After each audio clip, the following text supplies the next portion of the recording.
Hey, what's up, Wasim?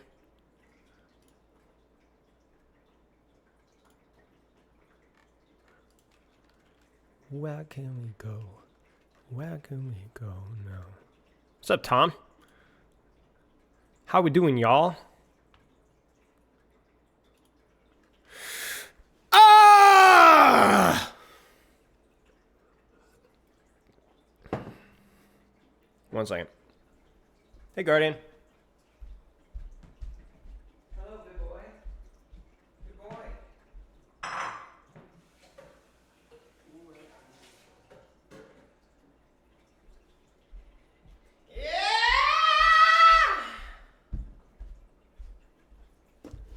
Good morning, everyone. Hello. Co-string finals tomorrow. Depends on what time it is. Probably not. Sunday's my day off, and I am very, very hesitant to sacrifice anything for that. So we'll see.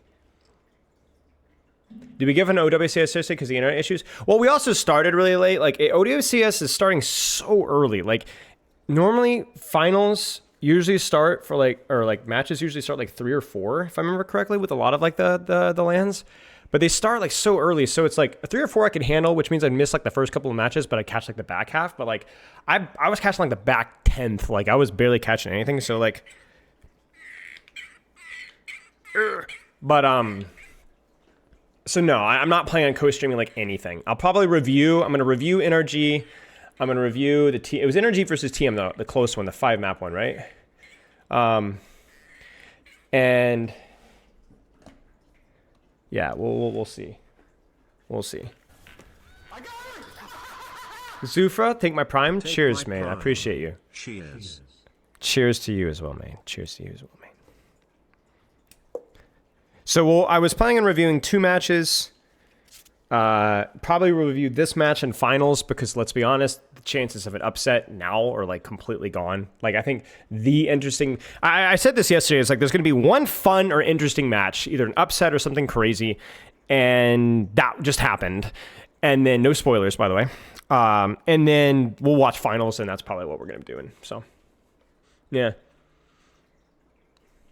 Yeah, it's super early. It's super, super, super early. Like even it's just a couple hours earlier than it should be. But obviously, I'm sure it's like venue rules and stuff like that. It's odd. What's up, contractor? Too much hazard? Yeah. What game am I looking at today? Check the title. TM versus NRG. I heard it was spiced. So, yeah, we got a quick coaching session really fast. That's why I haven't pinged my Discord yet because we're not officially starting yet. I'm thinking about eventually moving some of our replay reviews off. But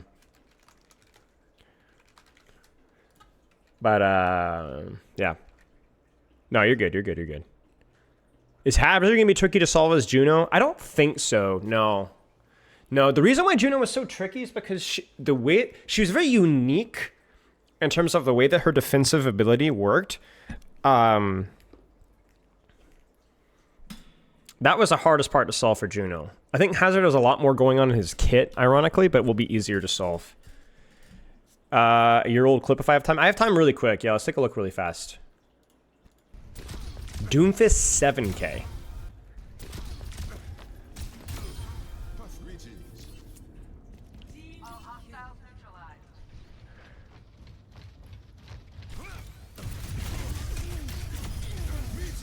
Nice. Cheeky.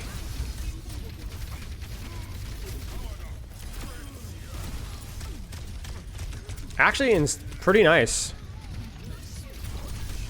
And such a big fight for you guys too, because at the time, like just winning that off of one ult is huge. Yes. Why do you take off angles and Juno for healing us more dominant? You take off angles and heal is the thing. Like you don't flank, but you take a different side and take a different angle. It also depends on the composition that you're playing into as well. But you absolutely have to take off angles with Juno, depending on the situation. It just doesn't. You don't flank with Juno almost ever. He doesn't have enough burst. Hazard thoughts. I probably should have a command for that. I'll do a hazard commands, add hazard, good, fun, hero, and then I will link my video because endless content. Hang on, let's add the comment here. Hazard good.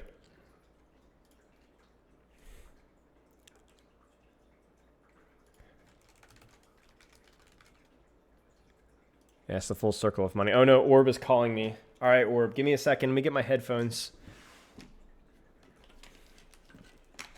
You surely get the comeback off of that? Hey, I mean, it's possible.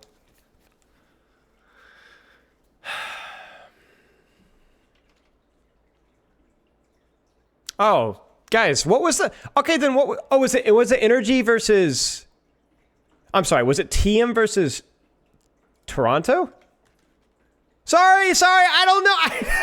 That tells you all you need to know. I didn't watch it. I didn't watch the game. I heard it was really good. Okay, so never mind. Disregard. End it right there. Great review so far. Thanks, y'all. Okay. All right, what do you want? Hello. I want coaching. I'm not going to give you coaching, jackass. Sorry. You mean what? All right, let's look at your form here. What do I hope to get out of this session? I'm going to read it in the nerdiest voice possible, pretending that you're narrating this. All right. I want to develop a unique Reaper playstyle.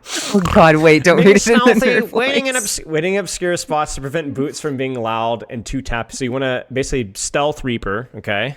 I want to invoke fear in the enemy and cause paranoia. Yeah, that's why I asked not to read it in the nerd voice. I want to invoke 'Cause now that fear you're in the saying enemy it and cause sounds so paranoia. cheesy. I'm going to tip my fedora to the enemy. No, I want to be stealthy first and foremost. Oh no, you didn't say it. Think about, but I want to be able to abuse the paranoia that the stealth will cause. Think about Batman. She says, think about Batman in the review form. Orb, I'm thinking about Batman. No, it's like if you needed an intuitive base to kind of see what I'm talking about here. Holy it's a crap. good place to start. Okay. Thank you for the subs, Nagol Roliat, who's a really great example of what I'm going for here. Okay, so we have not only an edgelord and the fact that you want to be Batman, but you have an edgelord want to be Batman and Reaper. Okay, it's a pretty I have an alt idealistic account. playstyle, and it's primarily reliant. Dude, you should honestly just name your alt account Cringy Batman and roll it. No, I have an alt account named just Batman. Who's Orb? Not a regular here. Orb, she is Oh, a God. moron. She's a raging Lucio OTP that takes her chaotic, psychopathic energy and applies it to Reaper, because why not? One of my least favorite people ever. The kind of thing I want to do here is jump scare people. I want to maximize the amount of stealth that Reaper has so I can take full advantage of shotguns. Okay. Diamond, about 1 to 3 hours every other night. It's been unpredictable since I started college, which I hope is going well, by the way. You want to hit Grandmaster, we'll see, make videos, make people happy. We've had this conversation before. You know, we don't have to, but just have fun with it. It's a big priority. What's holding back The from big problem improving? is that I cannot be happy. Well, right. Yeah. Right. Now, we've had this conversation before, and I'm happy to help you review some Reaper gameplay and give you some goals. But your biggest issue has always been, you know, improving your mentality and your relationship with the game and competitiveness in general. And I'm not going to throw you under the bus here, but I still want to see some of that content you promised me. Oh my gosh. So, you Okay, know, sure. You're okay. PvE And brain I'm that obligated. Yes. Also coaching, right? Also coaching. I'm still No, waiting for I did too. that. I did that. Ask You did? Liam. How'd it go? Liam. How'd it go? Liam Crash Cars. How'd it go? I made good notes. I realized some of the mistakes that I make myself. Good. Okay. I knew you'd be good at it. I knew you'd be good at it. The PvE brain that I have carries over to PvP, so I always think that I'm better than other people, right? So like the toxic ego, you feels like you have something to prove, right? So then if it doesn't, if you don't do it, you get butthurt about it, right? So just, you're fine. Like yeah, okay. So you don't need to be better than other people. Sarah Lee goes, you coach Liam? Yes. It also leads to me being way too hard on myself and think many other issues. I have always felt like here, the reason why you're so hard on yourself is because you think it's so important that you're a really good Reaper, then so important that you're a really good Lucio. But in the big picture, it just isn't that important. You got a lot of things going for you. You got a lot of life skills. You got a lot of cool things that you're doing right now. It's not just about Overwatch, right? So if you're bad at Overwatch, like let's say that you're bad at Overwatch, it doesn't matter, you know? I tend to overextend, tunnel vision and generally play too aggressive for what I'm going for, right? Because you want to be that guy. You think that I need to be that guy. I have to be that Yeah. guy. The And biggest then when thing I it- struggle with is patience. Yes, yes. And so there's like This an play urgency- style is almost entirely patience. Right, right. And so you not only do you force yourself to try to be that guy, but you don't force yourself. You don't even think about what that guy would do, which is like you said, patience, right? I don't want to be someone who relies on the team for help, but I also need to develop a sense for them so we can be on the same page. Yep. My reactions to losing are the worst. I love that there's a whole category, reactions to losing, in bold and italics. This is a great form. Wait, did I write that? Yes, you did. Hold I on, just- hold on. Look at it. React. Oh yeah, I Yeah. got you bullet points with. Yeah, it's great. I need some clip art, but that's all right. I just get as upset over small things like my own team's micro to larger things like losing a team fight or losing the game. Any set battle goal really booms my mental unless I'm hyper focused on myself. Okay, we know that, right? So, no, we don't have to go down rabbit hole today. We can focus more on gameplay. That's why we're here. But Yes. obviously, like improving that is important. Sleep varies, usually close to 7 hours. Anything else you'd like Spilo to know? LOL, he sucks. Hilarious. Funniest person I know. Okay. That's my good favorite part. here. Yeah. I wrote that. Uh-huh. I had that just for I you. thank you for Yeah. clarifying that. I appreciate that very much. Hello, Fulcrons. I'm doing well. All right, let's pull this up. So you said big match here. Yes, 25 excruciating minutes. Now this is going to be fun. So just so chat's aware, Reaper, short off angle guy, doesn't always have to flank, but has the capability to do so for 2 reasons. One No, is teleport faster. actually, Okay, well you he, don't he actually does mean say the he does say don't actually flanking mean. Let when me he go does- first. Okay, so the big thing that's changed with Reaper recently that's made him stronger has been the faster teleport animation, right? And then the tighter spread so that you can take more flanks that are like more like mid-range, where before you just didn't do anything in those flanks, right? So the way that I'm going to coach you is we're gonna lean more into the flanking. Like when there's ever a flank available, we're gonna focus on that. So I might not Yes. always coach Reaper this way, but I'm gonna try to kind of try to keep what you want to do with this character in mind. All right. Well, there's a notable Reaper player named Havoc who does it very well. The flank thing. This is a cool skin. Is this purple? Am I crazy? Am I gaslighting myself? This is a skin, right? Like this is a special skin. Yeah, Oh, okay. it's I'm like, it's the purple skin. I chose it because of Last Point. wait, sorry. What? The last point? Like, is that an anime? No, I chose it because on Last Point there's like close to purple wall. It's camouflage.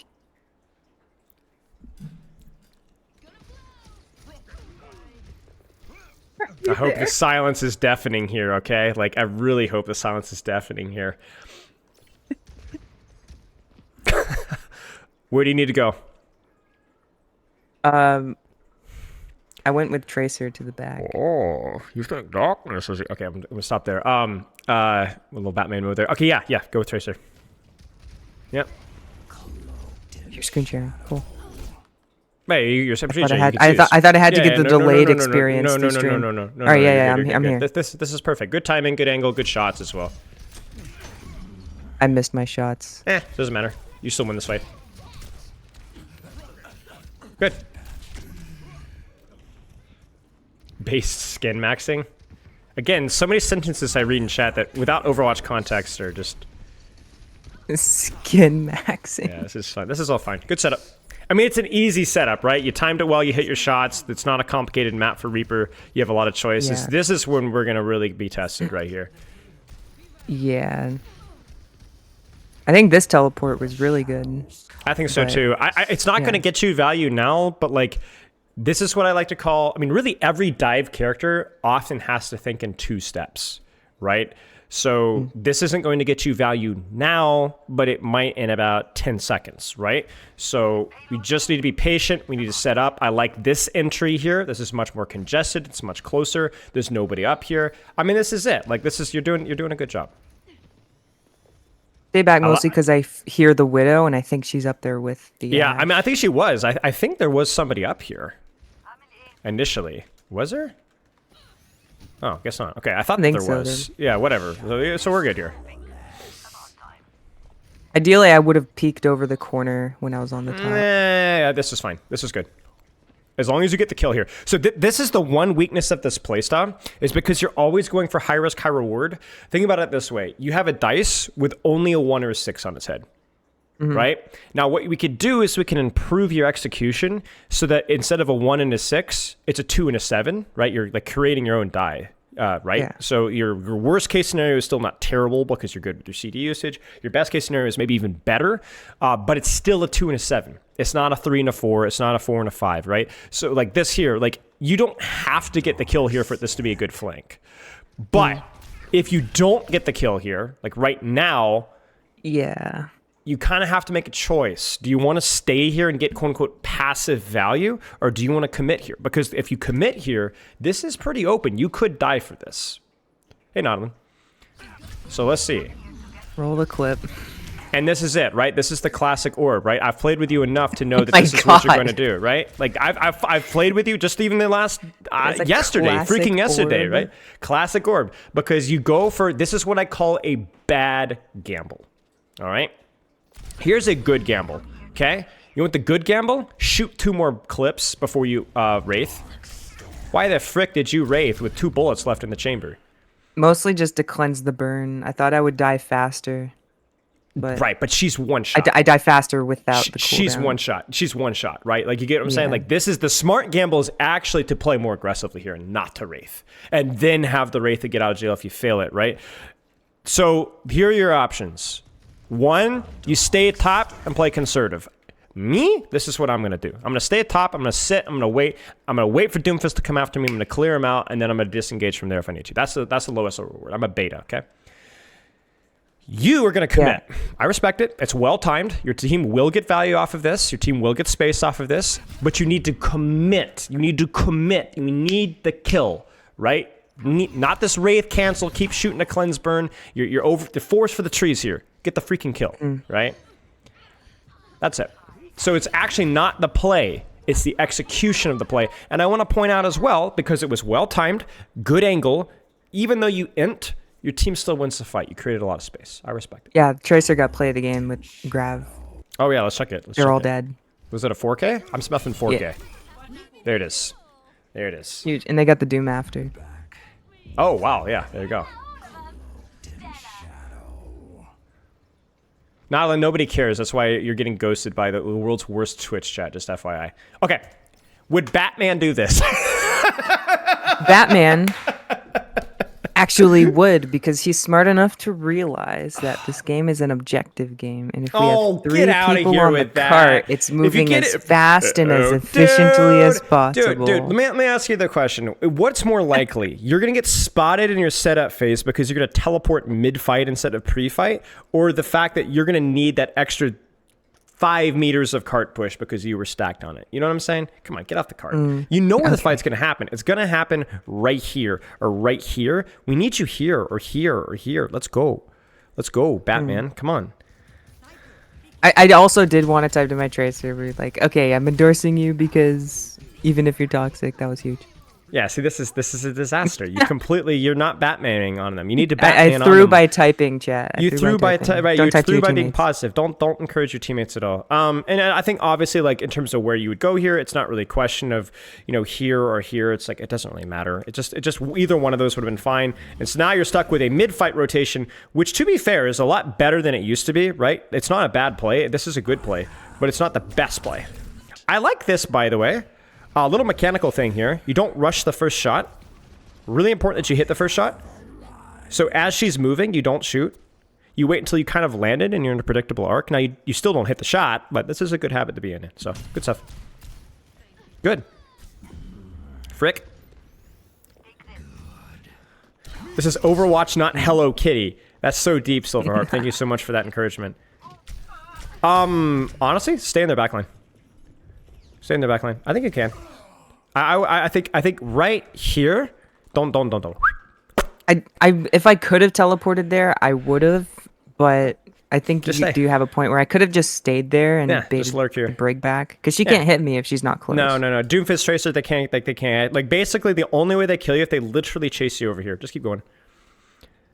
Yeah, so just get up. What's up, Alright. Qualify? But yeah, the real reason why this is bad is just because it kind of resets your whole setup phase from scratch. Good.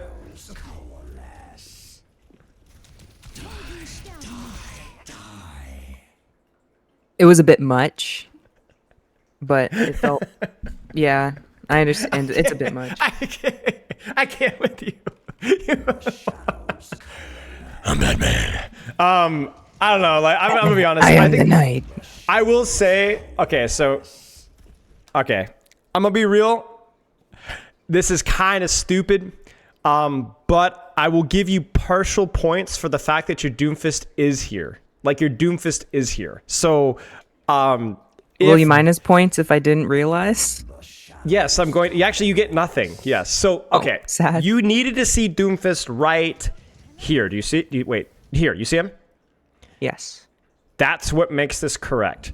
It's not optimal, right? But I'm going to cut this one some slack. I'm going to give this one a pass because your Doomfist is here. So remember, I would not coach the average Reaper to do this. I would not coach a Reaper that's serious about becoming pro, but somebody that wants to instill fear and just be like actually based. You know what I'm saying? Okay, fine. Yeah. This is based. You get the pass from me because there is stuff going on. So if I turn my camera here, this is what I see, right? Not everyone can focus you, right? The problem, as you said, is you didn't know that. You didn't know that. You put a lot of work into your timing earlier, like when you did this whole play here, but this is just lucky.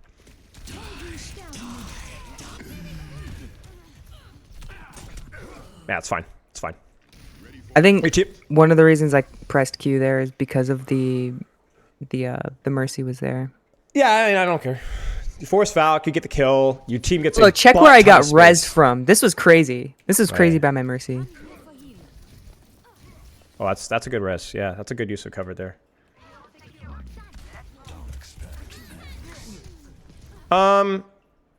Yeah, and then here you just need to set up again. Like, you know there's crap happening here, so where you need to get back there as soon as you possibly can.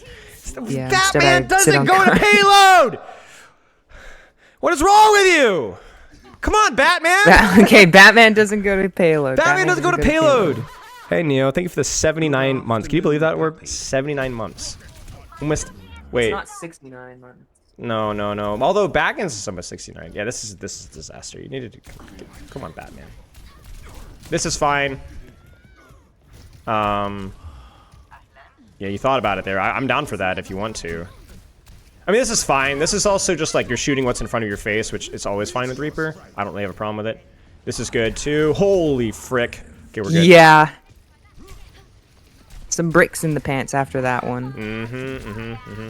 That's not what Batman would say, by the way. Batman's above poopy Be quiet. humor. Come on, you want to be Batman? You gotta do better than that. This is fine. Yeah, do you know Batman? Yes, I personally know Batman. Who do you think came to my birthday party last year? Not Batman. Guy dressed up as Batman? Are you kidding me? Okay.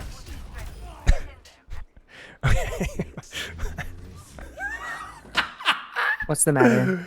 You're racing into the middle of the enemy team. Okay, again, it's gonna get the pass because you got follow up, but man, you're crazy. Okay. No. You don't get it. You just don't get it. You just don't get it. I move yes. faster in Wraith, which gets me closer, and I become invincible so I can be closer to them. And if I just kill them before they kill me, I just do more damage. Okay, sure. But again, it works because the Tracer's there, or because the Doomfist is there. Yeah, good. By the way, this is good Batman. They don't see. This is the Batman we want, right? Your team is here. If they chase you, they're gonna get punished. If they don't chase you, you're gonna kill them. You also have ult again. What the heck? Batman. I'm Batman. Do it. I didn't want to do it. Junk is scary up close. Yeah. To be fair, Junkrat is like the one character that can contest you up close, so I get it. Yeah. The problem here, do you kill a Wraith early? Are you stupid? Did you call me stupid? I did call you stupid. Why? What are you gonna do? Like, you gonna throw like a boomerang in my face or something, or battering? Yeah. No, you didn't actually cancel it early. Never mind. I'm stupid. Please don't throw a battering in my face. Okay. I want you to do it. Our brains are gonna connect here.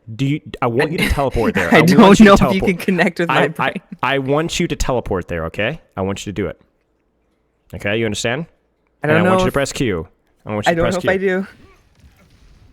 This is okay. This is okay, but it's not what Batman would do. What would Batman do, chat? What would Batman do? Chat knows Batman. Chat knows Batman. You're just Batman would take the training. high ground. Batman would take the high ground. Batman would teleport here, or real Batman would teleport here. Real Batman would teleport there. How did Junk see you with the skin? That's a great question.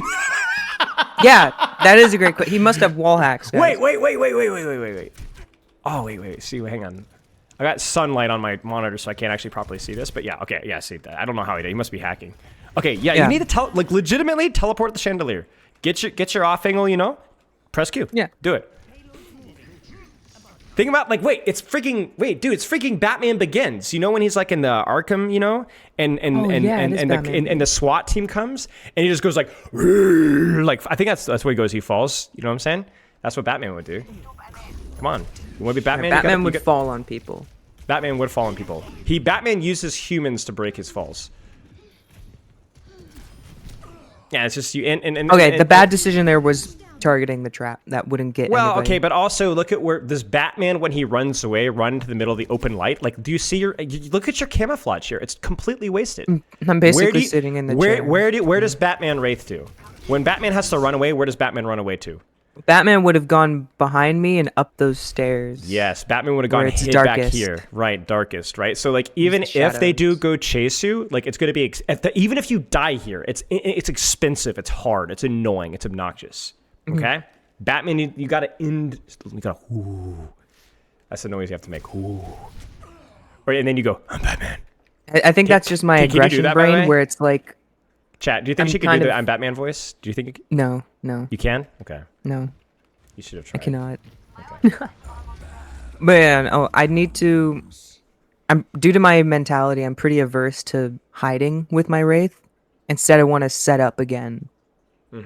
Where I can engage quickly. Well, but that's exactly what the hiding does. Right? When we're asking you to go backline, look at what position it puts you in for offensive value. So you Wraith here. You get what I'm saying? I mean, come on. This is Batman right here. This is not Batman, because this doesn't put you in a position to engage from. I mean, it's close, but it's not from a position of threat. It's also, to be fair, my Mercy was blue beaming me here. I mean, I don't care. Your Mercy could blue beam you up here too. Like my point is like I should have made the better decision. Yeah, it's not about whether you're wraithing to a position that you can engage from or not. It's whether you're positioning wraithing to an angle or not. Wraithing to darkness or not. Okay. You get what I'm saying? That's the difference. I don't mind you wraithing it. Like I know you. I'm not going to be able to coach discipline into you, right? So let's use the rage. Let's use the fear. Wraith backline and die or kill here. That's your play. Not here. Yeah. I think another thing is because I can do it to tanks, I feel like I can brawl DPS just up in their face. And you can, but you need to make them turn around. Remember, the element of fear and the element of surprise, those are your advantages. Those are your advantages. Because other DPS characters don't have these abilities, and you do, so use it. Sigma male behavior right here. I'll tell you what. Bigma? Bigma. Yeah, I'm the real one here. I'm the real one. Who are you? He just got Batmaned. You just used your utility belt and just disappeared and then just ruined his life. Okay, this is Batman right here. I know what you're gonna do, and I like this Batman move.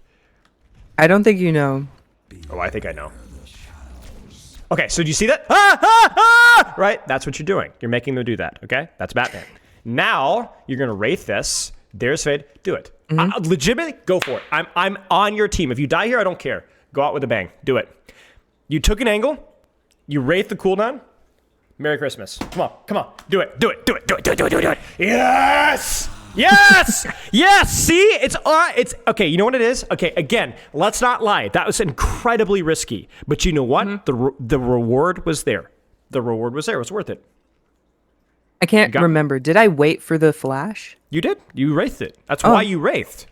Is you teleport right as you're about to have wraith on an angle with cover. You see, oh, frick, he's looking at me. You look him straight in the eye. Look at how cool you look to this Cassidy. Look at how cool you look. Main character stuff right here. Look at this jackass. Stare him right in the eyes and he's ruined. Good stuff. Love it. Good stuff. Really good stuff. Now keep Batmaning on him. Keep Batmaning. Where would Batman be? Yes, yes. I mean, I think Yes. Chandelier's cooler, but this is darker, so... I probably should have gone for Chandelier because it gets me closer to them. I think part of it is just I forgot I could teleport up there to begin with. Yep. This Wraith gets a pass because it's a reload Wraith. It's, again, an all-in from you, but I'm okay because there's a reason for it, because you needed a reload. Orb is so Yeah. cool. Orb is my idol. You mean Batman? Yeah, I'm Batman. Yeah, exactly. What are you guys talking Who the about? fuck is Orb? Yes, what a cringe name. No, this is fine. This is just die. Yeah, this is fine. Yeah, you did good. This was a good fight from you. Good fight. No complaints. Batman. No. Batman. Batman! Thank you. That might have been Yeah. unnecessary. No, it's definitely necessary. Remember, we're using psychological warfare here, right? Psychological warfare here. Make it personal, but then be ice cold. Make them all emotional, upset, and then ruin them. Batman. Wait. Chill. All right, Batman on him. Do you know where you could Batman here? Top left high ground. You can. Check this out. I really need to use these chandeliers more. Because there's not really a good angle on this corner here, right? You kind of have to wait to here to get here, but you could Batman here. Yeah. Do it. Batman it. You probably just didn't know about it or didn't think about it. But I really okay. did not remember That's I right. could go to the chandeliers. This is not near Batman enough. I want Batman here. Or maybe Batman here. Or maybe even Greed, the jump teleport to Batman to the darkness here. You know? It's like I said, it doesn't feel quite close enough, but it's alright. It's not bad. yeah. It's not bad, man. It's just not Batman. And this is around the part of the game where I do become more aggressive. And I think that's where that TP came from. Yeah. Again, an odd Wraith, it feels like you're counting bullets and you're always off by a little bit, you know? So like 3, 2, 1, and you Wraith at 1. But I guess you're using it to dodge. Okay, you It know what, was I don't- really I- just to dodge yeah, Junos. whatever. I don't give a fuck anymore. Just Batman all over them. The big thing here is like this is just one of the ones where it's like it's the Wraith cancel to continue the shots, but is the risk worth the reward here? Like look at when you Wraith. What should probably be the plan here? Is to shoot Juno and retreat to the right, to the left. The darkness. I would say probably not even shoot Juno here. Just go ahead and retreat because she's got too much HP. Because think about it this way. What's the risk out of coming out of Wraith here? High. What's the reward out of coming out of this? Medium, right? You might kill her, probably won't, right? And It's but just- even then, she could also get res. yeah, it's more about like compare this to the versus the Ashe assassination attempt you had on Second Point. Remember that? Yeah. The Ashe was 1, totally worth it. This, I just don't think you're going to get the kill here. So I think you just Wraith into the darkness, and if they chase, you kill them. If they don't, well, then you're all set. So it's just about evaluating your risk. I don't think it's a terrible play. Like, we have bigger fish to fry, but yeah. I mean, at this point in the game, this is the point in the game where I can start using my presence as a weapon. That's right. Like, That's just right. me being there is Yes. them yes. being afraid. You should also be actively using match chat, I think, as well. Just being like, guess what's behind you, and then you're not even there. Check your left. Don't walk out a left spawn door, you know, and you're actually on the right spawn door. And then sometimes you are, and so then it's just they will never win.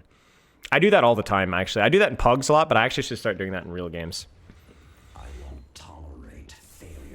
Isn't me just waiting for my team. Yep, this is fine. Raul goes, I tried that tracer, got one shot by Hanzo. You need a Batman here more. I would use that teleport, the same teleport you did earlier. But not here. You don't want to be here. Yeah, this is good. Okay, good. Patience. Keep shooting him. Oh, huge. I wanted to here, but nobody got caught in the grav. So I just sent it. Yeah, just no guarantee of getting close. This is just dumb, right? I think you were like, I want to do this, and then like you just locked in even if it wasn't even good. So, Well, Just part of me reset. wanted the Mercy to go towards the Juno so I can get them I both. know, but like you just need to set up for your next Batman mode, you know. So here, just like Yeah. Wraith your team, teleport top, wait for them to recontest, and or get the trades afterwards. So, I mean, you'll probably be fine. Good Batmaning here. Nice, we love the Batman. That's right. Make it personal. Psychological warfare. Seriously. Okay. Not a remarkable spoon. Thank you for the Prime subscription. Yes. Okay. So you're doing fine. You're Batmaning. Okay, good Batmaning. Oh, Spilo, watch this. All right, chat. If you guys have a Prime sub, you might want to use that right now. It's completely free, costs you nothing, and you get to subscribe to Spilo Overwatch. All right, you're Dude, welcome. Prime subs are worthless. It's like $1. I don't need your endorsement. You're welcome. I don't need your endorsement. Hey, Loof. Cringe, I agree. All right. More Batmaning mid-fight. More Batmaning mid-fight. Less hanging around your team. All right, And Batman then- mid-fight. Yeah, and then when you do Wraith back to angle if you can. Yeah. It's one of my so- habits I've seen so far is that when the team fight does start and when I have engaged, it's just guns out from there. Yeah, exactly. And also get the frick off of cart, like please, like what was that? Batman all over him. So actually, it's like, I mean, this isn't a surprise, but I think for you, it's not just about like taking more risky plays or less risky plays. It's actually just like, honestly, it feels like more Batmaning. Like if anything, more Batmans, better Batman and more Batman. Like you're right now, you're like Batman Begins. Like you're getting beat up by Ra's al Ghul. You get what I'm saying? Because you keep like sitting on God. payload. You know, you gotta commit. You gotta Yeah. make more spooky noises. Like, dude, the Joker's coming up next. You gotta be ready for that guy. Like he's crazy. I like this. This is good. I missed my 2-tap. I mean, it's fine. But then you see, And then I get sandwiched because you she get comes you get back. sandwich and you need a Batman. Gazer. Part Gazer. of me just wanted to like, I was counting on her being afraid to go back in that room. Yeah, I understand. The reason that she wasn't was because you left the room. That's the problem. Yeah. But Batman. Batman. Yeah. Yes, Batman. Yes. Yep. Again, this is where the risk is worth the reward because you need to close the distance, right, for you to have any sort of chance of getting this. So this is fine. You just log out lost in the sauce. That's all. Good stuff. No, commit like Aragorn, survive like Frodo. That's the cringiest, most neckbeard thing I've ever read. Never Real seen Lord men. of the Rings. Real women are Batman heads. Only cringe lords like Lord of the Rings. That's true. The Tracer died, by the way. Yeah, that's good. I'm too fast to see it. Dying with all CDs up. Okay, Silverheart. Yes, Batman. Yes, Batman. Batman. No! Stop it! Batman!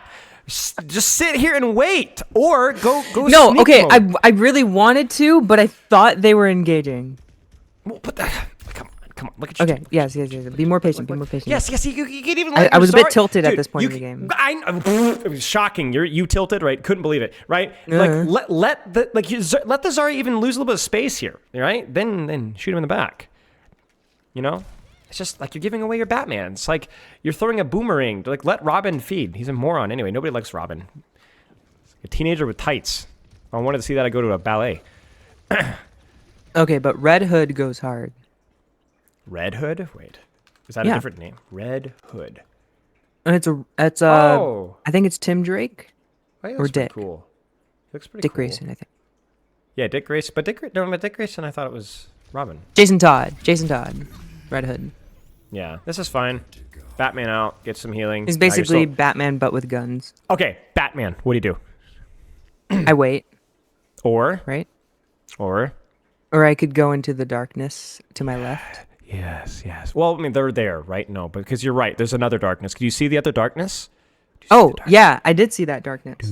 Do it. Teleport. Go to here. Because they think she's here, right? But you're not there. You're there. You get what I'm saying? Do it. I don't hate this. This is fine. It just, you could even Batman up more. The Tracer did fear me, which I didn't really even notice. Sorry, I got stuck. Yeah. I kills you. got stuck. Yeah. I'm gonna blame Spilo for that one. He distracted me when I was doing that. Wait, what?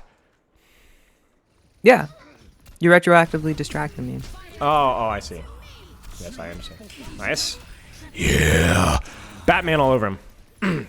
Excellent Batman. Oh, no, I freaking hate this point. Yeah, So fast. I don't know why. Zarya I mean- walked off of it. I'm Yeah, pretty that sure. sucks. Okay, let's He see. tried to Let's see. solo dragon me. Good attempt by the Batman. They Sonic you. Honestly, go back and Batman more. Yeah, see, they'll never expect it. Never. This has a 100% success rate. Surely they come out the door that everybody and their mom uses, right? Maybe. They do. Maybe. I They mean, don't what completely I'm lock saying doors. is like to maybe try this instead. I think Batman probably better angle here. This is a bit shallow, you know? Why not deeper? Yeah, I guess if I notice they're not coming through somewheres, that's But even clear if they- for me to go yeah, but into it. Yeah, but I guess like you could Batman more. This is okay. Yes, to the darkness. I mean, it's always risky, but it's Batman, so we're okay with that. Do it. Yeah. Yes. Now go Batman again. Do it. Do it. Do it. Do it. Do it. Do it. Do it. Do it. Do it. Do it. Do it. Teleport. Teleport. Teleport. I really wanted him dead. The dude. That's the tunnel vision coming back. Where it's like, I just want him dead so badly that... You had the Batman on him, right? You were in the room, right? Don't go out here. Don't chase the Doom. Stop chasing Doom. Like, why is Batman, like, chasing the tank around? Go like, Batman doesn't pick fights with tanks. He go beats up and helpless, squishy criminals, right? Like, Okay, well, what about Bane? What about Grundy? What about Clayface? Bane what broke about... his back, okay? Like, I'm pretty sure Okay. that matchup is explained pretty clearly, all right? You Okay, were right okay, here. okay, You're okay, in the okay. darkness, and you're chasing freaking Bane around, all right? Don't Come chase on. Bane. Don't chase Bane. You get your back snapped. Yes, like, I mean, it's just like you're chasing. Like, you had the dark. Like, the thing is, it's not so much about like whether you should chase Bane or not, but the fact that you had the darkness here and you went into the light. Why? Don't do that. Don't do that. Yes, darkness, darkness. Yes. Thank you. Have you ever played Golf Orb? I've played Wii Golf on the Wii Sports. Somehow that makes total sense. Okay, let's keep going here. This is good. Batmaning. Go, Batman, Batman, Batman, Batman. They use the other door again. They never come in here. Oh, I know. At least you're in the Batman spot, though. I mean, it's all right. Like, I don't mind you shooting Bane here as long as it's a Batman spot. Ah, yes. I kind of exploded because the Doomfist meat shot me, and I got hit by Helix at the same time. Yeah. Yeah, it's fine. I think you could have either committed to the darkness here, or you needed to commit to the flank. The problem, it always happens when you leave the darkness. It always happens when you leave the darkness, and you get kind of like lost in the sauce. I mean, really, that is like, joking aside, it's pretty good advice for playing this character, right? Like, you don't want to, I don't know what you're wraithing. Yeah, you need to play on darkness and angles and surprise and threat and death and pain. You know what I'm saying? Like, just stay out of the middle of these fights. Stay out of the middle of the open. Stay out in the middle, like these big fat artilleries, you know, thrown your way. Just be sneaky, be lurky. This is good. Yeah. Now, I think here, I fall off from this point on in the game. I mean, this is okay. Like, at least you got a bush. It's not darkness, but at least there's a bush. Okay. It's a bush. There's a bush. darkness inside the bush. There's darkness inside the bush, right? It's fine. I mean, it was a little telegraphed, but you set it up well, so I respect it. I mean, it's really, we're really not even asking optimal gameplay here, right? Let's just use the darkness. Yeah. It's just good. Yeah, exactly. Reaper, Gandhi doesn't play Reaper. You get what I'm saying? What? Like, apparently you don't know what I'm saying. Oh, you mean because he's enlightened? Yes. Well, I don't know. I'm just copying the chat. That's never a good idea. Yes. Ha! This Life Weaver's kind of schizo.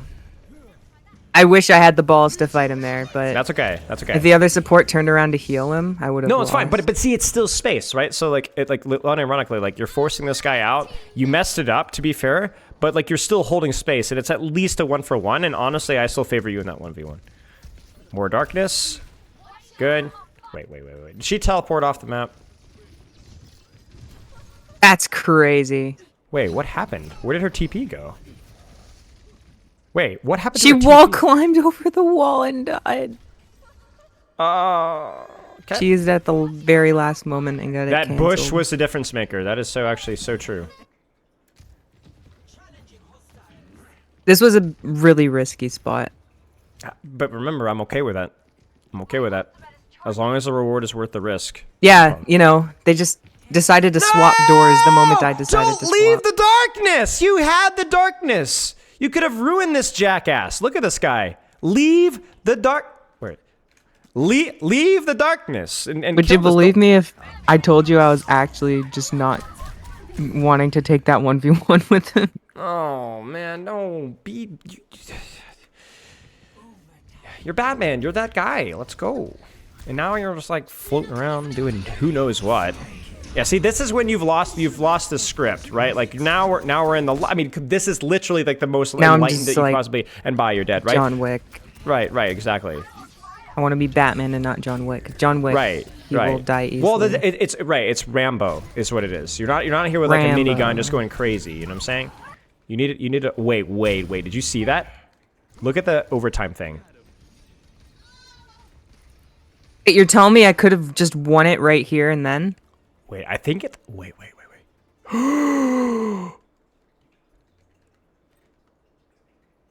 That is crazy. That honestly feels like that should have expired there. That was like millisecond away from C9ing. Okay. Batman.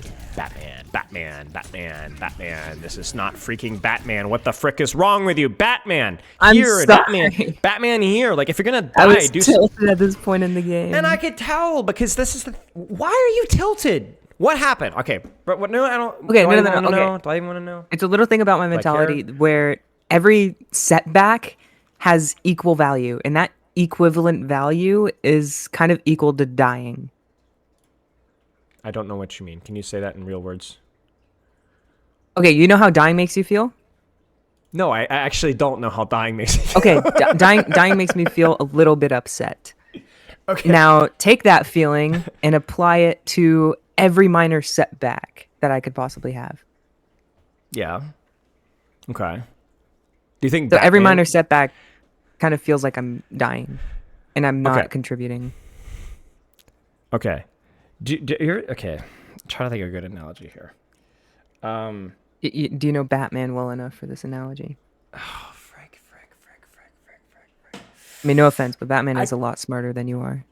Okay, buddy. I'm asking you to be like Batman, and all you have is insults for me. If you want to be Batman, you know your parents are dead. You know, your life is in shambles. Yeah. Do you think Batman quits just because he dies? No. He has something in his utility belt that resurrects him, which you do have, executing well, and go and do it again. Like, you can't doubt the mission just because you had a couple of setbacks. You got to keep Okay, going. Alfred. You don't Thank even you, need Alfred. bro. It's just shut, dude. It's not even a Understood, Alfred. contingency. It's not even a contingency plan. You just keep going. You just keep doing it. You gotta believe that this is what you're doing is right because it's worked. It worked on the attack even when you didn't even do it consistently. Keep going. Can I close the curtains? No. I want you to be blind. I want every single one of you to be blind. I want the camera quality to be as low as possible. Yeah, I'll close the curtains in a second. Sorry.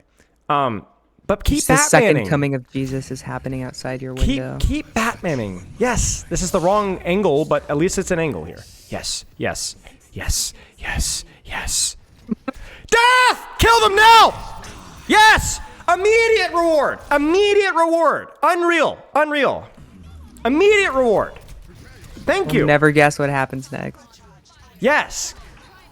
Oh, Crazy no, I how did that do all die. works. I thought I would have died there. Even if you had died, you would have created space. Batman would close the curtains. That's true. Close the curtains, Alfred. You're my butler. You have to listen to me.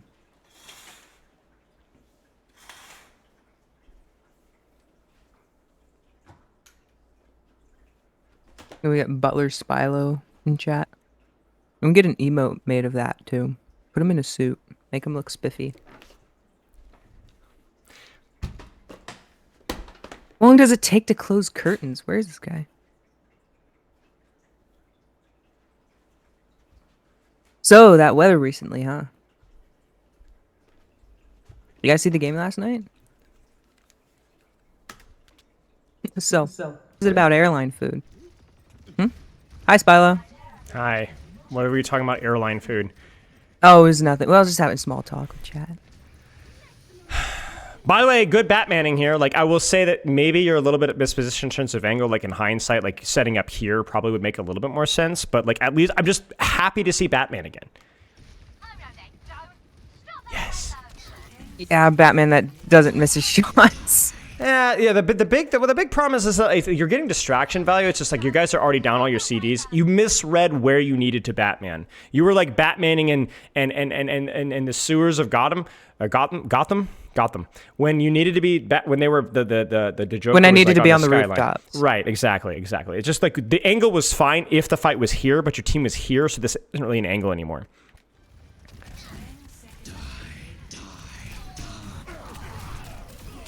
I mean, at least you Batmaned. At least you Batmaned. So despite you missing the angle, you get kills, you get trades. All right, we're watching one more fight. If you don't Batman this, I'm going to call the police. Batman. But yes. it is overtime. I don't care! Batman! Let somebody else worry about Cart. Batman, yes, this is fine. No! You should have committed to the kill. We lost track of him. A slippery little rat. Okay, TLDR, please just do Batman things, okay? Batman things, use the darkness, play the angles, play the sightlines, and whenever you're using your Wraith to reset your clip, make sure there's an actual reward for that risk. I don't mind you doing it, but make sure there's an actual reward for the risk. And as always with you, when the Batman fades, it's because you're tilted. So, as always, I know that's a journey for you, but I believe in you, mate. This is good. Like, you've progressed enough. You're not stuck in bronze. So you've clearly been able to learn despite your tendencies. So continue to sharpen that sword. All right? Okay. Continue to sharpen that sword. You're doing a good job. Any questions? Does Batman have a sword? I don't know, but he does now. Okay. Would that be pretty sick? Batman with a I sword? thought Batman didn't use That would be the rated R version. of Batman. Rated R Batman doesn't just lose his parents. He loses his aunt and uncle, his grandpa. I'm sure he knows his how to cousin use a Benny. sword. So he gives up and he's like, all right, I'm just killing everybody now. Yeah. I think there is a comic that has that happen. Yeah, you would know. Batman kills everyone. Okay. Any questions? Would you be able to provide like a general like bullet point notes for me once you have the time?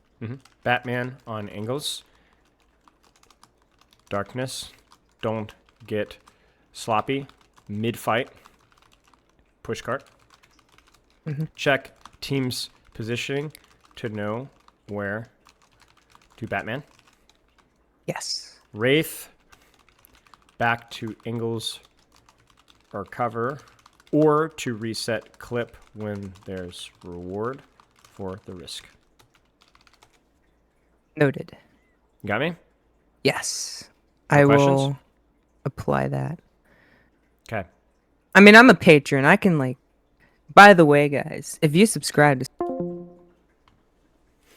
I had to cut her off.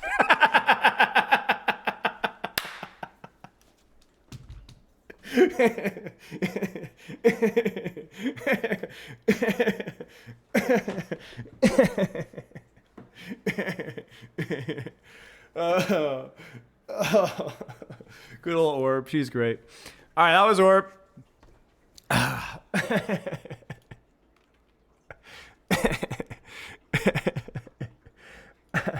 Listen, I don't let anybody shill for me. Yeah.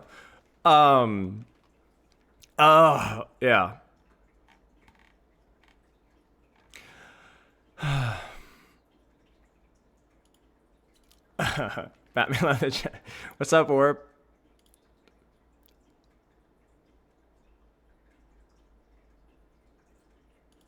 All right, chat. Let's get some stuff prepped for our review here.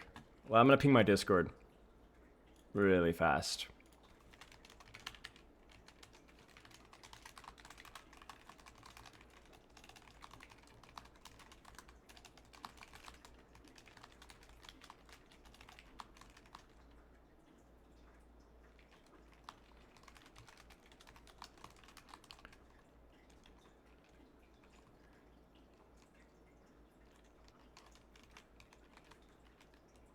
Was it NRG versus Toronto Defiant, y'all?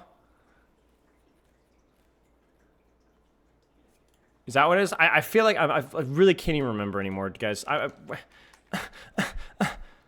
Bro, stop saying gifted subs. Go buy yourself a sword or something. See the raw nose? Toronto versus Twisted Minds? Oh. So it's Toronto.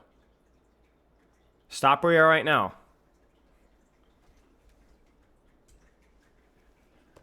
I'm opening the blinds. Frick you guys. Get fricked. Ral doesn't know.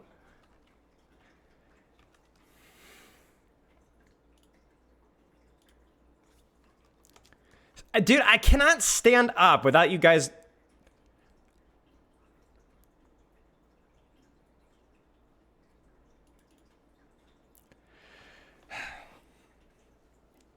Hey, Rex. We got a Crypta highlight as well. We'll look at that really quick. Or Crypta, what am I saying? Vista.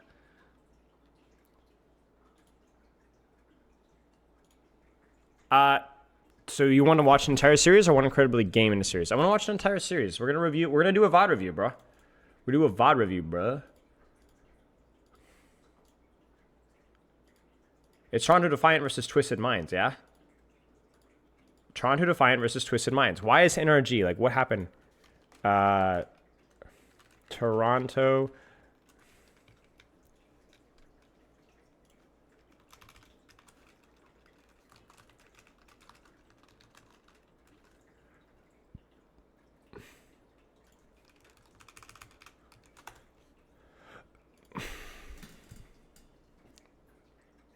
Hi, you name like Spilo, like spill the drink. It's Spilo, it doesn't matter.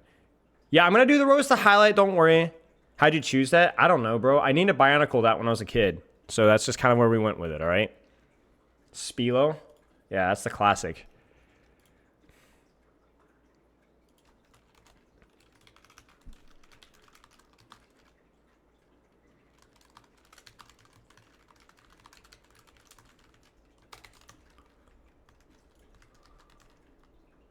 Shillo is this one? No, I didn't watch the overtime rounds. Or get fricked, buddy.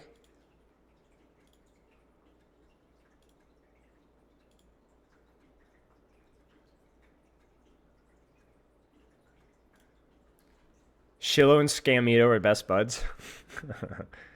Not the entire thing, it's Malga only. Well, we'll talk about the mirror, and then what we'll do is we'll Nah, we're gonna review the whole match. We're gonna review the whole match. It's fine. We'll zoom through it if it's like boring push-pull stuff, but yeah.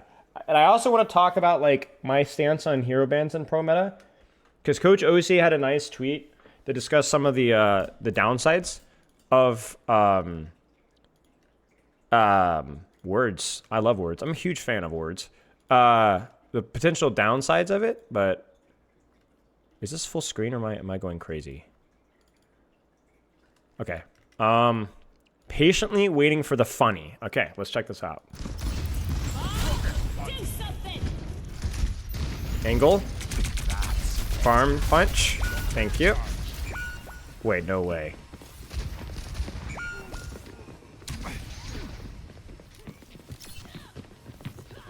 They're going off the map, aren't they? Wait, do you slam up and punch? Slam, cancel, punch.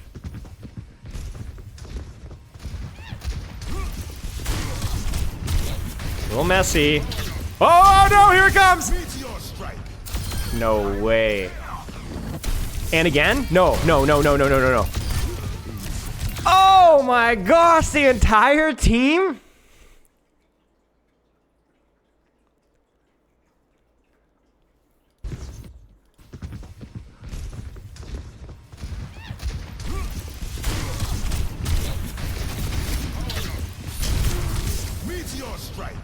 That's okay. That's okay. That was good, mate. It was good. Ego VOD? I mean, this was a roaster highlight, so I mean that's kind of what's there for, you know? Like, it's not really a roaster highlight.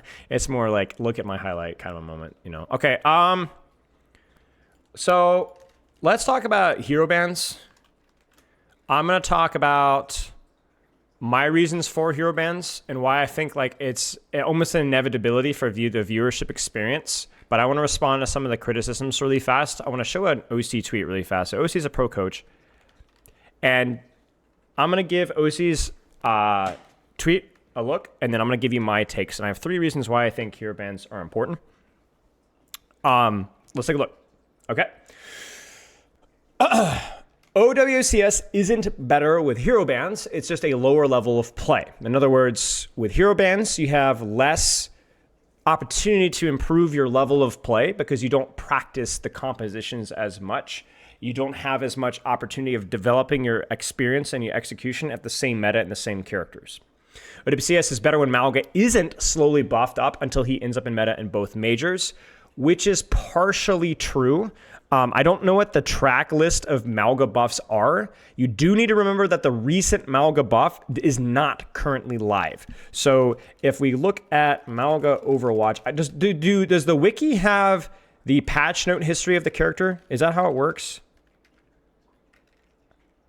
Yes, they do. Bless the wiki. So let's look at the wiki here. So the last time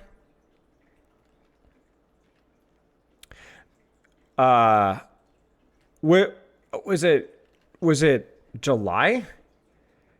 Stomp damage increased. So yeah, so it was July. So this was like post Dallas. Basically, Cardiac got nerfed, kind of, but also just kind of got tweaked, right? So receive half of lifesteal and damage reduction, reduction value. So basically, Cardiac, he kind of got buffed and or nerfed, but I would say overall nerfed, at least in the way that he was played and high level. I've been saying bless for years. So the only relevant buff that Malga really received from, see, this is the thing. You have to do your homework, because the only relevant buff that happened from when Malga Malga got nerfed out of the meta versus buffed was this. That's it. That's the only change. That's the only change. The uptick? Okay, whatever. That's the only change. So Malga has not been power crept. He's power crept arguably now on live, but they're not playing on this patch. They're not playing on this patch. Right? So this, and arguably for why Malga's being played, this is completely irrelevant. The things that are really important for Malga is lifesteal, anything revolving around Cardiac, and anything revolving on Cage Fight, and anything revolving on Run.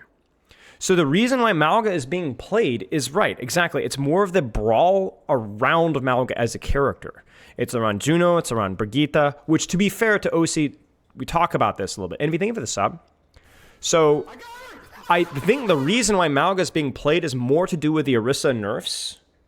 And help me remember, chat. What am I trying to think? And also Junker Queen being hard to play. I think Junker Queen's still on the fence, so I don't fully understand. But yeah, Juno Brawl good, but more like Orisa being nerfed, and also Malga's good matchup versus Ramattra, okay? So at least from the patch notes. So I don't think this is completely true in a vacuum for specifically Malga, okay?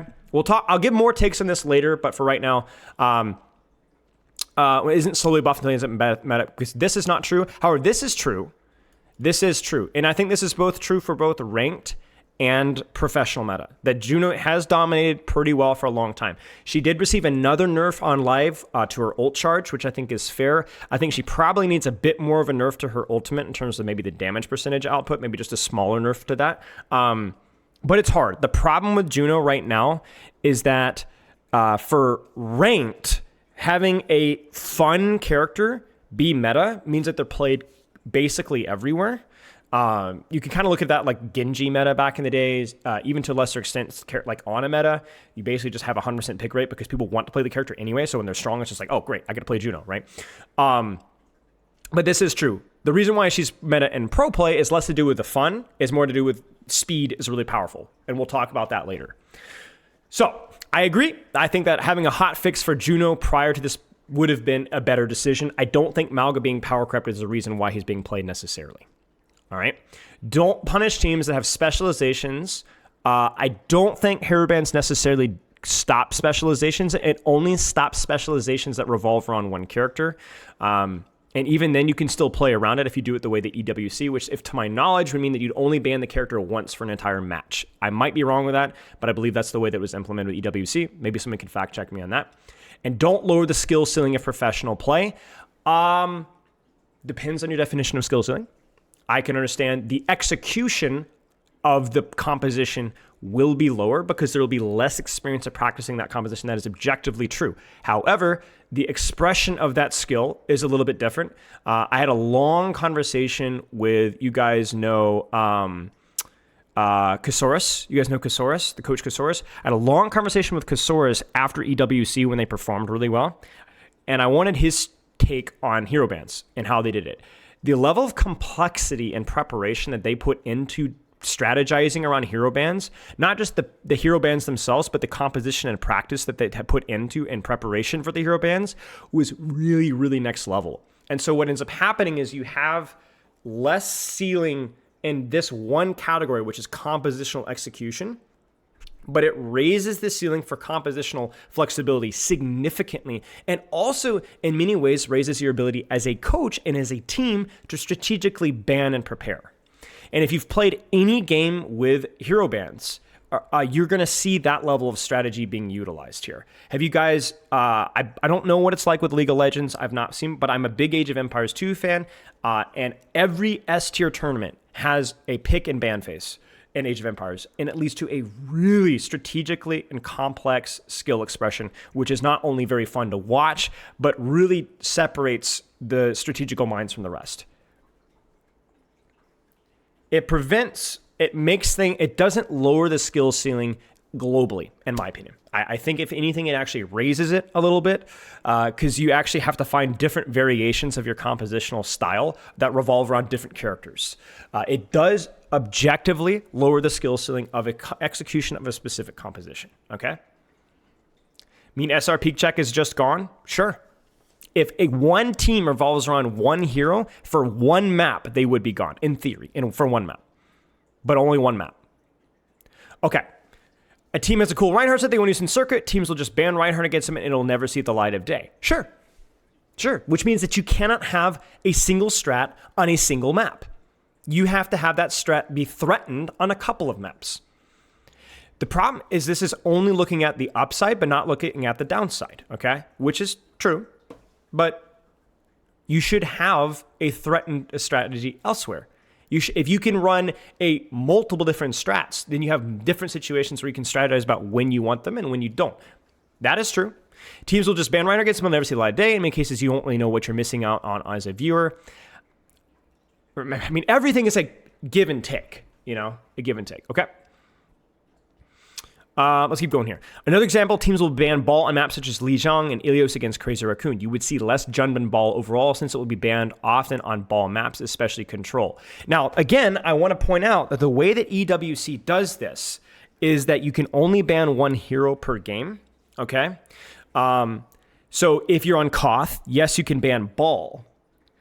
But if you ban Ball, then you cannot ban another tank, if I remember correctly. I'm gonna forget the strategy here. You guys need to go back.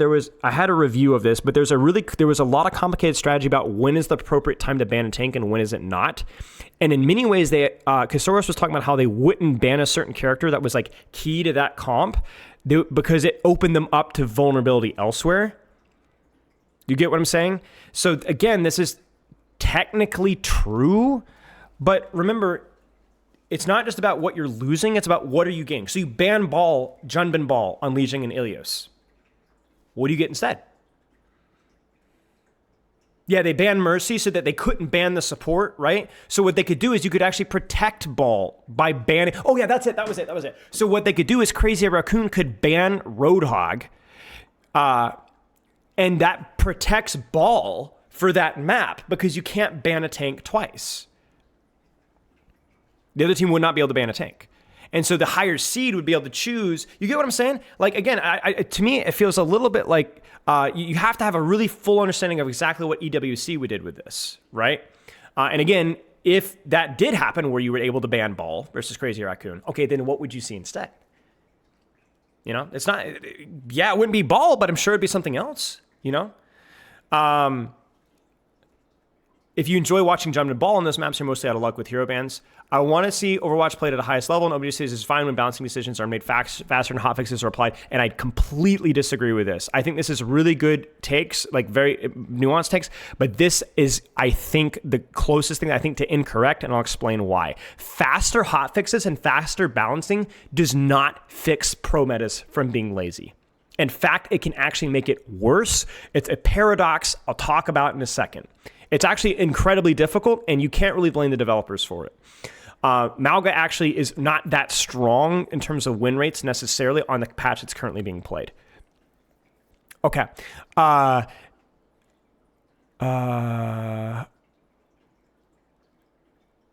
Juno is probably responsible for the lack of diversity during the finals this year. I wouldn't mind if she were released a month ago, but she's been promising for that. This is true. I think I 100% agree with OC on Juno still being a little bit too oppressive. I agree. Okay, so let's talk about the 3 reasons why I think hero bans need to be applied in pro play. Pro play.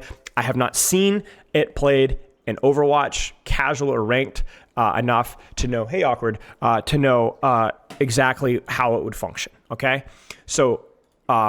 Let's talk about the 3 things really quick, okay? And I'm going to use Notepad because I'm a professional. All right? 3 things to consider, all right? Okay.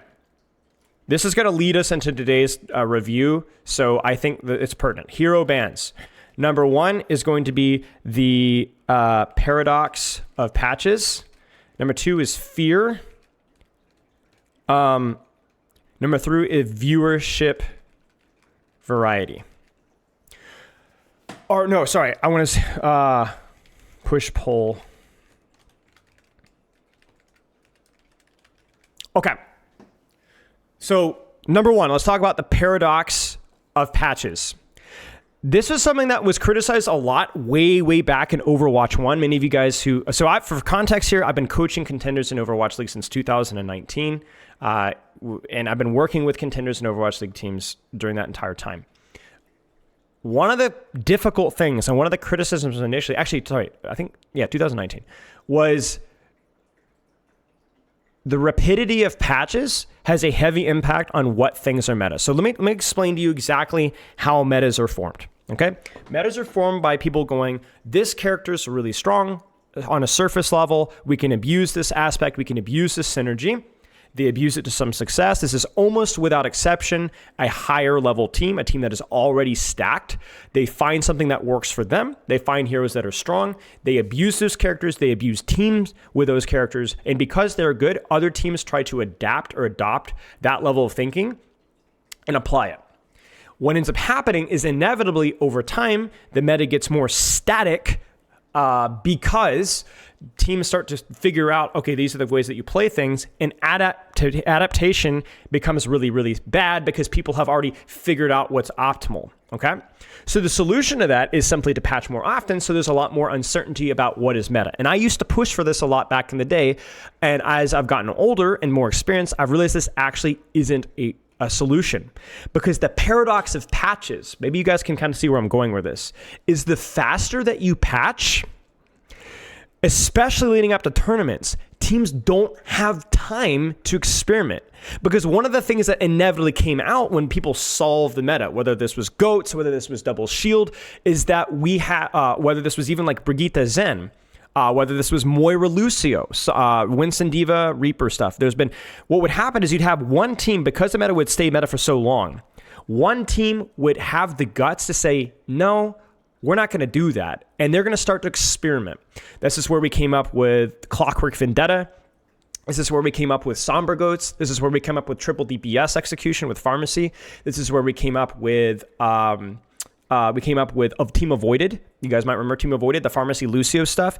I actually was part of the adaptation live. The team I coached was Sheer Cold. We were playing Team Avoided, who was running the Pharmacy Lucio, the Pharmacy Ana variation with Zarya versus A10 and Yazan.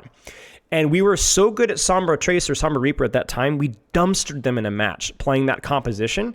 They didn't like that because all we did was we'd stage and we'd dive and we'd kill the Ana. We'd stage, we'd dive, we'd kill the Zarya over and over and over and over again. So what ended up happening is we beat them so badly in that match that they actually adapted and removed the Ana and they put in their Lucio player instead, Lucio Mercy, and they replaced Zarya with D.Va. I forget who the D.Va was at the time. I know the name. And now we didn't have a target to dive anymore, and so we were unable to adjust, and then they beat us. So I was part of this process at one point in time where a really corny team actually developed through our ability to beat them, solve them. And this has happened over and over and over again. Another good example is another team that I work with, London Spitfire 2022. I'm going to go and tell you guys right now, we were not beating dive teams for weeks on Reinhardt, Mei Soldier, Bap Lucio. I know that's the composition that we were known for. We didn't play it all the time. We played a lot of dive at points and times, but on maps where it was good, we were able to make it work quite well. But it took weeks of practice. You can ask Christopher. We lost a lot of scrims, and credit goes to Christopher for having confidence in his system, for figuring things out. And we obviously put a lot of work into, you know me guys, like off-angle control and flanking and marking, and we basically lost every single ult fight, so we had to find creative ways to win neutrals. So basically, but it took time for us to figure it out. The really easy thing was just to abuse how strong Nano, Winston, and Genji was at the point in time. So the paradox of patches is that adaptation becomes both easier and harder the longer into a patch that you go, because people have more time to experiment, but people have more time to master. So if you patch faster, like OC is asking for, and like a lot of people, myself included, have asked for in the past, it actually doesn't really solve the problem. Question, chat, is Mauga comp the best comp right now? Is there a better support than Juno right now? Probably not, but is Mauga comp the best comp? We don't know. We don't know. There hasn't been enough time to experiment. It's just the most reliable, right? It's the one that teams can rely off of within a short period of time of practice. And it would take a long time of experimentation for us to find out what the problem is. So outside of putting all the cancer heroes in the dumpster and keeping them there, which, by the way, I'm not against, right? Like, I'm not against saying that Mauga being a mid-win rate character is probably too good for the character right now. I'm okay with that. I agree with that, right? There really isn't any guarantee that there's going to be a way to find out how to bring Ram back in the meta, or find a way to bring Marissa back in the meta, because the irony here is that there's two categories of players that abuse brain dead characters. You ready for this? Plat players and pros. Plat players and pros. Plat players because eat lowest hanging fruit, counter swap tank, easy value. Plat players we know swap the most from Gavin Winter. Plat players will abuse the skill floor, right? They'll abuse that skill floor over and over and over again because they can just pick up the character and play it a relatively. And pros because they don't have time to do anything outside of pick up what is immediately decent and execute that. Because pro is about executing as best as you possibly can, as quickly as you possibly can. Finding ways to improve our ult economy, our matchups, our push-pull, our communication, and so on. So, that's the paradox of patches. The longer you wait, the less adaptation, the more adaptation. It doesn't really solve the problem no matter what way you go at it. And this has historically been the case. Now, that's only one point of why I think hero bans doesn't solve the problem here, and why things devolve into brainless mirrors. Okay? Number 2, fear. Fear. Hang with me. Hang with me. Fear. You guys this isn't a hot take. This is the truth, okay? I'm going to say some hard truth as somebody that's been involved in the pro scene, again, for a long time. We're going to have some hard truths today, okay? You guys ready for this? Most teams and most tournaments, whether lands or not, do not play to win. They don't play to win. They don't play to win. Most teams do not play to win. They play not to be last place. It is the inherent psychology of humans that trickles into teams that people are risk averse and they would rather a 80% chance not to be last place than a 10% chance to be first. They play not to lose. So if there is an easy comp that everyone's playing that usually starts with the best team, right? The meta almost always trickles down, which is hilarious. It always happens that way. Then teams will go, hey, if we pick up this comp and we get decent at it, we probably won't finish last place.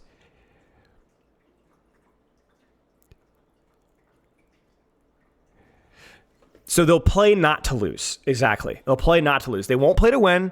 They'll play not to lose. They will homogenize. They'll play the same crap and think that, hey, at least we won't be last place because we can adapt and we can develop this. you cannot tell me that some of the teams in this current meta right now were having good scrimmage success against teams like Crazy Raccoon. Now, but I know that's an unfair comparison. I know it is. You're not likely to beat Crazy Raccoon. They're too good. They're good at everything. I understand. But you're not going to beat them by mirroring them. You're not going to beat them by mirroring them. And even in less extreme examples, because to be fair, Crazy Raccoon, Team Falcons are maybe, there's a bigger gap right now between the top teams and the bottom teams maybe than there's ever been before. But we've seen this historically for years, even with teams that were actually halfway decent, right? Like you could sort of compete. People won't do it. They're scared. Most teams won't. Yeah, that's not always true. Yeah, that's not always true, but most teams won't. Most teams will just happily mirror, do the best that they can, and play not to lose. And this is this is not even necessarily like, oh, they're dumb or they're stupid. It looks better for your org if you're not in last place. I know there's this big conversation with Houston Outlaws with GOATs a long time ago. Do you guys remember this? But most teams are just content to be decent, right? Not everyone can win. I know, again, London Spitfire, we were content to we were content to contend for the top. We were content to look stupid sometimes in scrimmages playing to win. And I think sometimes the Spitfire have kind of lost the script with that at times. As they have gotten better in some aspects, it almost made them worse, if that makes any sense. They felt like they could compete. But yeah, anyway, long story short, they play not to win. And that's not just a pro play. That's just people in general. People in general don't play to win. And so that obviously means that things in general boil down to a mirror matchup, because the mirror matchup is almost objectively the safer, more consistent play of avoiding the worst case scenario. All right. And this is something that has been the case and will always be the case. I'm not calling out the pro community with any of these. It's not going to change. This will never change. Again, this will never change. The only time when any of these things will change is when one individual or one team has a remarkable individual or a remarkable set of individuals which change the culture, and then inevitably it will go back to wherever it was as they move away. Regress back to the mean. So this is the case. And the reason why this is important is because the lowest hanging fruit, people are going to be scared to adapt and scared to try new things. It will never change. All right. Final thing, and this one is the one that is more regional emphasized, but it is not just the West. It is something that is more common in the West, but it is, I think, definitely globally true as a whole. Okay? Push-pull bias. High-level play, especially in the West, has a heavy emphasis on the ability to push advantages, especially, and to a lesser extent, kite disadvantages. The West just likes Lucio, man.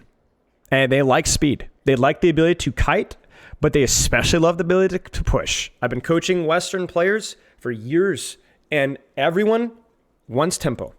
Everyone wants to be aggressive. Everyone wants to push. Everyone wants to go in. We need to play faster, right? And so any composition that doesn't allow that, at least immediately, whether that's dive or dive hybrid, they don't want to do that. It's hard. It's hard. It's not easy to kite disadvantages, and it's not even possible to do so consistently if you don't have a Lucio. You know what I'm saying? So you can't do it. You can't do it. So the West wants to be able to push. They want the ability to push. They like it. Feels comfortable. That's all they've known doing. And it's not just, that's because of the characters they historically have played, although that is true. It's also because pro level, the ability to kite and push advantages is pretty strong. Now, I would say controlling space and controlling angles is equally as strong, but that's something that's not as intuitive at this point in time. How many of you guys remember when I was coaching Team Overwashed? Do you guys remember Team Overwatch when I was briefly coaching them? It was just a content team, right? We were mostly having fun. I don't think we scrimmaged more than like once or twice. Did a handful of VOD reviews. Do you remember what it was like scrimmaging with some of those players? Do you remember what Apply and J3 were always saying? Apply especially, right? Who'd had experience in pro meta. But what was the general problem that we had? What was the solution? Do you guys remember?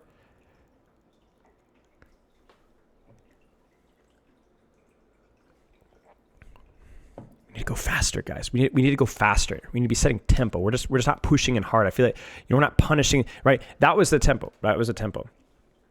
It wasn't even being overly aggressive, but there was a clear priority on the ability to push in hard, in, right? And not about, hey, how are we taking space? How are we setting up these pushes? And so there's always been a bias in the West about pushing and pulling. That's why Korea has always been better at dive, right? That's why the West has been able to compete with Korea at times in hard push-pull metas. Now, recently, that's not been the case, I will say. But historically, that has been something where the West has been able to compete because sometimes pushing and pulling is really good. All right? The more angles you take, the harder it is to push and pull. But the West has always had an emphasis on that, and pro play in general has always had an emphasis on pushing and pulling. So, it's a tricky conversation for sure. But these are the 3 reasons why, besides just the viewership experience, I'm a fan of hero bands, because these are the reasons why we're always going to have mirrors. I don't think it's reasonable to expect anything but generally lower skill floor mirrors as long as these 3 things are relevant. And I don't think, especially 2 out of these 3, that's never really going to change. It's never going to change. You're not going to break this. This is just the base of human psychology. And no matter what you do, no matter how fast you patch or how slow you patch, it's not going to change. I mean, the last time that we had a non-push-pull meta was Winston Sombra Tracer, where all of those characters were so overtuned and all the other characters were so undertuned. And shockingly, what happened, chat? Even though it was a meta that like literally half or at least a third of pro teams could not mirror, people still mirrored it. They still mirrored it. They still tried to play it. So even when it wasn't a push-pull bias comp, they still mirrored it. Bunch of garbage Sombra, garbage Tracer, garbage Winston, garbage Ana Brig players trying to mirror it because they're too scared to adapt to anything else. And everyone's like, I missed the glory of Winston Sombra Tracer. Yeah, but people got tired of it real quick. So, I don't know. I think it's hubris for me to say for sure that hero bands are objectively the best. They're unquestionably, there's no argument against it. There is a good argument against it. It does diminish the specific quality level of play of that one specific composition, but I think it introduces skill ceilings in a lot of different directions. I think it makes a significantly better viewer base, and it encourages non-mirror matchups. And if you disagree, I really encourage you to take a watch at the EWC from this past summer. I chose to not really participate as much into it because I do not agree with Saudi's stance on human rights. But I would love to see the format that they used utilized in the current professional meta. And I would love to see it tried. And crucially, if you guys don't know how they use the bans, that's what I encourage you to go back, because how they did the ban phase was very creative. And many of the complaints that I see about hero bans are moot, are irrelevant because of how it was utilized at the pro level. Yes, OWCS is under Faceit, yes, which is bought under a Saudi organization. It's a slippery slope. During 2022 playoffs, I think the reason why Spitfire played during 2022 playoffs is I think that their scrimmage results were pretty reasonable, and I think they were very confident in their push-pull. Yes, we're talking about hero bands for pro play only. Yes. So anyway, that's my clip dump. And I think the reason why that's all being said is because I want to explain why I'm for hero bands. And we're going to review that. And also not just why I'm for hero bands, but also why we're seeing the Malga matchups. Why we're seeing the Malga matchup, the Malga mirror. This is why, right? This is why. It's a push-pull comp with the tank that is the least trash because Orisa is bad. People don't know how to play or probably can't play or probably isn't good enough with Reinhardt and Zarya. JQ probably is decent, but enough teams haven't experimented with it to know. And Ramattra just gets run over by Malga. So, Juno Brig's going to enable all the speed stuff. Hey, Zanzibar.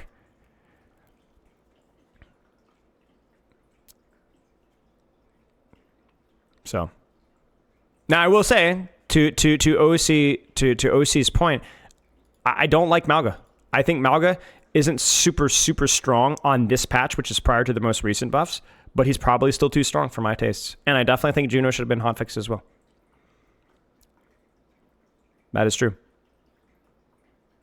Nuke Malgan, I think we see more composition variety, and that's where I think I disagree. You might see a little bit of composition variety, maybe, but it would quickly settle, like within weeks. There'd be the new push-pull comp or the new comp that everyone's just going to mirror and so on. You just go, the cycle continues. So part of it's hero design problem, part of it is also hero strength problem, but more of it for the pro play is more so than that. Okay, I got to tinkle, guys, and then we're going to review this match.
Is that fish tanker is peeing for a long time?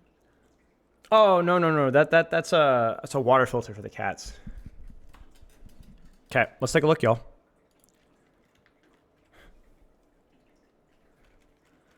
Okay, everything pulled up. So we'll try to spice it up. There is obviously a lot of skill and expression. A lot of skill expression, skill and expression, what am I saying? There is a lot of skill expression when you're playing a push-pull composition that's allowed. A lot of it is just about pushing and pulling and kiting advantages, disadvantages, good cardiac usage, setting up your angles, and ult layering, crucially. Till the cat has said meow. Meow. They're indifferent to your existence. But yeah, okay, let's take a look here. Let me change my head title here. And let me know what you guys think of the volume. I want it to be audible, but not loud. Toronto versus TM. Insane echo bumping a line off cam. Just a line? Why not more? Is anyone in Stockholm watching right now? Anybody in Stockholm watching right now? Going to Canes? Cheers, mate. Bit of an odd one too. I mean, Ilios is pretty Nice. when it comes to running the, Welcome. Hope you're enjoying everything. Set up on that high ground above the point. Opium is kosher? Nice, dude. Toronto Defiant also offering the same thing. Merit, no slouch on the hit scan. I still remember Above a line, a runway. 2022, when Sojourn It's more was like enabled, lines. triple I'm in Miami. red Does that count? Yeah, it counts. one of the Perfect. best That's highlights close. in Overwatch esports history. VOD is also on YouTube if you want to dodge ads and stuff. Actually, yeah. So I want to dodge, not because I want to dodge ads, but because the skip function is 10 seconds on Twitch, but it's only 5 on YouTube. So it allows for much more accurate scrubbing. You get me? So we'll do the YouTube one instead.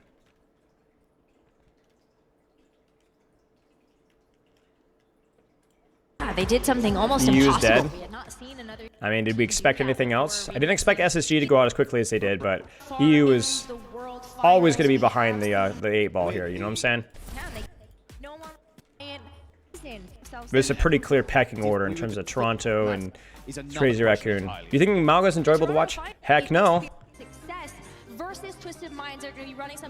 Stockholm Sun from Overwatch, does that count? Yeah, that counts. Okay, so let's talk a little bit about compositional stuff here. So Malga meta, lots of push-pull because of Juno, Brigitte, and because a lot of the other push-pull tanks aren't as good right now, and Malga is competent. Also, Malga's Cardiac is really strong in a team coordinated environment because it allows for a lot of good pushes and pulls. It allows for enabling of teammates around you. It means that you can even cheat angles sometimes, which is great. Capitalist, thank you for the 6 month sub. I appreciate you, mate. Congrats on your new badge. Should be a new badge, maybe not. DPS variety has been really good, I think, because a lot of people have a lot of different heroes that they're strong at, which has been really fun to watch. It's been what's keeping this meta fresh, which is great. And there's still some stuff that when there is a ton of verticality, you're seeing matches like this, right? Which is obviously really, really fun. This is Twisted Minds. This is Toronto Defiant. For context, Twisted Minds, I think they are the lowest seed going into this, one of the lowest seed. They barely squeaked in the first place. Their backline is really good. MCD is historical Overwatch League experience. Bliss was with Dallas Fuel. Pretty solid main support, all things considered. TVNT has been around for a while. You might not be as familiar with him, but he's been in contenders for a little while. Lebda, same as well. Quartz has historically been considered one of the best Western, maybe the best Western DPS for quite a long time. The best Western hit scan for quite a long time. I think up there with Kevster, not in the hit scan, but in the DPS category. But he's crazy. He's really, really good. I got to coach Quartz, work with Quartz briefly way back in the day, and he's just insane. Are allowed to coach between rounds or maps. Between maps, yes, but not between rounds. Quartz is really good. I would say this is going to be I think backline for Twisted Minds is competitive with Toronto Defiant, which is crucial. Quartz is really good, arguably as good as Merit, depending on the situation. We haven't really seen Quartz matchups as much versus high-level hit-scan players, but I like his matchup. Lebda is a little bit less flexible, so you're going to see him play around with some of the other characters, unique characters. Toronto Defiant, just pretty much a star-studded cast. You've got some Overwatch League champions and RuPaul and someone. Merit, really high-level hit scan, has been for around 3 years. Sugar Free, probably the best American DPS player in the world. I mean, almost unquestionably the best DPS player in the world in terms of flexibility and execution. And Vega is probably the best Western main support. Honestly, like I don't think there is a better mechanical main support in the West, and that includes Europe. So, obviously some stacked teams here, and I think Toronto Defiant's pretty much expected to finish third place. And yeah, let's take a look here. So no spoilers, this does go to a map 5, which is why we're reviewing it, but if you haven't seen the result, don't spoil it for anybody that may have not have seen it. Bring their own kind of flavor here as well. TVNT Rose, gonna be happy So the with key this thing matchup. for how this is set up is this is going to be very similar in terms of controlling space, okay? So a lot of Ana Brig stuff is basically about controlling sightlines, okay, and denying enemy dives. So we're going to see attention on denying the Winston from getting space, and it's going to be the same thing for these guys as well. It's going to be this Brigitte trying to deny the D.Va from taking space here. And then the contrast is going to be the Pharah, which has a lot more verticality and direct dive control, whereas Tracer can stage on high ground. But actually, the reason why you play Tracer here is just for off-angle pressure, whether that's on tank or maybe even point. So I think it's just a stylistic choice. I think Pharah is really good here. I think Tracer is really good for point pressure. The D.Va is much worse at setting up hard dives, but is much more static. Like basically, D.Va is going to be very hard to remove from here, but she's not going to be as much of a threat. Winston's much easier to deny and or remove, but if he does get in, he's going to kill you. The big difference beyond that is Winston Primal is just better. It's just better. Okay. Yeah, that's true, Mist.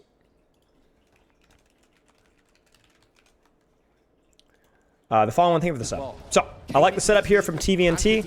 I think this is pretty clean setup from all things around. At this level of play, we would expect, at least on first fight, for setups to be relatively reasonable. They're looking for Pharah. TVNT's trying to hard flank. I actually don't even think he necessarily needs to do that. He goes around the Mega there. I'm not sure exactly what happened in terms of him taking so much damage. Maybe Bliss just clears him out. It kind of looks like MC doesn't have a really good sightline on the TVNT, but that's way too much damage being taken. I think Twisted Mind's power position is pretty decent there. And because he's out, that's going to allow Toronto Defiant to kind of pressure point for free. And you can see the Tracer value right there. And then Lebda gets picked. I mean, this is just, yeah, I don't know. This is just good setup from Toronto Defiant. To good angle control. Lebda gets punished. TVNT takes way too much damage. And that just, honestly, like with the vision that we had there, Toronto Defiant just had much better setup. And this is really hard because the one nice thing about Tracer is that if you lose space, like if you lost this fight, Tracer's easy to retake because she's super mobile.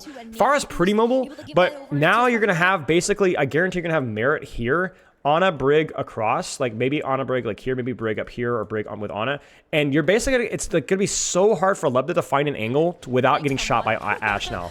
And just make sure that Winston's going to be really powerful in that backline.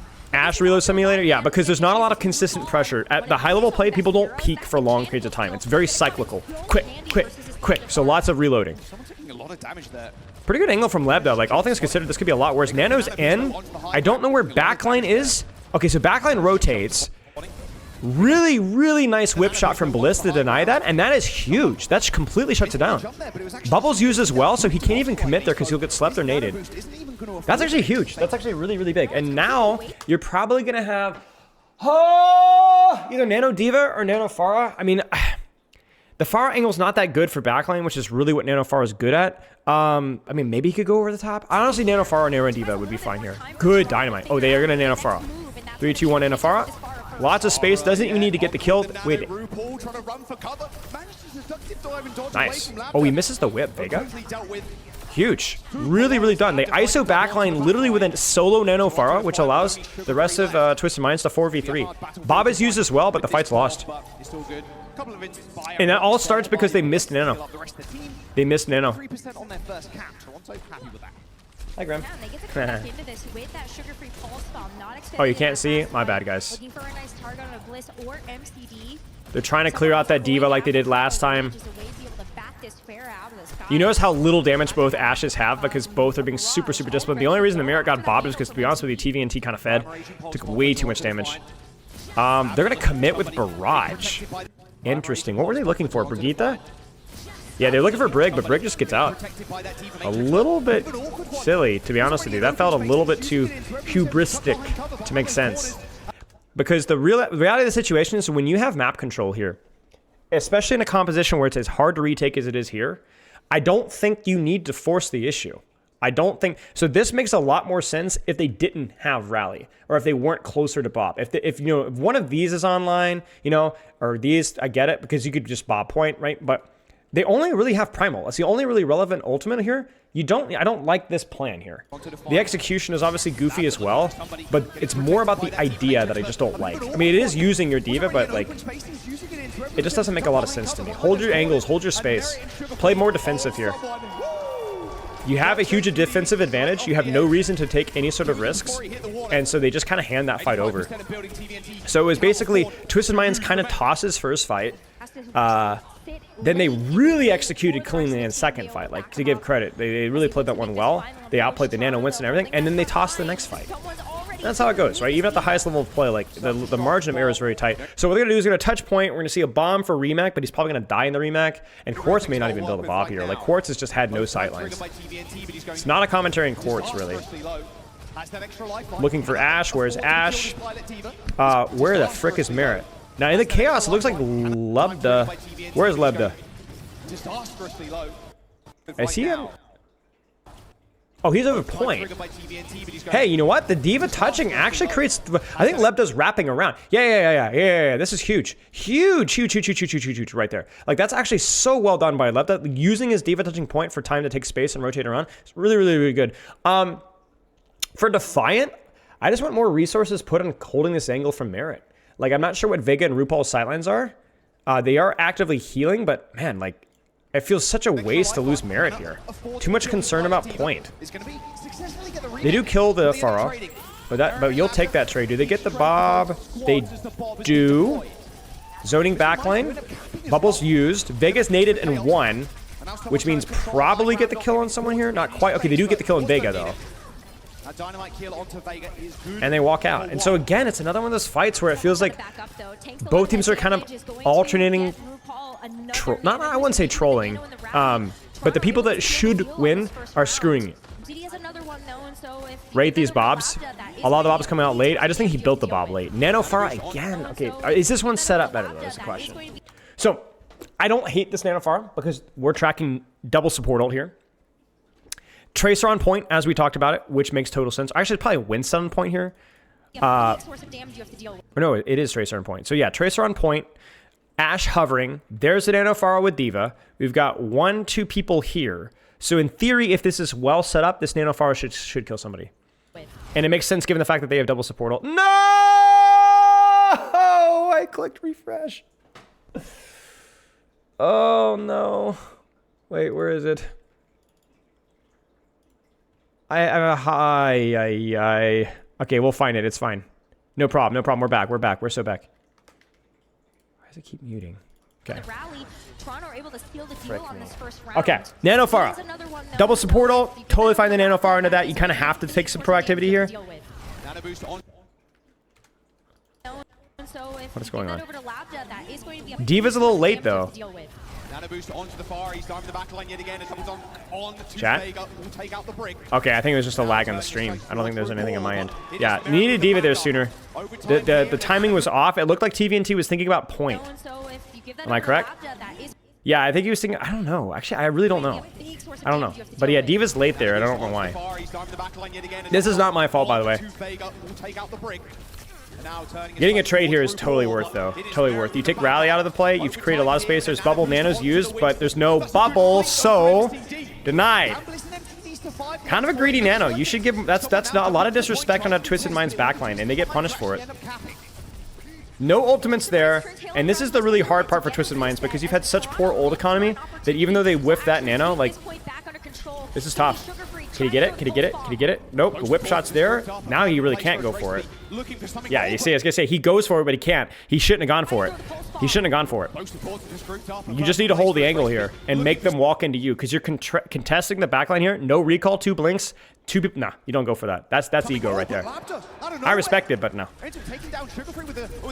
Primal's in there though.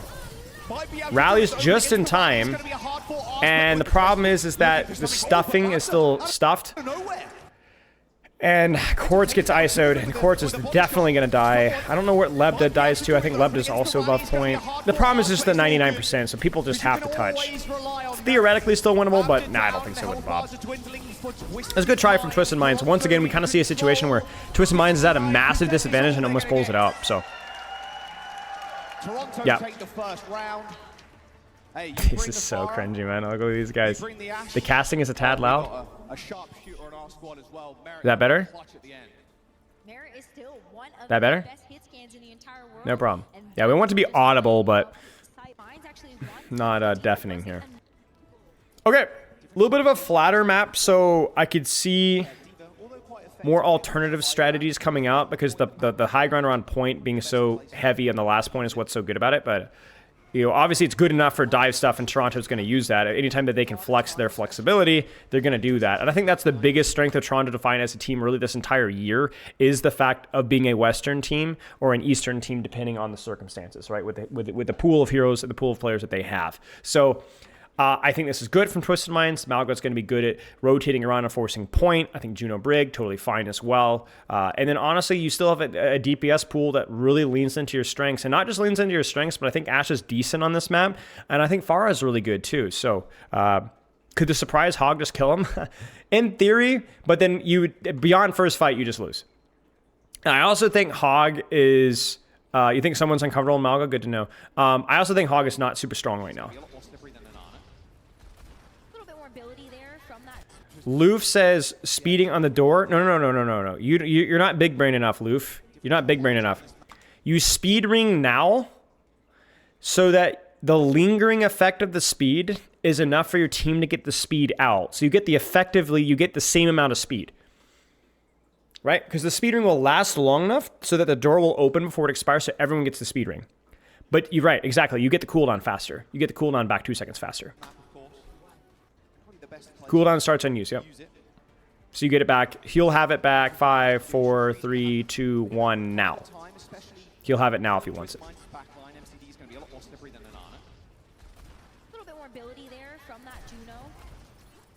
It refreshes when you go through it the second time.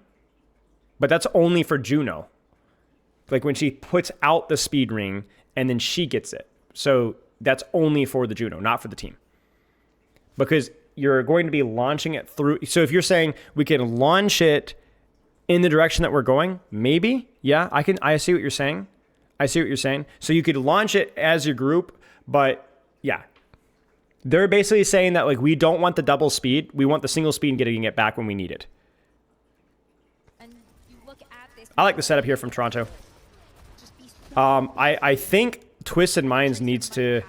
See, this is the hard part. This is why you want to run Ana, because it's kind of important to get your Pharah on this angle here. I think it's really hard to deal with an Ashe when she's unpopped. Like, you see this? Like, I actually think Lebda they need to put, like, all the resources into Lebda to get on pressure here. Like, they have to. Like, I don't know how the frick RuPaul dies. I don't even know where RuPaul is. Is he on the back high? But this is, like, not good. Like, this, in terms of setup, it should be really scary. I'm surprised it even works. I have no idea what happened there. It's a crime that RuPaul died there. I have no idea what happened. The setup advantage is monstrous. Malga's just forcing point and trying to avoid crap. That's all it is. And he's got a fairly decent matchup versus Winston. That's pretty much all there is to it. Like, this, you have to do this. Like, you have to. There it is. That was good. Good for Twisted Minds. Like fine. I mean, it took the Ana dying to, like, who knows what, but, like, we take that, right? Yeah, it's definitely not an easy conversation for sure. The Pharah walked or flew over to kill Cage to kill RuPaul. Right. But that should never happen that easily, to be honest with you. Never. That's on RuPaul. Lucio on retake. So the reason why they run Lucio is basically because, obviously, Lucio map. You know, good Lucio map. Yeah, but why not run Lucio in the first place? Because the Brigitte is if they would have come out on D.Va, some sort of brawl dive hybrid. But with Malga, there's going to be so much less pressure on your DPS, right? It's really just, you can still pack versus the Pharah and stuff, but, like, there's a lot less pressure on your DPS, so you don't need packs. There's a lot less pressure on your Ana, so you don't need packs. And then the Brigitte, just, like, she can't really push anything. Because everything there's no tank that she can really bully here without getting bullied herself. So, Pharah Sama got kill him. Hey, maybe. Yeah, maybe. So, Lucio good here, but also the situation. What the frick, Sugar Free? This guy is garbage. Surely he will not play well this match. Yeah, he just freaking dies on the angle. Just directs. This is just mechanical stuff. You're good at the character, random stuff happens. I mean, it happens. You play a DPS hero good, you sometimes just win fights. I mean, the angle setup here is good from TM as well, but I mean, this is just you hit shots, you know. They're thinking about pushing that, and I think they decide not to. Oh, they might need to ult this. They're really trying to ISO here. They're trying to find people splits. There's the Bob. Holy frick. Yeah. MCD just gets screwy with the rotations here. So they're thinking about pushing. They decide not to. They don't really get a whole lot of the speed ring. But from here, MCD really needs to kite the rotation all the way back towards his spawn. I don't know why he's standing here. This is just brain dead. You need to expect a push from the ultimate, and this is just a poor rotation for MCD. Cardiac is used. It doesn't matter. They have to get out. That was just a poor rotation.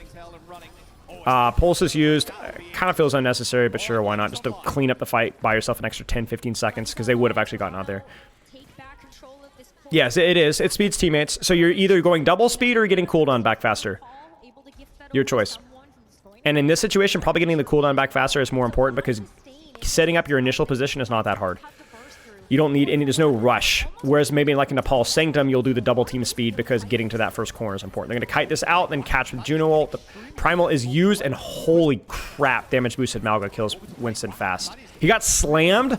Okay, that's actually crazy. Let's give credit to TVNT. This is not easy. He runs and slams someone immediately. Someone is murked. It's not even a bad plan from Toronto. This is usually a good rotation to punish. But they got cooked. And also good speed ring and response from MCD there.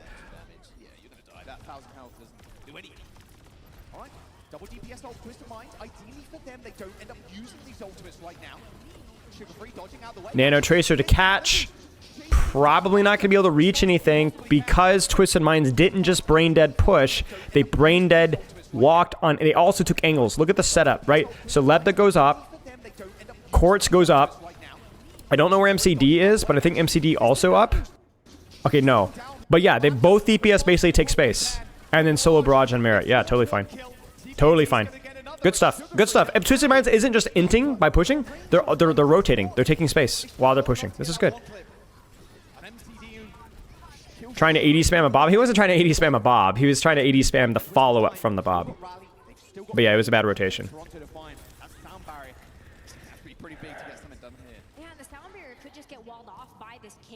Thornberry is a cheeks ultimate, I will say that, in this situation. You don't have the ability to completely close the distance on this map, so they're going to be able to catch it with Rally. I favor Twisted Minds this round. Favor Twisted Minds this round. Serious favor right now. Pharah has set up. Ashe has set up. They can catch any push. I like the D.Va swap to contest the high ground because it's going to be hard to connect onto Juno Brigitte. I don't think Winston's that good versus Juno Brigitte. D.Va feels like a little bit better versus the DPS matchup. I really like what Vega's doing here with someone. This is really good. But in theory, Lebda should get Pocket. Where's his supports? Where? Where is Juno Brig? How do we have 2 supports and no support? This guy should be getting, like, packed out the cheeks. Oh, dude. Okay, so this is kind of bad. Like, Bliss needs to be rotating out either this direction or be starting on this high ground here. But there's Matrix on the heel, and there's just no Pocket at all. Juno Brig's inside, but I don't think you should be playing inside versus this composition. You need to stay outdoors. You need to pocket your DPS. You can live dives with Juno Brig. You cannot play indoors. You give up space, your angles die. That's what happens. They go inside to hide, you die on the top. Impossible. You need to rotate speed ring, open your sight lines versus this. If you have your speed ring and your Juno Brig goes this way, you're totally fine. Juno Brig, we're indoors, man. I don't know what's going on. So they're going to push back around. They are going to catch on a trade.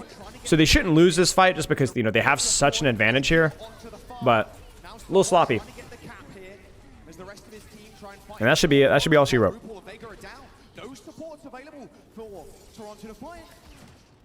Toronto's going to try to cheese it, try to last as long as it can. Yeah, this is all you need to do. Just let TVNT kind of run around, shoot touches.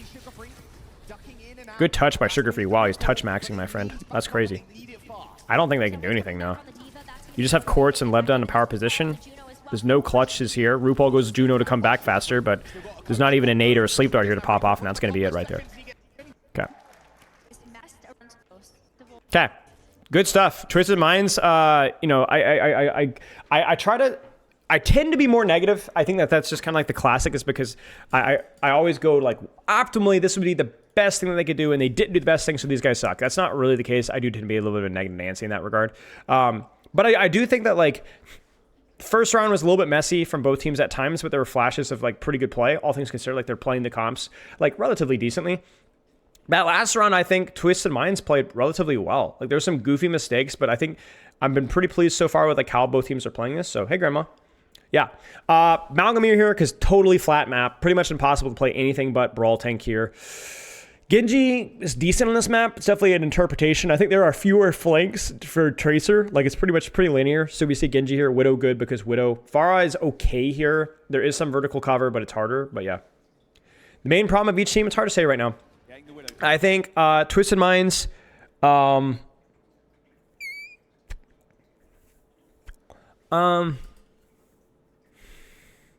First rounds, I felt like they had some questionable fight plans, I think, more so than anything else. They lost a lot of space.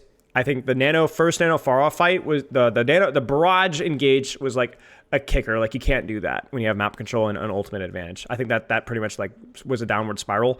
That last round from Toronto Defiant, just stupid deaths. Like, you lose RuPaul to nothing. You lose Sugar Free to nothing. I think that was the biggest one.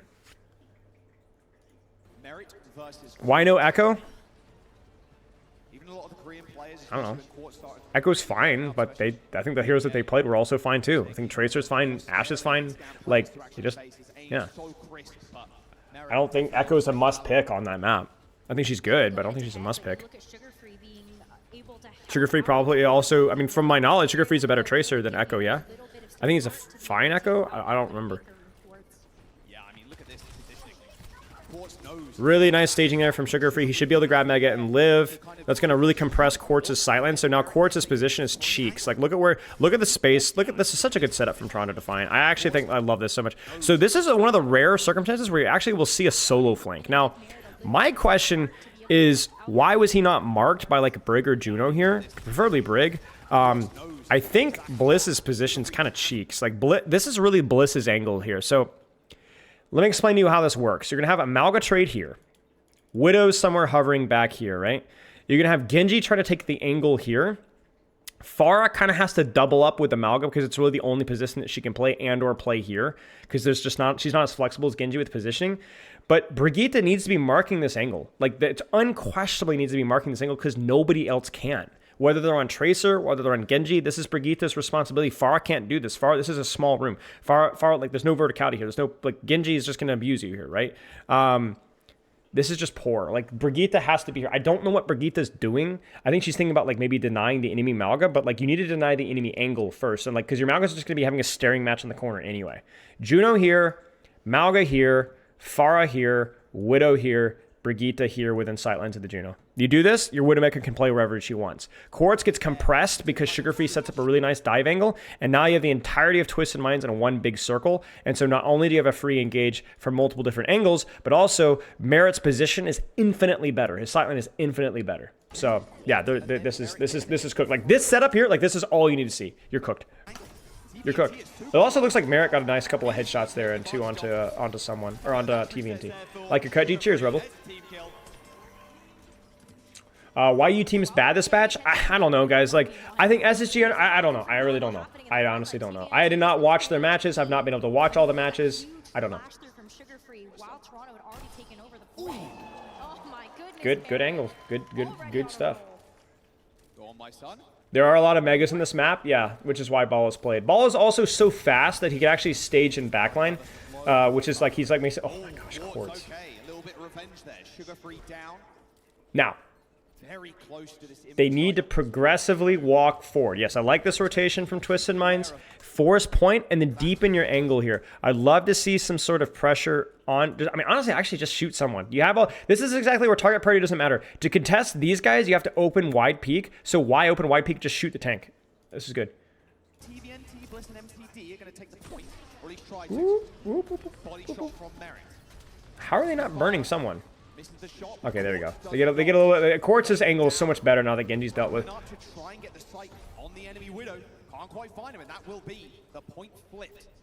Yeah, nice job. Good stuff from Twisted Minds to very methodically capitalize off of Quartz's initial pick. Not something you can always rely off of, but yeah. Okay, let's see if Twisted Minds does a better job of their setup. Like, there's no way Sugar Free should be able to rotate in like he did for free. Yeah, Quartz is scary, man. Quartz is scary. Merit is a great Widowmaker.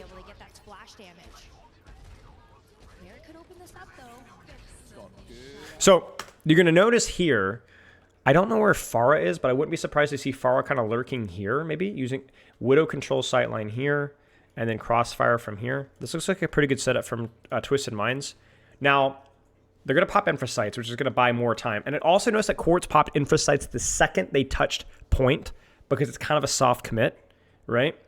Moving on from that, I don't really know how this old economy is going to go because Widow complicates everything. The obvious solution is like you're going to Juno ult for Juno ult, you're going to take a cardiac trade, you're going to cage fight.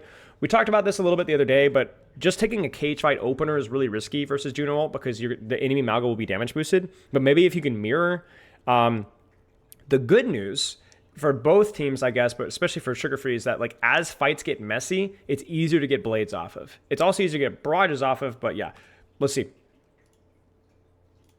Well, they know exactly where.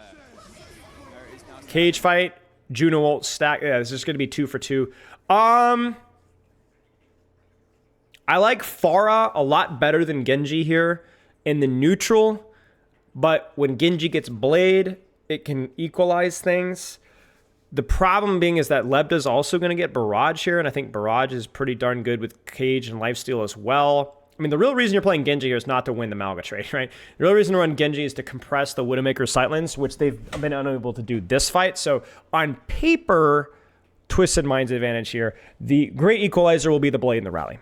And so if they don't get a kill in the next 2 seconds, I think Twisted Minds loses this. Oh, there's the orbital raise, the cage coming through from TVNT.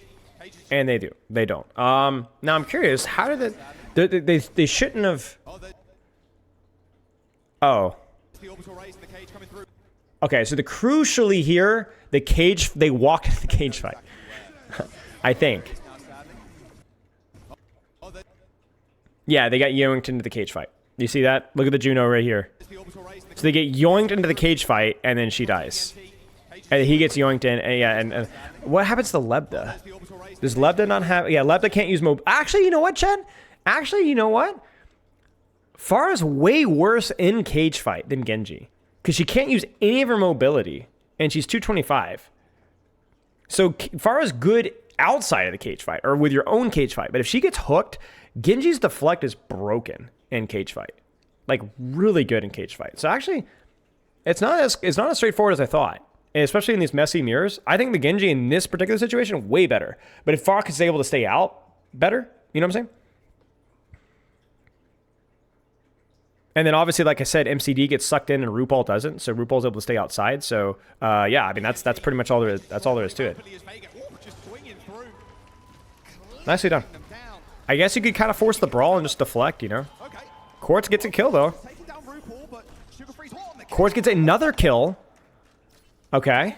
That's actually really big. You can actually start to walk now. Like, just walk. Yeah, Genji really good for that. Yeah, that's true. I'd forgotten about that. Because that's something we saw a little bit back in, I think, Dallas, yeah? Rally for rally, Blade, Barrage. Blade can be tricky. He's gonna rotate. Yeah, this is where Pharah's good. You rotate here, but Quartz gets a little close, gets hunted down. To be fair to Bliss here, this is not an angle that you can mark. So this is on Quartz. He needs to play his own life there, and they're gonna try to push off of that. That was good. Really well done by Sugar Free. Good recognition, and unfortunate, like really unfortunate. And they're gonna have to use Rally here because they're not even sure they're gonna be able to get a touch. I agree with that decision. But the problem is I don't know if they're going to be able to get a trade off of it. Yeah, they don't. That's going to be it. Yeah, good play by Sugar Free. And honestly, like, that's just a quantum. That's on Quartz. Quartz cannot do that. Like, Quartz, they have to make him respect that angle more. That's fully on Quartz. So Quartz pops off and then trolls. Because, again, that fight, you can't... Your Brigitta's rotating with your team briefly, and she has Rally. There's some sort of desire to push. She cannot mark that Genji angle. Widow has to play further back, wait for her opportunity. He got a little bit excited because he got 2 picks, which really helped his team to rotate, but then they fumbled the bag there. I think the preparation and the team planning from Toronto has been just a little better. The macro been just a little better so far. I think, you know, playing Winston, you're just a little bit better over D.Va on the first round, crucially. Quartz has had his moments. Leb has also had his moments. Couple of minor mistakes from both teams, but this has been a good game. This has been high-level Overwatch. How has someone looked on Mauga? It's really hard to say. Only a very small sample size. Very small sample size. So, yeah. Chat, give me, like... I'm going to take a quick break because I got to eat. I haven't had lunch yet, and it's almost 4. Well, it's 3:30, rather. So I'm going to take a quick break, and I'm going to eat my... We have some pizza left over from yesterday. I can maybe do some questions if you guys have any questions. Because everyone loves when I talk with my mouth full, right? All right, give me 1 second.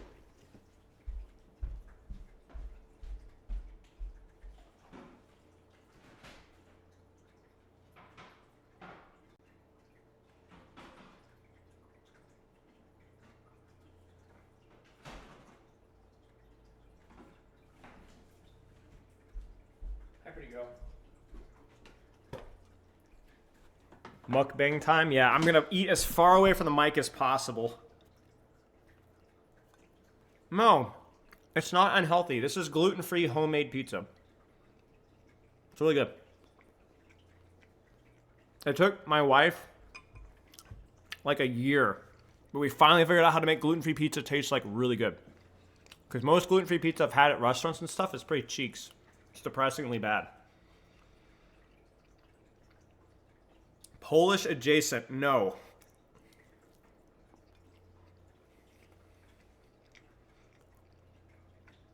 Yeah.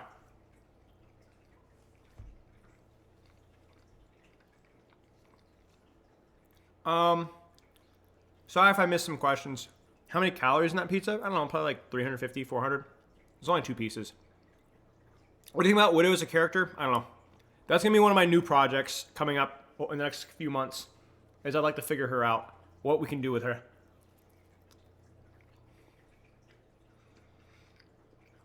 Favorite cheese? I don't know. Depends. I like cheese on stuff, but I don't like cheese by itself, if that makes sense. Would love to get that recipe for my partner. Yeah, message me, Gavin. I'll get it for you. It took a lot of experimentation because gluten-free like flour and stuff is like really finicky. So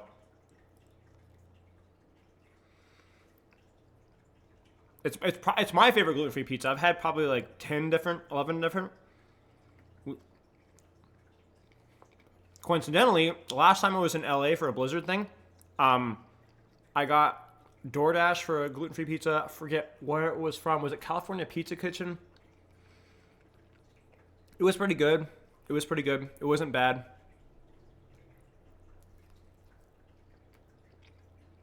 I have no ideas to fix Widow, which is why I want to practice, figure it out.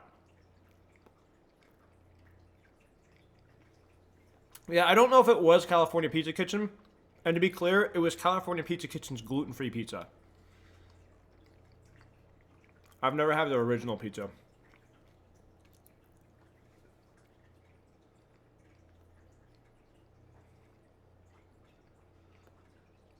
Yeah, maybe it was Blaze.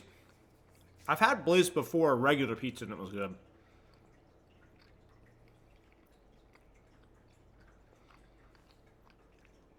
I have celiac capitalism, sadly. Diagnosed 2 years ago, which was really not great, but is what it is.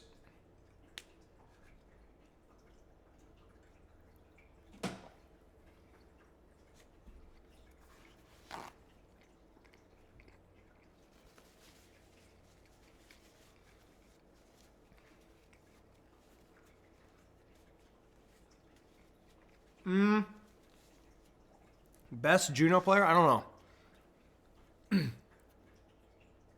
Juno is one of those macro characters that mechanics still matters decently, but it's hard to look from an outside perspective. That's funny, Gavin. But yeah, I don't want to talk about Widow right now because I don't have any ideas. I think all the ideas that I've seen for her, respectfully, are really bad.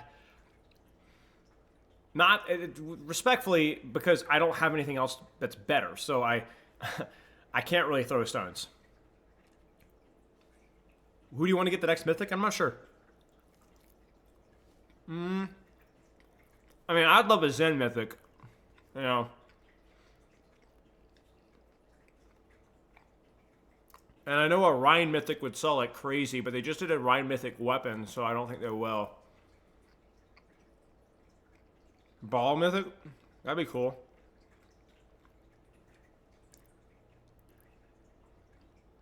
Do you think it's possible to get another hero that get people to fall in love with it? Maybe, yeah.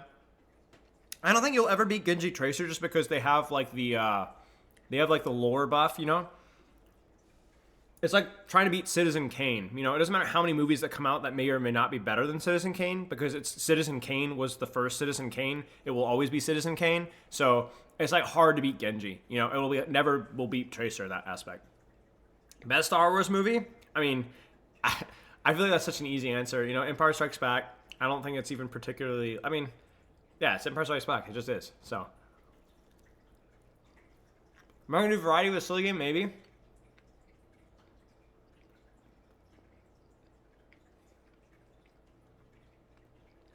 Yeah, good point, Bat Carpet. Favorite season? Ooh, fall maybe? Because it's like right my birthday and then leading up until Christmas and Halloween and stuff is like really fun. Almost fine.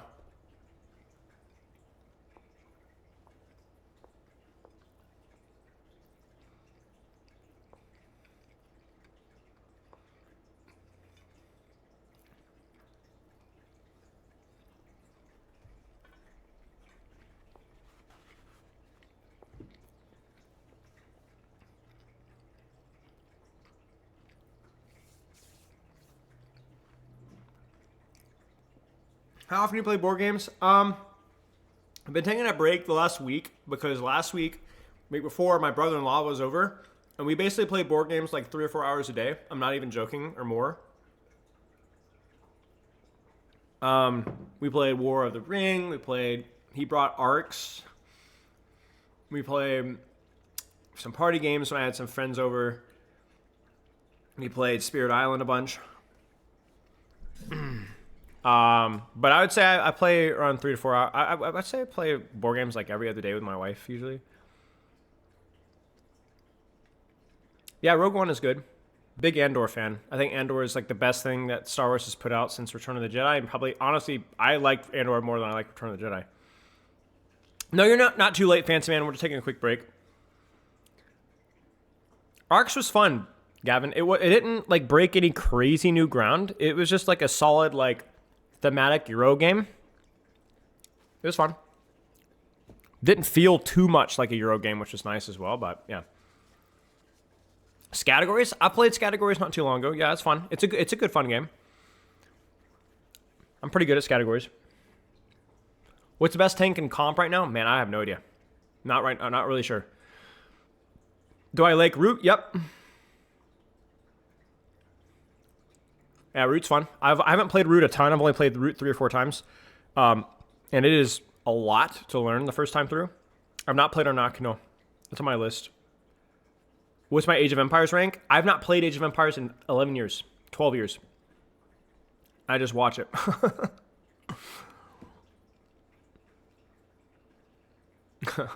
You think OC should collab? Yeah. The Root app is really well made. Yeah, my brother-in-law is always trying to get me to play board games online, but I don't know. I haven't tried it, to be fair, but it's like reading a book on a phone. I have the Dominion app, and the Dominion app is also really good, but I never find the time to play it. I just never want to play it. When we see a Raid Shadow Legends sponsorship, dude, I used to get messages from them literally 2 or 3 times a week. I never responded, and I think they eventually gave up. You can read my lips on this one. I will not be sponsored. I have no plans to accept any sponsorships that is not something that I personally endorse. I'm fortunate enough to be at least relatively financially stable enough to where I don't have to endorse something. Not that anybody should feel guilty if that's the difference between them being able to do what they love and not. I understand. I'm okay with it not having to do that. Favorite AoE 2 Pro? I'm pretty basic with that. Like, I've always been a Viper fan. I also have an additional connection with Viper. So, fun fact. Viper's brother, his name's Gen, does a lot of Lord of the Rings online content. And I've played with around Gen, and I've actually played Overwatch with Gen. So Viper's brother, I've played Overwatch with Viper's brother. I'm still friends with Viper's brother in Overwatch, and I've did some Lord of the Rings stuff with Viper's brother as well, which is kind of like a weird small world moment.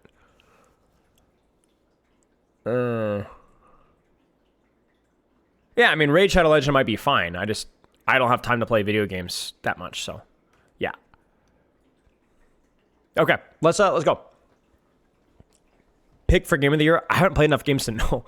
Bro, I just played God of War like a few weeks ago. The Ridge 2018 one, bro. I don't play games very often, and I generally like only play like I try to like research my games ahead of time, so yeah. Yeah. Alright, let's take a look. I've really liked God of War. I'm almost done with Ragnarok. I've been basically slamming into that. Great story. Okay, I mean, there's really not a whole lot to say here. This is Mauga, Juno Brig, playing double DPS that they're both good at. Toronto Defiant, same thing, DPS that they're good at. The only variation here is because there's a lot of verticality in first point, you play D.Va, you play Ana Brig. Toronto's Defiant comp probably falls off really hard on second point, but then is good again on third point. So, yeah. Spylo invent a board game. True story. So my brother-in-law and he wanted to invent a card game at one point, and we put some thought into it at one point a long time ago, but not really something I'm that actually interested in. TVNT goes to point and gets cleared out pretty quickly here. This is going to be about, can I get our far into a good position up top right? And I think they successfully just did that, which is huge. someone to kind of protect him with the defense. And so then now they force point. Step out in the open, gets naded. There's the nade. He has to peek Widow, and he misses the nade. And so someone's going to get melted here. So they have to hit the nade to be able to contest the Malga. They miss that cycle, and then in the setup phase, Sugar Free gets smoked by Quartz. This is tough. This is tough. But Quartz has started this one off already. This is a good angle from Quartz. I love this from him so much. And that's it. That's all he has to do. So now he can just deepen his angle on left and just do whatever he wants. Yeah. Good stuff. Good stuff. Really nice rotation from Twisted Minds. Toronto Defiant kind of misses their window for applying pressure. I'm curious to see where was... Does anyone know where Vega was? Was Vega controlling top left? I guess the Pharah kind of makes Vega's position tricky. Like, that's the kind of the awkward thing about the Brigitte is the Pharah can kind of contest Vega, because normally you'd want Vega to be doing something silly, you know, with Sugar Free, but, like, the Pharah makes that really hard, you know? It's tough. Yeah, Quartz is crazy. Quartz is a really good player. Now, the good news is that your composition for Twisted Minds just continues to age well. They're going to go Junker Queen. They're going to go Genji, which I like. All stuff that makes a lot more sense on second point. More push-pull, Juno Brig. Merit catches Lebda sleeping. Oh! Good prediction shot. Look at where his crosshair is, right? He's expecting the grapple because he knows where Quartz is, or where Merit is, and there you go. That's just mechanics, honestly. I give slight advantage to Quartz there in terms of the setup, but I only give him advantage because he was smart enough to expect the grapple. So credit goes. That's a crazy shot, no matter what we. So Junker Queen is just as we pause right at a headshot. Junker Queen flat map. Previously, we saw, who was it? Was it NRG play Junker Queen into Malga on flat maps and find a lot of success? I think this is also prior to Junker Queen's most recent nerfs and prior to Malga's most recent buff. So you could argue that Junker Queen is good here. I think someone maybe not wanting to mirror the Malga, like when you can have an advantage. Like remember, Toronto Defiant always wins by dancing around the mirror. Not because that someone can't play Malga necessarily, but because someone's advantage is his flexibility. So why not leverage that? Why not just throw a wrench into things, right? And so I think what Toronto, both teams are on right now is perfectly reasonable. Can't keep peeking him. Well, you're gonna have to now. We talked a lot about a back carpet. It's a lot more complicated than that. Oh, jeez. Yeah, they're not on the new patch. And that's such a big fight to win because getting out of that choke with Pharah can be so tricky. And now, once again, like you actually get to a location on the map where Pharah can actually do things, right? This building right here on the right is how you play Pharah. Also on the left. Both of these buildings is how you make Pharah work. And then also crucially, like you're gonna have a pretty significant, like look at the ults here, right? Like the Infrasight for Infrasight, but you're gonna have Cage Fight before someone has anything. You're gonna have Rally equally, but crucially, you're gonna have Juno. Like I actually think for Toronto, the only thing you can do here is hope that Merit hits a shot, and or kite an ult with Speed Ring here. A scathing hit on red, dude. We already talked about r/competitive Overwatch. First they came for Ana, and I said nothing. Then they came for Tracer, and I said nothing. What are the other ones that they've hated on? Then they came for Reinhardt, and I said, no, right. Now, to be fair, I saw the post about Ryan, and from what I could skim, it seemed like pretty reasonable critique of Ryan's playstyle, which is more about just kind of like hard shielding and holding. Even when you pin on angles, it's a lot of hard shielding, which is fair criticism. But it's very funny that the overwhelming response from r/competitive Overwatch right now is that Reinhardt is like literally the worst tank in the world. And I literally even had people. Oh no, they went for Winston. For a while, they hated Winston too. And I literally have people in the comments that are like, whoa, I wish this character. I'm like, bro, you guys were hating on this character 6 months ago. Oh yeah, Zen hate train as well. Yeah. It just annoys me because it's competitive Overwatch. I expect that from Overwatch. I expect that even from Overwatch University. But competitive Overwatch, I hold that into a higher standard, and they always disappoint me. So, yeah. Lucio, dude, right? Lucio. You guys remember the whole thing where people were freaking out over Lucio? Oh, this character is the must pick for this composition, so he's horrible for the game, and it's just so silly. It's silly. It's really, really, really silly. Really silly. And the best part about it is you'll literally see threads that get upvoted that like, oh, Malga's terrible, like objectively horrible. I'm like, well, what do you guys want? Like,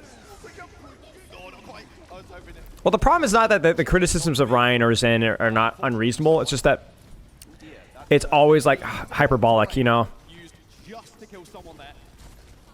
Merritt's gonna have to hit a couple. Exactly, Ninja. That's so real. They're gonna try to turn this. Now, the reason why they're gonna try to turn this, as we got distracted by our Reddit hate, is Twisted Mind stacks. I don't like this. Well, Chicken, I think competitive Overwatch has historically always been a pretty solid Discord subreddit. I've had some good takes. Anyway, long story short, this is just not good. This is like, you need to read the situation if your Twisted Mind's better and know that they don't have ults. They just swapped a Juno. They just swapped a Junker Queen. You have nothing to worry about here. Press press Cage Fight or Juno. Don't stack these guys. Don't stack these guys. Just use one. Just use one and then layer it if you need to. So they blow both ults and get someone, right? But the problem is now both ults are expired. And now, yeah, I don't think you win the 4v5, but you could. You could. So, I don't know. It was always a risk from Vega there. But I think Twisted Mind's even opening that door at all is kind of silly. Is Cage Juno the worst ult combo? I don't think there's any ult combo that's really worth doing outside of maybe like Cage Barrage or Cage Blade, because those ultimates are hard to set up. Cage is not hard to set up. Juno ult is not hard to set up. Anything that's hard to set up, sure. They're going to go Zen here because they're just going to play for back half of second. This is a classic swap.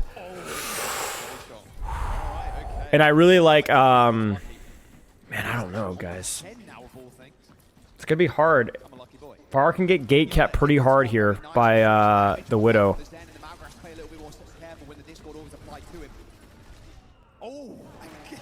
Quartz on the angle. Quartz is playing around the compressed signs. They're going to use Juno ult, but he's going to get out just fine. Even losing Lebda there is no problem. You're going to be able to push pull right back in again. I love the angle control. They actually catch with Rally. They literally, he had the ult to get out. So they catch with Rally. He has to use ult to get out. And they can continue to push their advantage here. Merit on the road. I'm surprised they're not pushing their advantage harder. Even without Lebda there, I think you can continue to push your advantage. But yeah, this is stressful. This is really tight. And for sight, no blade for you. Shouldn't be blade anyway. Oh, I guess never mind. He's just too good. Okay, what the frick? He pops in for sights. Oh, but he doesn't have grapple. Okay. So he doesn't have grapple. They force the advantage. That's shout, blade, in. Close the distance on top of Widow. They catch with Juno ult, but he's so mispositioned right now. And then as Vega walks forward, yeah, there you go. They're gonna try. They even failed to catch with Cage Fight. That's a disaster for Twisted Minds. This is swap territory right here. This is swap territory right now. You've blown your ult bank. You messed up badly. This is swap territory. I don't know if they will, but if you were gonna swap, it would be right now. You have to. They might not. Okay, so they're going to stick with it. All right, well, good luck. Yeah, but there's still 3.5 minutes. So even if Twisted Minds don't hit their mark, Yeah, there's just no space. Yeah, it is server admin, exactly. Yeah, Widow's busted on this point. There's just not a lot of movement necessary, right? It's really hard to get to her. There's Infocytes, deepens the angle. They should expect this. He also gives it away with Venomine. That's kind of weird. That's not a good play for Mara. That's a big no-no. You never Venomine the angle that you're trying to peek with Element of Surprise. Because it's like clonk, hey, I'm over here. So not the best Infosight, I will say. That's not really fair. Not the best execution of the Infosight. Infosight was fine. Trance is really not that good, to be fair, so it's like not like really an ult disadvantage they're really playing into here. Oh, what? So he cardiacs on top of Vega and then just runs out? That feels like kind of a misplay from Vega. Why was he that close? And then they should be able to catch this with Brigitte, and they do, even if Quartz dies here. This is chaos that Twisted Minds wants. Twisted Minds has such a map control disadvantage because this point is so oppressively strong for Defender's advantage for Widowmaker. This is bad. Even if this gets traded, this is bad. And that barrage to catch is huge. That is so incredibly good for Twisted Minds. Vega's gonna die. Merit should die. Oh, they don't even push. It doesn't matter. Huge. Huge for Twisted Minds there. Yeah, Quartz dying there is like totally irrelevant. Even if he did die there.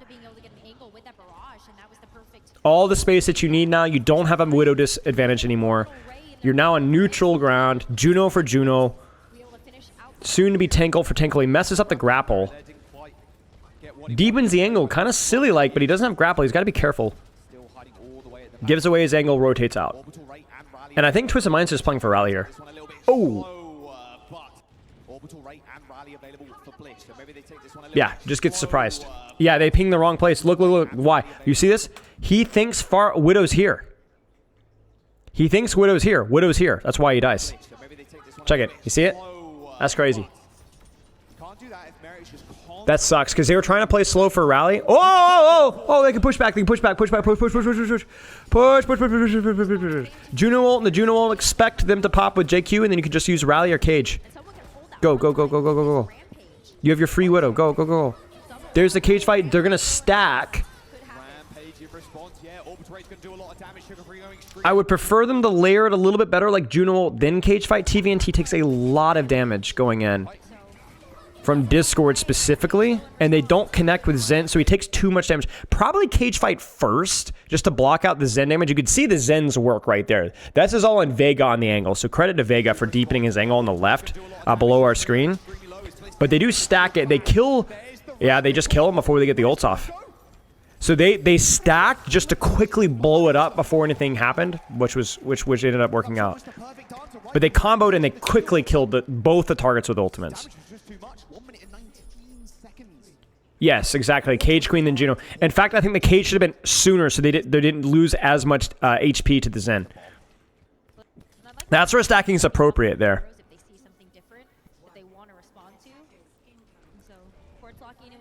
No surprises here. I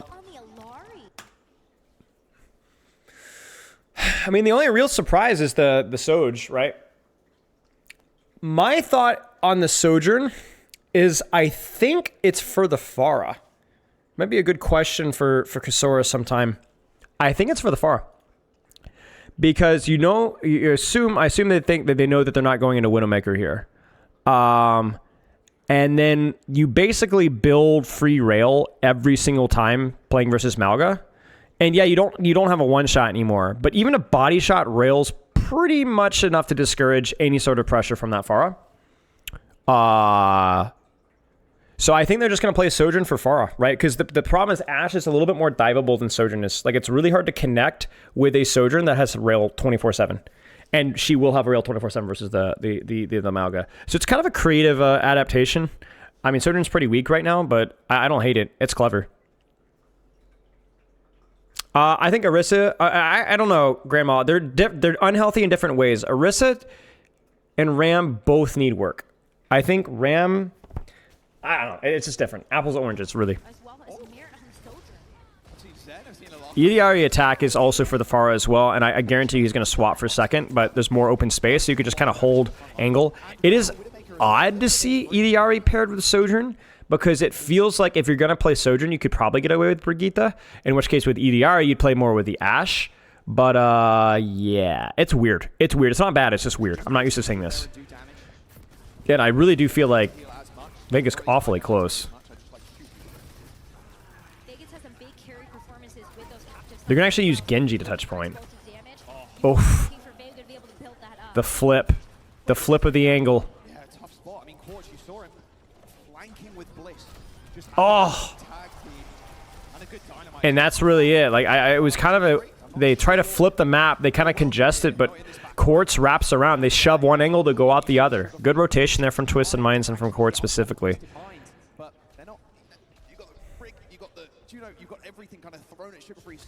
Yeah, I don't know about Vega's rotation there. That seemed kind of dumb. It feels weird to do this crazy rotation kind of stuff when you're playing EDRE. EDRE is more about static value, right? So what I would do is if I was playing the EDRE variation is you'd have like EDRE here with Pylon and like Ashe here or something. EDRE, Genji, Ashe, do your Malga Juno nonsense up here and just kind of hold there and force pressure from there where you have superior off-angle control and you can just poke, right? It felt like they were playing like, it looked like a Brigitte Juno rotation, like a Brawl rotation, you know, closing the distance. But yeah, he's definitely utilizing this to, I think, look at the Pharah. The question is can he even get an angle? And he can't even farm rail, man. This far is just denying every angle. There's the speed rotation. And that right there is what you play the Sojourn for, but he just missed the rail. They get close enough, though. Cardiac for Cardiac. Genji deflecting there for the Cardiac. You notice that? So Sugar Free actually plays frontline there for the deflect. But I think once these things devolve, Pharah gets so incredibly good. I say that as he dies. Caster curse! Oh, no, he gets Bob off. Could be huge. Could be huge. No, not enough. They are unable to get Merit. And that probably is first point. Quartz is going to go trace it back to touch. Wow, I'm missing Merit play. Sojourn also. Going to have the overclock. They're going to try to Juno ult here, but RuPaul should have it to respond. Try this again. Good setup. Juno ults responded. Merit's going to catch with the next layer, and yeah, that's it right there. Being expended as well as RuPaul, 14 HP, struggling to stay alive. Quartz making full use of that. They do force rally, though. Take that. Sugar-free is just Got way messier than it needed to be. Good layering for both teams early, though. So, you know, I think both teams pretty happy with that. You know, you use 2 ults, you get 3. Merit, Quartz under orbital ray, but look at the Genji under the orbital I don't know. ray. Sugar-free able to use RuPaul's Sojourn ult's just so bad now. I think Sojourn can have legitimacy, but as soon as you pop ult, it's like, bro, you just do nothing. and Sugar-free has just Why the Soj, not the Ashe? Were you not listening 5 minutes ago? Yeah, I need you constantly tuned in. If you're watching my review, you stop everything. You don't breathe. You don't use the bathroom. You don't comfort your dying mother. You don't, you know, pay your taxes. You listen to what I'm saying. now they're gonna make the move. It's basically for the you instantly farm rail off of Malga, and then you can contest Pharah. Even if you just hit a body shot, it's worth it. Thank you, guys. They're gonna push hard with Cardiac Blade. I like the vision. The catch with Rally. Someone does not get cage fight off. Just too deep of a push. Too deep of a push. I don't mind the play here, but I think they needed to wait a split second. And then okay, you want a hot take, guys? You want a spice take? I think once you do this, I actually don't think you should push. I know someone's looking for cage fight here, but he's just gonna get responded to with Rally, and that's exactly what happens. Rally Barrage, he's cooked. I think they overpushed. Good layering from Twisted Minds there, really. Time by Bliss. Bliss stood in front of Question is Merit going to stick with it? Because the theory is there, but I don't know if it's working. If that's not teamwork, I don't know what is. yeah, that's true. I mean, I don't know what else you play. I mean, Ashu is really hard to have space with too, to be fair. The problem with Toronto is with Merit is he's just a little bit less flexible than some of the other hit scan players out there. So It's so vulnerable. they're going to cage fight. Okay, so they can cage fight. Yeah, they can just cage fight. There's no Juno ult to respond. TVNT, so you notice the timing here is very important. I don't know if you guys watched some of the other matches, but if the enemy Malga's really good, he can run out of cage fight if he starts it before it happens, but he should just die now. Cage on the corner for someone. Focusing TVNT. It looks like the rest of the Twisted Minds are going to dive on Yeah, into it's Cage. good try. They might even get it. They do get a trade there. We like that, but yeah. The push can commence for Toronto to find only losing Vega in that fight. And that's not too bad. Yeah, Merit is just a traditional hit scan. That's it, which is Vegas might be able to get back before we there aren't see very many it. traditional hit scans left in Overwatch right now, I would say. Rally orbital ray. There's a lot Think of Lip stuff is to throw at this next fight. traditional hit scan, but more flexible. This can actually I think Kai, maybe. Kai, Quartz, Merit. 3 that come to mind. An orbital ray overclock. Sojourn ult now. I like it. 4 CDs. There's just no guarantee of getting a kill. However, I think you could argue maybe they'd let them come in a little bit further, but I think that's just hindsight. Quartz is happy to kind of duel with You couldn't know for sure. The ult's just so weak as it is. 4 meters to There's the Rally. There's the Juno. They're going to stack. Mary taking a little bit of an They off-back catch with Barrage. Deflect on the Barrage. Sugar Free with the clutch deflect. Bob is used as well. This is a giant mess. But the crucial thing is that Toronto Defiant set tempo there and just kind of popped out first. So they got the initial kill. So there was a brief moment where they were 5v4. And again, do you notice that these teams are stacking ultimates when getting a kill quickly matters? It's not good in long, drawn-out fights, but if you want to cheese a fight, stacking ultimates is okay. Very expensive. Do I have to listen? No. to lose it. You can also just not listen and just This next work really hard at your job so you make more money to give me. That's also a decent strategy. objective. You've got the blade again from Sugar. Ashe, because there's more space now, there's no real reason to use Sojourn here anymore. Something like TVNT's cage. Playing for Blade. Cage fights used. No deflect. And you notice as well, look at when TVNT pops cage fight. Watch Sugar Free. You see it? So Sugar Free does the frontline deflect, which I don't mind situationally, but this is a mistake from Sugar Free. He should be contesting the angle here, or here, or here, or maybe even here. And then if you're going to frontline deflect, you need a good reason for it. And I didn't even... Did we see Cardiac? Was he using Cardiac? I can't tell. No, he wasn't using Cardiac. That's just a bad deflect. That's a bad deflect. You could deflect. I don't even mind a main deflect if he uses Cardiac, because then they will use Cage Fight and he won't have Cardiac, but that's just a bad deflect. Thoughts on TVNT? Seems okay to me. I mean, we haven't watched his a POV from him. He was struggling a little bit with D.Va, but, like, I mean, come on. You're playing against the best players in the world. You give credit where credit is due. He's competing with the best. Kudos to him. Good stuff. I mean, that was a great cage fight. Great timing right there. Really, really well done. No deflect. Cage fight immediately. Genji's blade shut down. Genji can't peel for his Mauga. It's over. Now they're going to cage fight blade this potentially, because they're probably going to respond with rally. So this is probably where you stack ultimates here. 3, 2, 1. Will they catch? They catch. That might be a response with rally here from Bliss. If Bliss does, Sugar Free will probably pop blade. Yeah, so they try to rally, but it's too late. Does Lebda get hooked? Lebda gets hooked, though.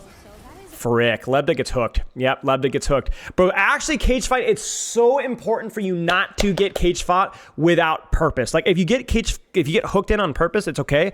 But, like, we've seen so many fights that, like, somebody gets, like, sucked in an accident, and that just costs a fight. Like, Farah's in, Lebda's done. Lebda's done. Bam. So the rally is, like, an attempt to try and salvage that, and they do get blade out. But it's too late. Like, Lebda's down. I don't even know if he got Cardiac. How much money do I have to give you before this parasocial relation begins to feel real? How much money do you have? It's less about how much money can you give and more in terms of like total numbers, but more of a percentage of your total your total like total net worth. You know what I'm saying? So, and then because that way we can be equally demanding of people from all financial backgrounds. Yeah. I like the setup here from Toronto. It's good. Genji top, Ashe on top right. I mean, it's not a super creative setup. Lebda's going to have to try to contest this top with Pack or two, but it's going to be hard. They don't really have a lot of ultimates here. It's going to be Juno for Juno. Barrage is going to be tough. Bob is going to be really good here because you can kind of throw a Bob just like here, like just right, and you could just kind of solo contest backline, force them out, and it just gives you another gun. You know, it's just good. I like Toronto Defiance position for right here, assuming that Lebda doesn't make a play. Yeah, exactly. That's right. It's the widow that gave the 2 cents, you know? The 2 mites. Yeah, they just use the Bob, and there's the other gun. They catch Lebda with his pants down. That's it. That should be it. Juno for Juno. Oh, RuPaul doesn't have it yet. So the downside of doing too much damage is you actually, even though you're in theory even, you actually build it a little bit slower. Sugar Free on the back line. That should be it. Should be it. Shirley chat. Shirley chat. I've never let you down. What the frick? Good stuff. I doesn't yes, exactly. I do not discriminate. I am fair to all.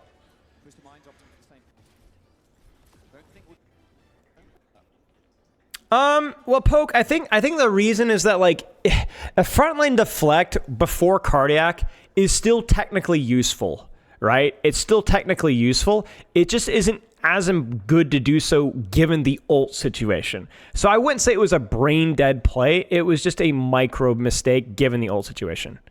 You know what I'm saying? And it looks like that's what Merit is going to lock. Now, anyone want to guess why they're playing Reaper? Anyone want to guess why they're playing Reaper?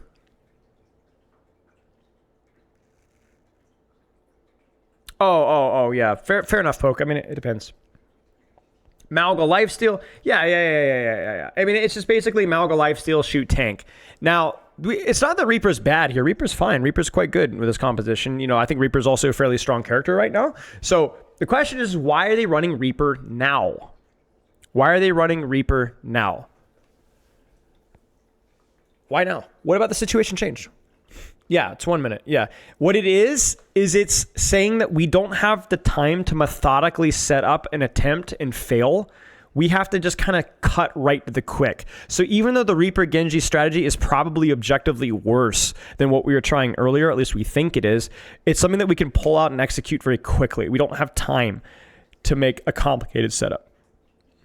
In addition to that, with how our last attack went, there's also a little bit of bias to where we lose a little bit of confidence in our ability to make that play work because it didn't feel so good. Like if they had won first fight with the other composition, I wouldn't be surprised if they had run it out again and they wouldn't have played Reaper. But here it's just like, it didn't really work. We need something that just works now. So yeah, there you go. For this first attack attempt. We'll see if they It's not so much about the old economy. It's about how quickly you can set up your angles. Like right there, bam, and there it is. Like it legitimately like just half time, right? So they don't cheat. They kind of like 3, 2, 1 rotate in and push. So they do push an angle first, but they don't really set up a crossfire. They just kind of like go in, right? And Twisted Minds catches it pretty well. Like Twisted Minds knows it's coming, right? So it's messy, it's ugly. But that does favor the attackers, even though Twisted Minds is able to. Oh my gosh. Oh my gosh. Oh, they're trying to stagger him. What? No way they actually had the wherewithal to do that while down 2. That's crazy level of confidence there from Twisted Minds. Holy crap. That's not like a stagger with like, dude, there were only 3 people there or 2 people there. That's ballsy. I respect it.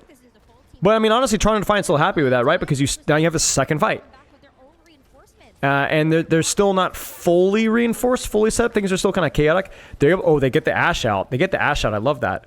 Oh, I don't like that from someone. That is very silly. Oh, someone. Okay, so this is not someone being bad at Malga. This is just bad teamwork from Toronto Defiant. You guys see the mistake? Where's the mistake? Right here. Right here.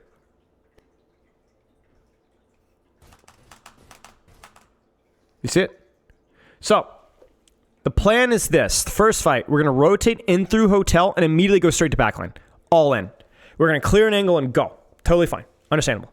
This fight, we're not going to clear an angle because we don't have time because we have to touch, so we're going to go straight to point.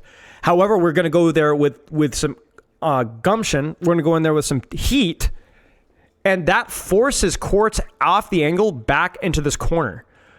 Chat, if you've ever seen me coach a silver gold tracer player, or really any character, all right? If you force them off the angle and they're out of position, who do you turn your attention onto? Target priority here. What's target priority for Twisted Minds right now, or for Toronto Defiant right now? Who knows? Tank, yes. You've already done your job. You've scared them into a bad position, so now you can take your angles on point and shoot tank. Yes, because Quartz and Lebda are no longer in good angles anymore. So you don't have to force the int, right? Now, this is a pretty high level concept. It's an important concept and one that someone should know better. But the biggest problem here is that there's a disconnect. Like you could, in theory, speed ring here and full commit, but basically we got most of Toronto Defiant is realizing that that's not really an option now, and someone just goes, this is an int. This is a huge int. Malga here, someone needs to slam here. He needs to get here on the corner along with Sugar Free and then just let these guys live for a second. And so it's a disconnect. We can't reach that far, and they know it. He's dead. My guy is dead. He does force cardiac, and they still have angle setups. But yeah, that's just a monstrous int there, and that's really unfortunate. Because they didn't set up for it. The idea is not bad in theory if you can actually set it up like you did first fight, but yeah, it's not happening.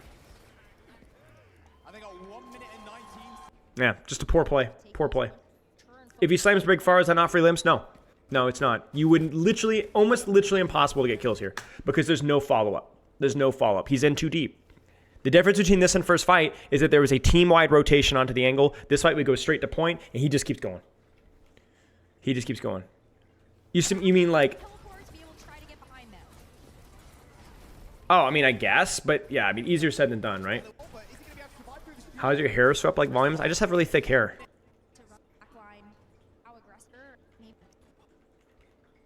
Is JQ good in Amalga? I don't know. Maybe. Decent. Yeah, sure.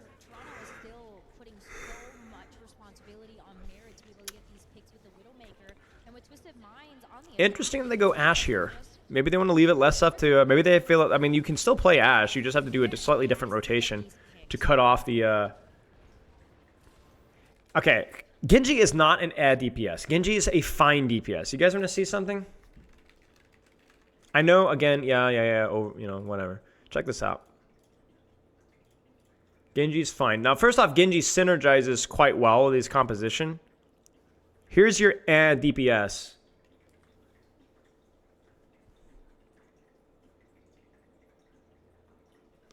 Here's your DPS, by the way.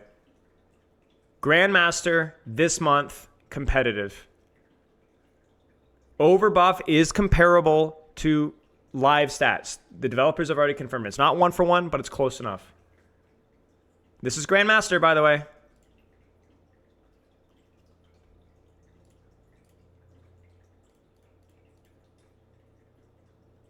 It's fine. Why Genji over Echo in this comp? Because Genji has more direct short off-angle control. Echoes has much less control over her movement. Echo's a lot of good when a lot of verticality and open space is good. Genji's a lot better when you can get dirty. I think Genji's also a little bit better with Mauga because I think he can directly counter, do better with the lifesteal plus deal with the enemy Mauga's cardiac. And Genji's also way better versus Hitscan. Genji has a very, very good matchup versus non-dive characters. It is less accurate at higher strength because much smaller sample size. But Gavin, you're not allowed to counter my points. Pretty sure we made this clear.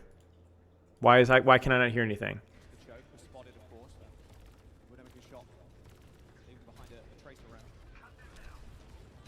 The reason is because Genji is hard, and the way that Genji counters work is kind of by like stealing the fun. You know what I'm saying? So like we did this with Genji Hero Misery. You guys were here for that, right? I'll have the YouTube video posted in a few weeks or whatever. But like you could play Genji into Sim May Moira. You could play Genji into Double Flyer. It's just not always super fun. You can win. You will win the game. It's just not always super fun. I think Genji has fewer counters than most DPS. I think Genji is one of the hardest characters in the game to counter. He's just a very easy to counter fun with, like, you know what I'm saying? So you could still get out a lot of value with Genji. It's just not always super fun, you know? So also Genji's a very popular character, and popular characters equals very whiny player base because a lot of people are going to have a very strong opinion about the character. There's nothing wrong with Genji mains or Mercy mains or Rein mains or Ana mains. They're just a lot of them, you know? So people tend to get upset. Yeah. I love Genji. Genji is literally the reason why I'm playing Overwatch today. I would not be here if it wasn't for Genji. Genji is a great character. And I think the skill floor of Genji compared to other counters is obnoxious. I think that needs to be addressed. But ceiling-wise, he doesn't need anything. I mean, at most, you could shift some of his power away from... I mean, we've talked about this before, but yeah. How come Ana mains are not so whiny? Because there aren't very many Ana mains, I have found. I don't know what I just said, but I should have clarified. There are more people that play Ana. Ana as a character doesn't have a very strong... Ana as a character doesn't have a strong hero identity in terms of her personality, so then people do not play the character as much. Reinhardt, very loud, boisterous. Genji, very loud, boisterous. You talk about any character that has a very excessive personality, especially if that character is fun, you're going to have a lot of people that obsess. People play Genji not just because he's fun, but because he's Genji. Yeah. Ana's just like, you know, freaking Ana. I like Ana, but her level of personality is way too nuanced. Ana has no aura? Not immediate aura. Yeah. I think Ana has aura. It's just too advanced for like the average, you know, person.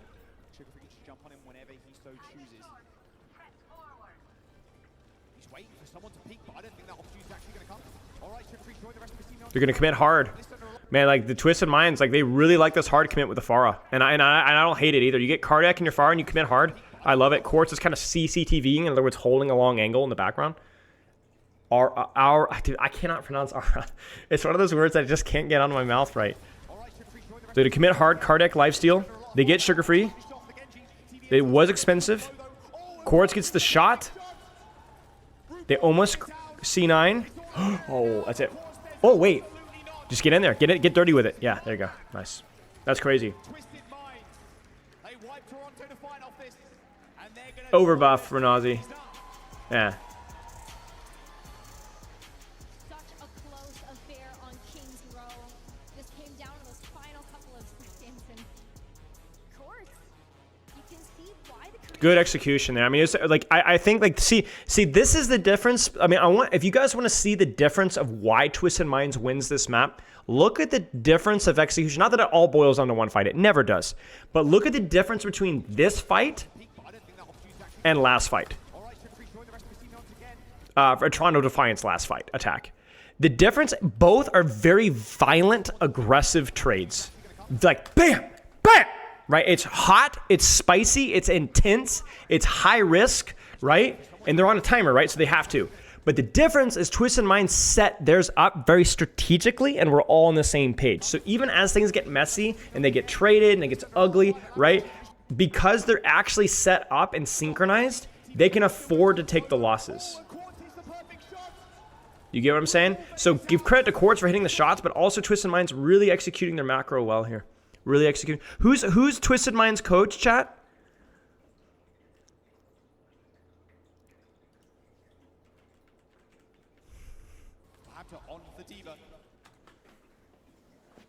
J-Mac? Makes sense. He's got a good track record.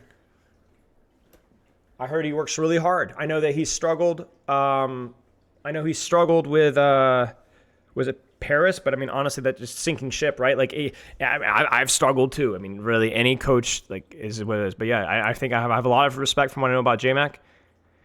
Gisaurus? No, Twisted Minds. Sorry. Twisted Minds, yeah.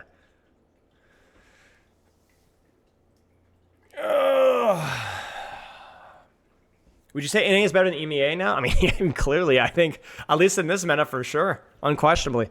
I mean, I don't think there's any argument here. I think that you could definitely argue. So one of the things, the reality of the situation is that there's always a lot of chance that comes into play here.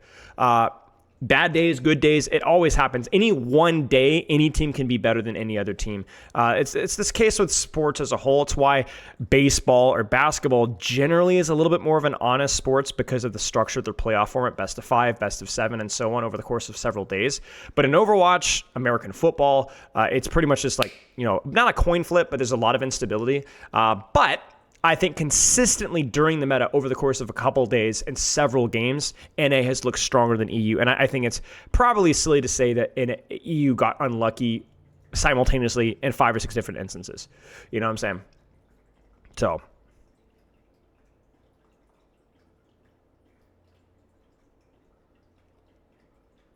Yeah. So anyway. TLDR, Twisted Minds plays pretty darn good on Malga metas. Definitely competitive with Toronto, maybe better. They were better for that one map. They looked very competitive. Toronto Defiance flexibility is good. Twisted Minds has been good enough to compete with their flexibility at times. Genji needs a buff, yeah. Oh, yeah, Sclape. Okay. I was going to say, it's so much funnier when you say it that way, yeah. Okay, dive comp, Cassidy, because... Okay, so this is kind of a weird way of explaining it. I still am surprised we're not seeing Widowmaker here. Maybe Merit's scared of the Widow duel, and I'm not even joking. But basically what this means is that you have more presence on these high grounds, and a lot of like first point is like really having a fortified presence on high ground while still being able to take angles, which is why you've seen Cassidy historically on this point and weird moments. Like this is not the first time you've seen Cassidy. We've seen this like at least 3 or 4 different other metas. Everything else is self-explanatory. Tracer, Winston, on a brig. I mean, if you've been around at all, you know. This is... This is EMEA going, we don't like dive, so we're going to play our own variation. Lebda's going to play what he can. You can't play far here. It's way too open. We're going to try to force point and try to not take too much damage and just pray that RuPaul doesn't hit any anti-nades. This becomes really a skill check off of 2 people, specifically RuPaul and someone. If RuPaul and someone play their games correctly, you literally cannot lose. Like, you just can't. You just can't. There's too many things for TVNT to be looking at. The old economy is way stronger because even things like Juno, Brigitte, Cassidy, Blizzard, Diva Bomb, they're just not that good, or they're not very good in high ground. You have Nano, you have Primal. Even High Noon, when you have the high ground defender's advantage, is actually halfway decent. So, I mean, Twisted Minds... This is a fine situation. Like, I don't know what else you could play with their hero pools, right? Like, I don't know. Like, Malga is just horrific here. To team? Chat, what was the team that tried to play Malga on this map and it looked horrible? Was it Ents? No, who was it? It's a terrible idea because you can't... The way that you play this comp is you basically just play to push cart. Falcons, that's right, Falcons. It's just objectively terrible because you can't... Unlike Ilios Well or King's Row, you can't really force point and not take damage. You're going to take damage, so you need something with a shield or a matrix, right? So Ryan here or a D.Va here is totally fine. You have something to take contest high ground. But yeah, this is going to be pretty saucy. Good luck. Potentially, or just going to stay on it. Okay. It's be quite frustrating. It's all on RuPaul and someone. Good bubble trades, even if you don't get kills, like forcing good nades, you can't win. There's so much emphasis. That was really well done, honestly. The wall was pretty good. The matrix was good.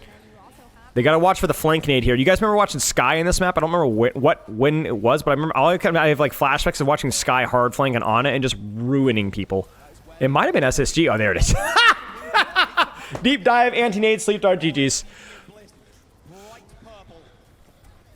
I mean, there's just not a lot you can do. I think the best thing that you can do if you're Twisted Minds, legitimately, is wall behind. Like, you need to... There's the RuPaul. I actually think the best thing you can do is wall here. And that way your D.Va only has to look in one direction. It doesn't fully stop the nade, but at least reduces the chances of it. It's just so hard. It's so hard. And it's not even like you can, like, take off angles and Spilo Pill. You can, but it's, like, really freaking hard to do any sort of split so that Winston's just not going to scout and ruined. Yeah, you cannot play Malga in this map. I'm just telling you guys, you cannot play Malga in this map versus this comp. Because Malga has no way to play around any of that, and he also can't force point without just instantly taking damage.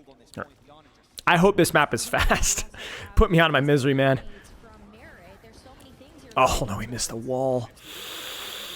The nade MCD is 1. They do get Juno ult here, though, but I don't know what you can really do with that. The card is still being heavily contested. They're trying to poke someone, but just feeding nano charge. There's the wall. Yeah, see, there's the split. They're trying to do something creative. I gotta give credit to Twisted Minds. I mean, it's a good try. They're trying. There's the High Noon. It's just awful. I mean, even though it's just, like, they didn't get a lot with it, but, like, the cart still hasn't moved. Like, the cart still hasn't moved. And they haven't even come close to using their actually decent ulting. Okay, this is good. This is good. So, they're going to Juno ult here, and they're going to try to force things here. We're going to see Nano Primal here.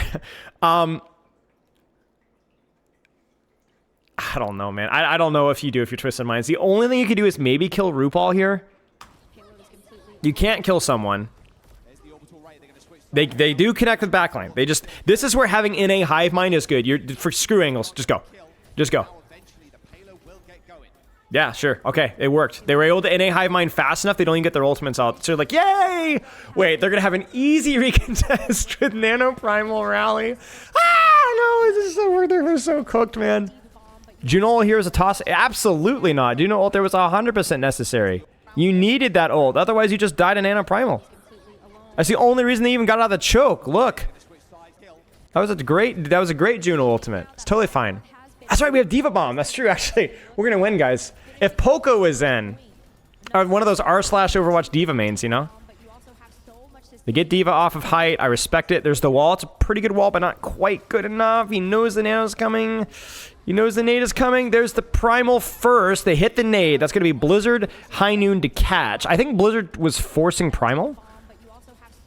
Blizzard Force Primal is fine. That's about all you can get. That's the only consistent value you can really get.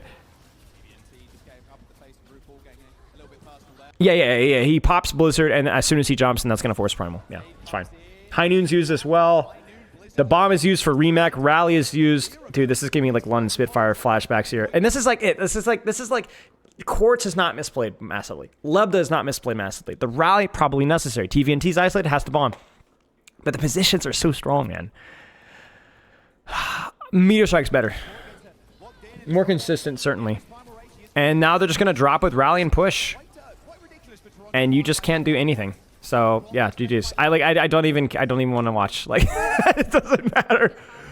The only thing that you can do if you're Twisted Minds is when you get in these situations like this. Okay, so if you want to really give me a nitpick here, okay? Right here. What should Twisted Minds do right here? Anyone want to guess? So let's give a little bit of constructive criticism here. What should they do?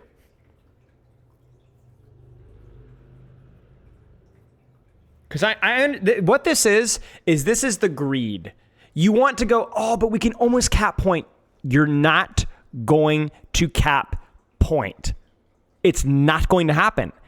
I know you think it's close. It's like saying half of 1 is 0.5 and half of 0.5 is 0.25. So add that, you get 0.75. And if you keep having, we're going to get so close to getting at 1, but you're never going to get there. Mathematically, you will never get there. Yes, you have to push top. You have to push top. You have to disengage and run it here. It's not good, but it's your best option of introducing a forcing mistake. Close to 1. I'm saying as in you add half of half, a half, right? You have to push top. You have to push top. It's not going to work, but it has a significantly higher chance of causing enough chaos or forcing a mistake. You have to fight dirty. You have to fight dirty.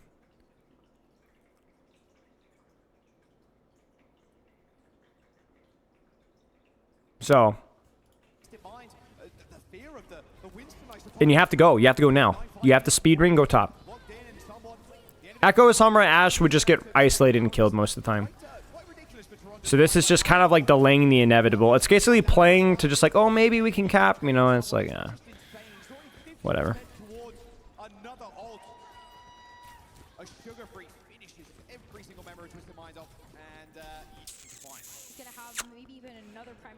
I don't even hate the Ashe Pharah swap because, you know, you might as well maybe try for open poke, but I don't think it's great. It gives Tracer Winston stuff to do. It is really good for high ground contest, but Pharah's not great here. They just go hard. Like this is what I guess you have to do. You have nothing left in the bank, so you might as well try something weird. Cheers, Zeus. This is losable here. That was a big kill. And now that you have Ashe Pharah, now you don't have to roll the dice as much because you actually have space. So Poop Kip out there being the 10,000 IQ, but the anti-nade still hits because, you know. D.Va's good versus Ana. But Winston Bubble on top of an Ana is just a more consistent way of denying the cooldown and still getting value, so that should be it. Well, first comp was weird, but you have to do something weird with it. You know what I'm saying? So it becomes like, you can force cart for a while, maybe, but playing honest Overwatch will just destroy that every time. So. Now you have defender's advantage here, which gives you a little bit, but yeah, now Toronto can just kind of chill, play for ults, and that was it. RuPaul top. One anti-nade and high ground's yours. Oh, he's going to flank. I love this from them. Oh, they're going to try to stop cart early? Yeah, they're going to do the inside strat. Okay, you guys ready for RuPaul? Here it comes. I guarantee this guy drops. Here he goes. They got to be ready for that. When someone contests this, Lubda has to be looking here. He has to be looking here. He has to be looking here. Here it comes. Oh, TVNT! Woo! That's so smart. He gets the timing perfect. But honestly, the problem is that they actually they've backed even further into the room. So this is still not bad for Toronto. You see that? So it's still tricky. That's the That's why I kind of wanted them to kind of be more. There is the more proactive push. That's a little bit better.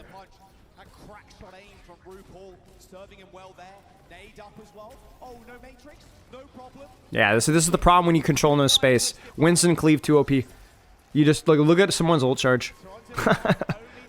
So you have to. I appreciate you stopping the cart there, but you actually have to make some sort of a concerted push to push out of the room. Is D.Va bad in pro play? Yeah.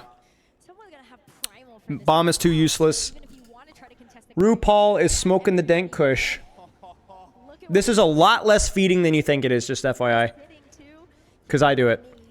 It doesn't matter. GG's. Like, this should be GG's right there. Ice block, matrix. Yeah, that should be GG's. Yeah, there you go. See? That's it. Cooked. Cooked. Yeah, I mean, it is what it is, so. All right. Well, map diff, comp diff, GG's. We go for round 4 here out of 5. Yeah, literally, if you hit anti-nade there, dying is literally fine. You're totally fine. The rural juror, 12. Thank you for the subscription. I'm gonna see if there's any more food, guys. I'm starving. Give me 1 second. We might take another short break here. Hang on.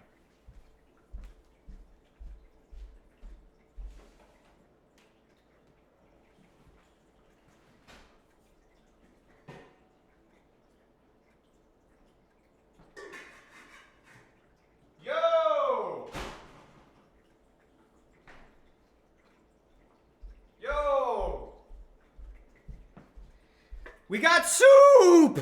Soup! Yo! Freaking soup! Let's go!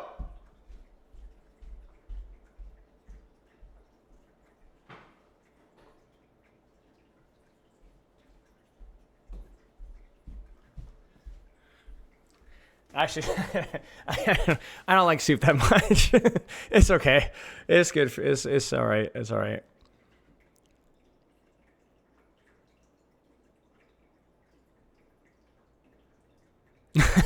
It's fine. I've never been a big fan of soup, even as a kid. I have like stew's okay, but at least I have food. Can I get a spoonful and hold it up to the camera and pretend you're feeding me?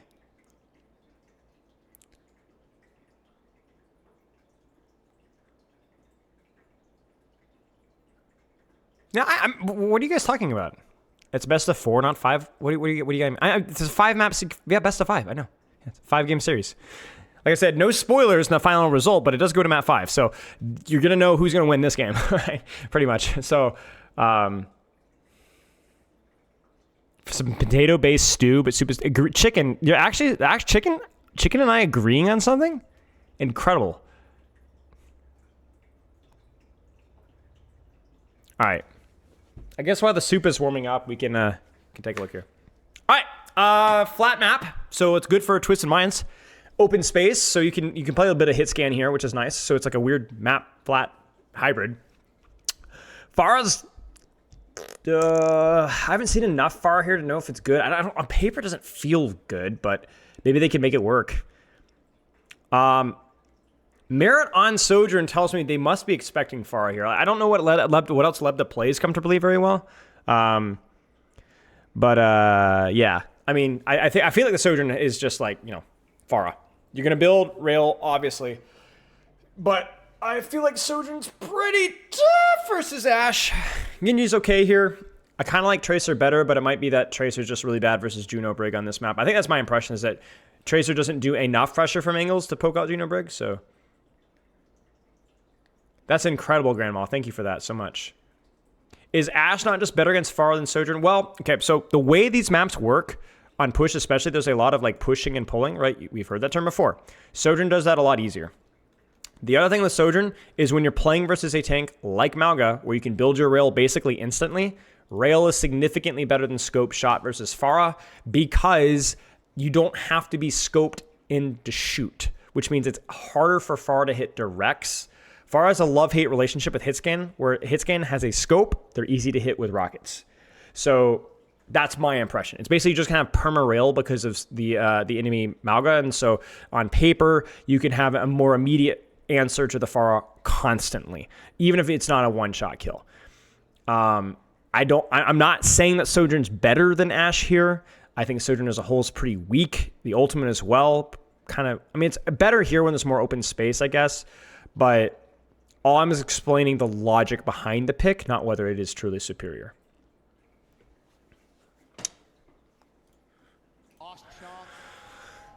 But yeah, I think Sojourn feels pretty good on this map. Yeah, I would say let's put it this way. Sojourn feels pretty good in this comp versus this comp on this map. Does that mean Sojourn is good? No, not really, but maybe it's enough variables to make her a decent swap here. You know? It's like there's logic here, you know. I just don't know if it's, you know, if it's going to be enough.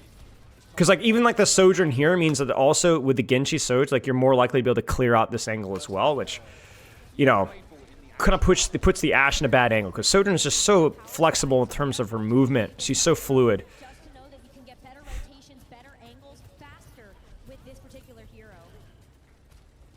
Look at how well he's able to It's going to be kind of hard to force point here. keeping him in mark. For Twisted Minds. Yeah, see, there's the rail, right? There's the hard commit with the rail.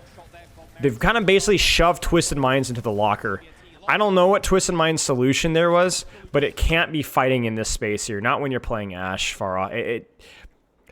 It's hard, but it honestly feels like you might actually have to beef up and fight him here. I know I said that the Sojourn Genji should on paper win that, but man, like getting your Ashe jammed into a small room feels terrible. Hey, Zanzibar. Just wait until his Junman gets subbed in. I'm ready for it. What word is forever ruined for you? The first moments that you will remember forever. I want to see Merit swing farther right. I want him to avoid that Ashe top and instead find an angle onto TVNT. So I want to see Sojourn like hard angling here. LOS, where did my pen go? LOS this here and just angle here and just bait them to commit here, you know? Approach that first checkpoint. Maybe it's a little bit too greedy, but I don't think there's any ults that need to push pull here. Yeah, maybe not. Maybe it is too greedy. Good angle for Pharah here on this corner, right? And Toronto does have a 45-meter lead here, so they can kind of just park it. And they're marking Genji on that angle really well. Wait. Why does Quartz rotate away? What happens to TVNT? Why is TVNT backing off? Weird. There's like some weird push-pull going on here, and I think Twisted Minds kind of misreads the situation because Lebda hits a really nice rocket, they clear the angle, and then they still have their far angle, but then Malga backs off, and then that kind of encourages Ashe to back off as well. I also think Bliss could be a little bit more creative with how he's positioning right now. I don't like the whole backline Brigitte stuff that I'm seeing right now. It's almost like they're expecting a kite. Yeah, it's, you know, this is where things get weird, where both team kind of expects an ult from the enemy team, so almost like they're both ready to kite with their backlines, but what ends up happening is both Brigittes just get a little bit out of position. You know, it's weird. Yeah, so they're just going to kite out. Maybe because they just don't feel, yeah, I think it's because they don't have Juno ult yet. And they try to set up, yeah, they set up, okay, this is cute from Toronto. So they set up a flank Sojourn. I think Soj is all the way around right. I think. No. Wait, what? How does this? Weird. They double layer ult on the same sightline. And because Twisted Minds forces an uphill Juno ult, I guess it makes sense because Twisted Minds is trying to push into them with Juno ult. And they just blow 2 instantly. Feels kind of lucky, you know, for Toronto, right? And maybe just not the best. I don't know. Weird situation.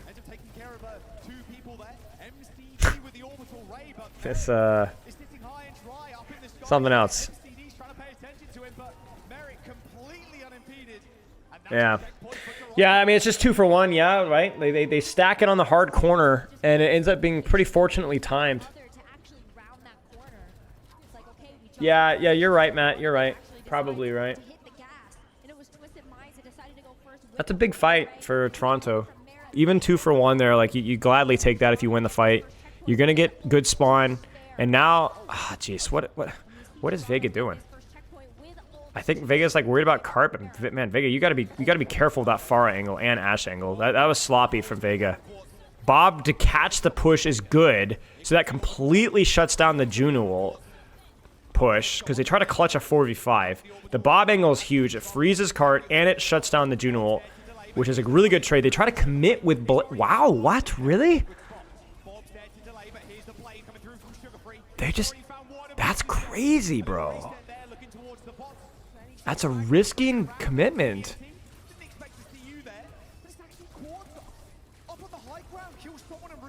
It's risky. That's a messy fight. Both teams having a little bit of hubris there, but I think Twisted Minds is going to be pretty pleased with how that boiled out.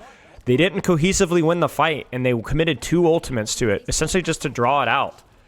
And they didn't actually give up too much that ground. And now you're talking about support ult disadvantage times 2 and a barrage, which, yeah, it's not all that useful, but okay. Honestly, if I'm Toronto here, I think I take this fight really fast. I think, to use an NA term, I think I take this fight really fast. I think a 3-2-1 hard commit on Brig, and try to cage fight and see if we can get a 2-for-1. If we're gonna lose here, I want 2 ults here. I don't think you have a huge defender's advantage, so I think you can kind of force the issue here. Yeah, there it is. They set it up. They set it up. There it is. There it is. There it is. There it is. There it is. That's what we want. That's what we want. Yes. Good. Messy fight. Good. Win at ult disadvantage. They're stealing robot though. They're stealing robot. Good response from Twisted Minds. But again, I think Toronto is pretty pleased with that. I think Toronto has to be pleased. That's a misplay from Vega. He needed Inspire. Good macro from Toronto there. Like really quite good for macro. And then crucially, notice the setup from the Hive Mind. Do you see it? 1. Oh man, I gotta freeze frame this. This is so good. So you got Sojourn kind of like long angle here, right? And so that's why they're able to connect. Compare that with a King's Row end. You know what I'm saying? Which I know it's not OT, so it's a different situation, but like this is why it works. They actually set it up and timed it well. So really good macro there from Toronto. Like they kind of screwed up the previous fight, but then they really kind of stable. Like this is, oh, someone please don't die.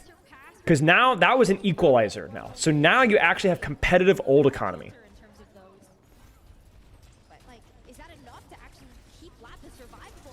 Uh-oh, he's gotta be careful. It's an early ult. Do they catch Ashe? Ooh, good pincer. Whoa. And Rally's late. Again, another well set up push, man. Cage fight to use. He kites the barrage out. Dude, this is huge for Toronto, dude. What's going on? What a nice setup. And then they snowball the push additionally with cage fight. Ducks the barrage. They layer that with Rally. Bob is used. Can they burn Bob? They need to burn Bob. RuPaul might need it. There's the blade. This is good. Toronto is smoking. Excellent layering there from Toronto. Like, really good. Two great fights from macro and setup from Toronto. Well done. Really well done. And even if you lose this fight, you ult for ult, like, you're really happy with this, the way this is going. Cheeky. Juno ult's used in response. Can they kite? I don't think they can kite. I think they have to match. Because, oh, they have to do it now. Vega's gonna die. Ah! They needed to use Q. So Vega kites the wrong way. But to be fair, I think they needed to press Q here way sooner. I don't think you should kite this. I think you should try to fight this. You have Genji in back. Maybe that's hindsight. It just seems like a desync there with the push. Now, press Q. RuPaul, press Q. RuPaul, press Q. You cannot get traded. Okay. Wait, something's burning. Hang on.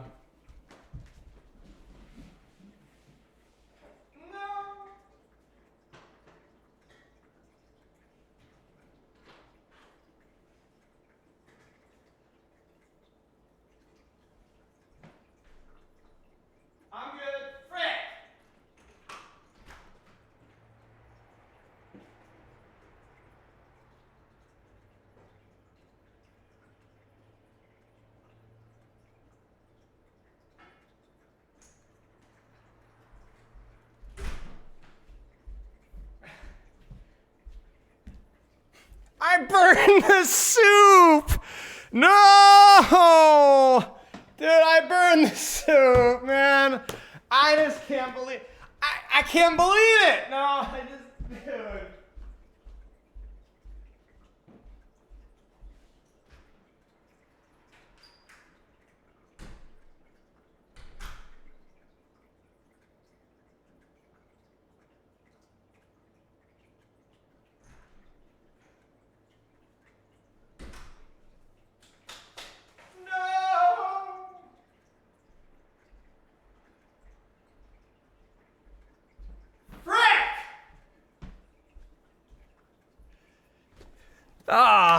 Dang it, man.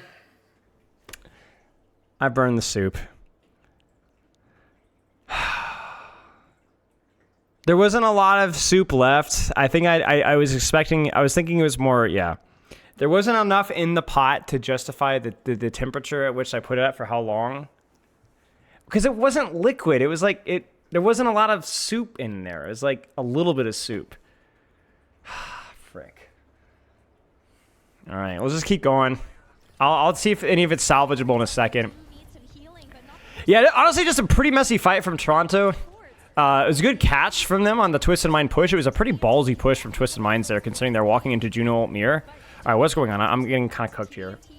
They're going to try to tempo push with Juno Ult, which I think is the correct play. They need to use the Juno Ult now. Like, here's the thing. There's just no reason for Toronto to get greedy here.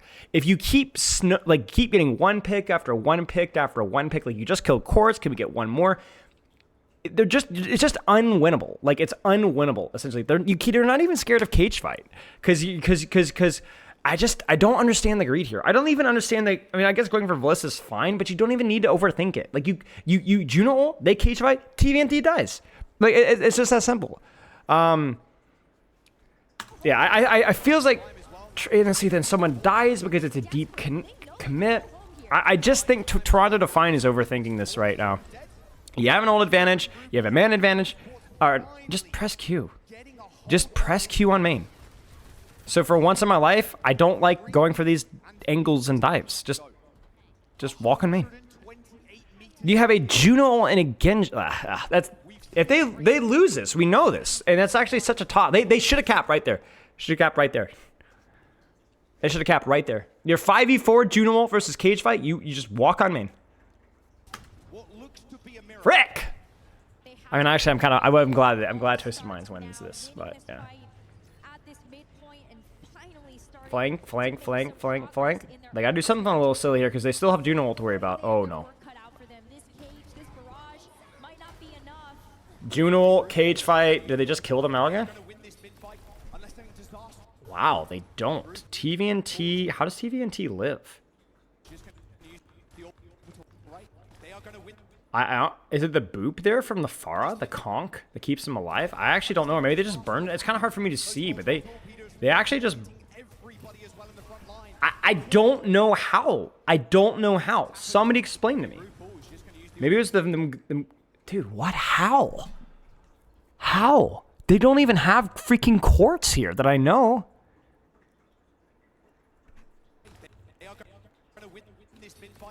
I mean, Sugar Free's a little late on the deflect, but...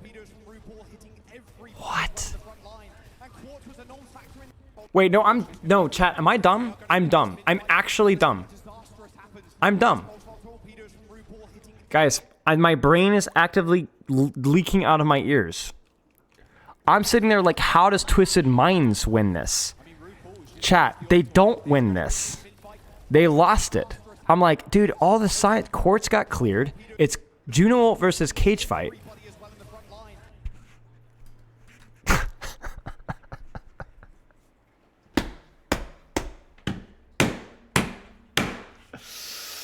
Oh no, I'm gone. It's too many maps. Too much. I'm gone. Nice trade.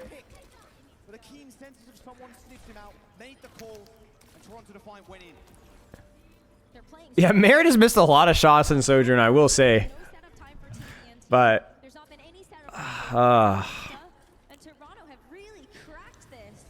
so they lost Merit, so they can't really push this anymore. No, Mo! Someone! Oh, just totally unnecessary. You're walking into this fight. I don't know. Here's the thing. Okay. It's not objectively a bad play here, okay? You don't really have an ultimate advantage. It's kind of even. You see an opportunity, you go for it. I get it. You have a Genji angle, I get it.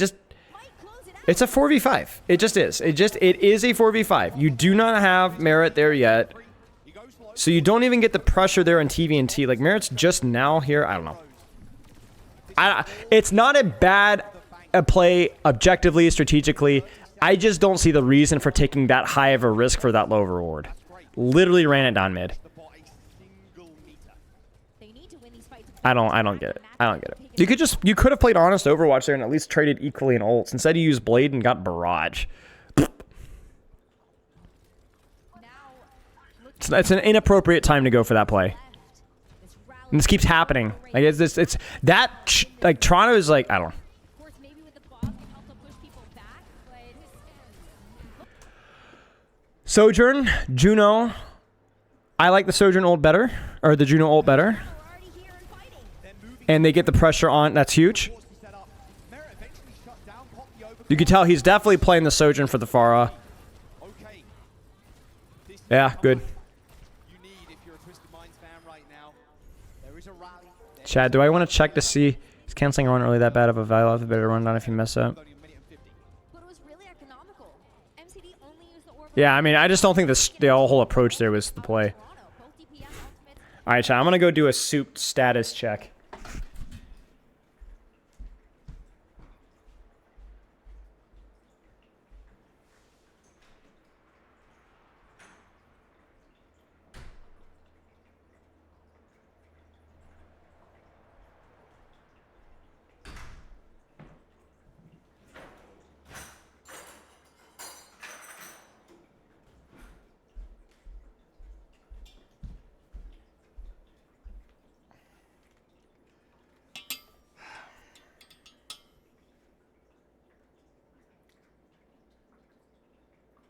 There's no more water. There's no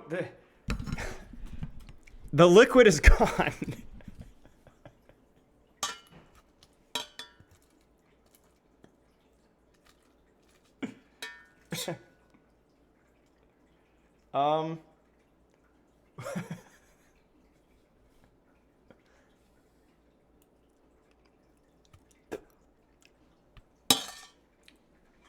Well,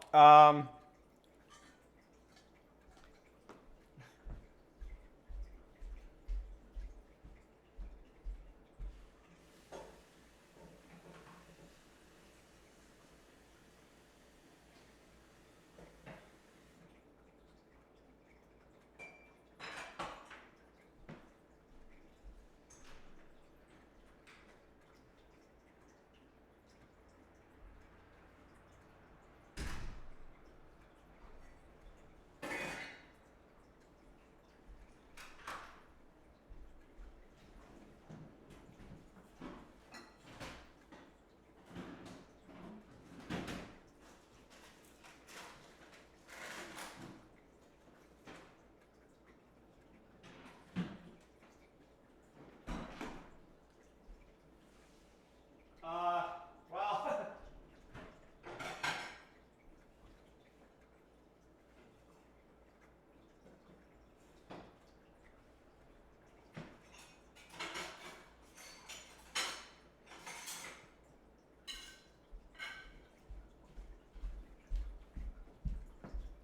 So,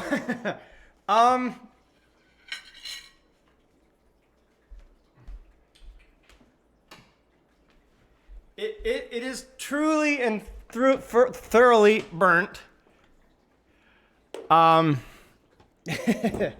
Yeah, we kind of. That's fine, chicken. I don't know if we're gonna be able to do pokes today anyway. You just killed an innocent soup. No wonder Pepper makes Yeah. everything for you. She is So we're gonna have a grapefruit, is what we're gonna have. Now remember, guys. Remember when everyone was talking about how push is fundamentally flawed because, you know, you get such a massive advantage you can't go back again. Remember that? Remember I told everybody that this game mode is incredibly reverse sweepable. Not on the table for this next fight. But nobody listens. Finds one Nobody listens to Spylo just because he burns the soup. perfect opportunity. Do it while there are no DPS ults available. Maybe even No, not Len. Let me clarify. The food in the bottom is burnt. It is burnt. It is burnt. It is black. It is burnt tasting. They're gonna rally push hard. I think Twisted Minds have the ult to catch this with their own rally. They cage fight and bob. I think 2 for 1 is fine. And they murk Vega. They Juno ult. They rally to respond. It's just superior layering.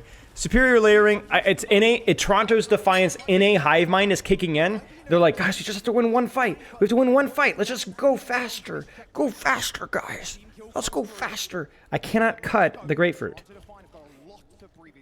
Yeah, it's totally inedible. It is gone. 2 more decisive fight wins to make a huge comeback in this map and take us to a map. No ults besides Barrage. So the only thing they have versus Cage Fight. Oh! Is this setup. And Quartz does it. Yeah, actually, why didn't you guys didn't remind me to check the suit? I don't know. I'm not blaming. There was.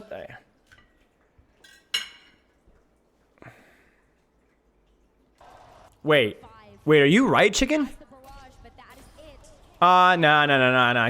He was avoiding. Yeah, it's fine. Huge. Now, obviously, Toronto's just gonna run it down mid.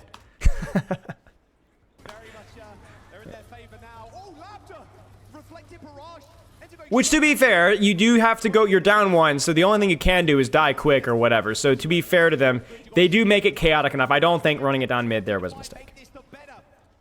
20 seconds to go, and Bliss is turning tail and running, leaving TVNT on an island.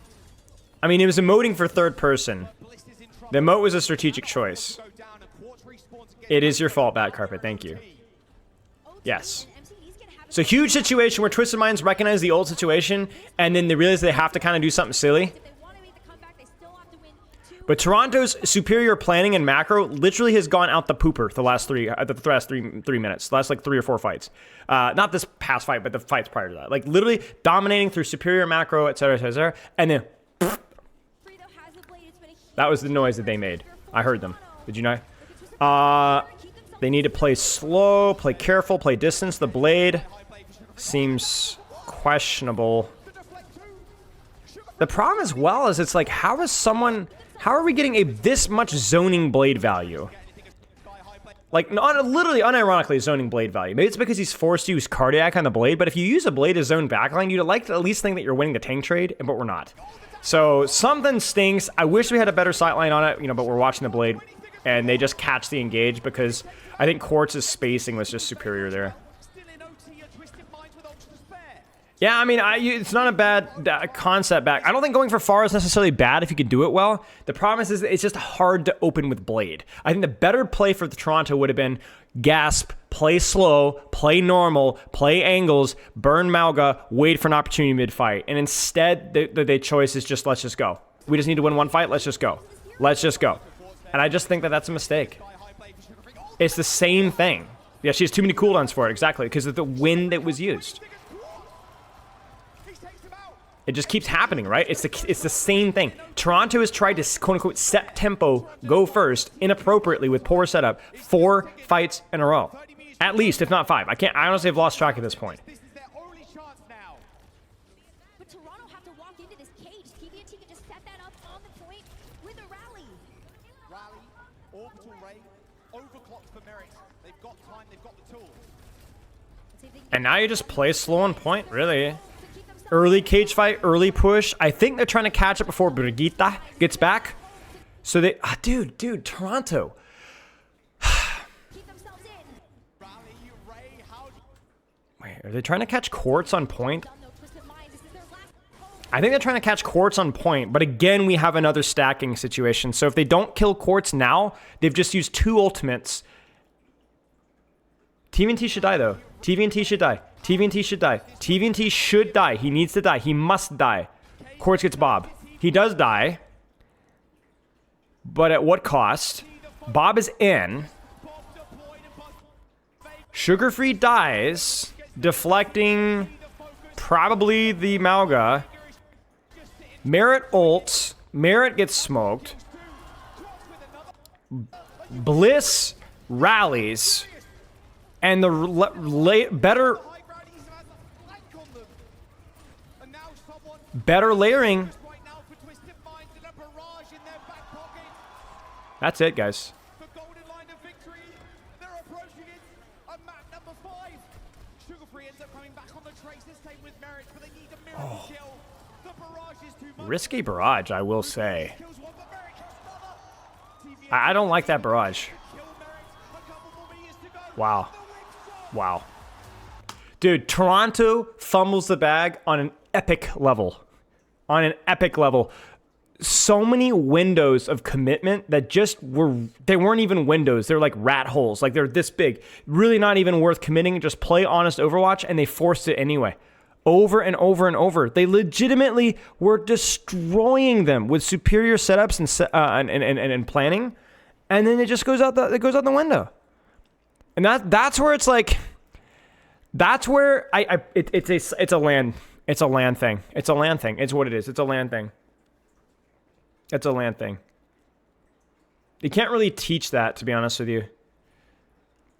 You can't really teach that. And you got to give credit for Twisted Minds for playing it really, really well at the end.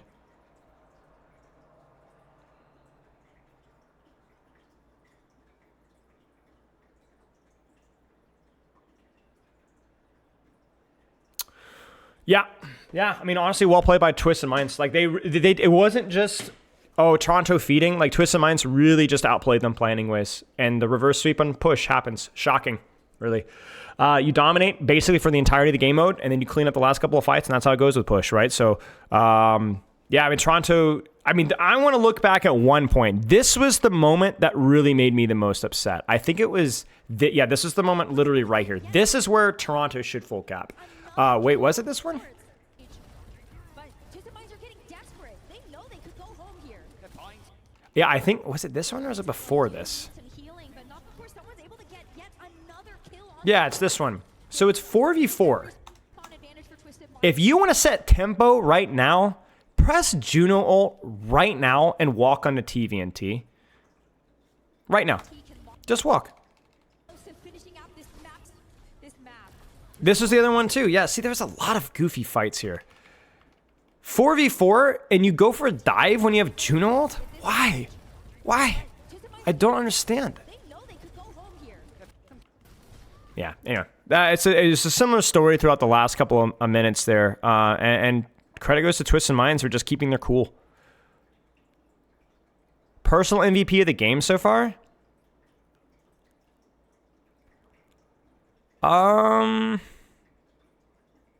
Frick, dude. I don't know.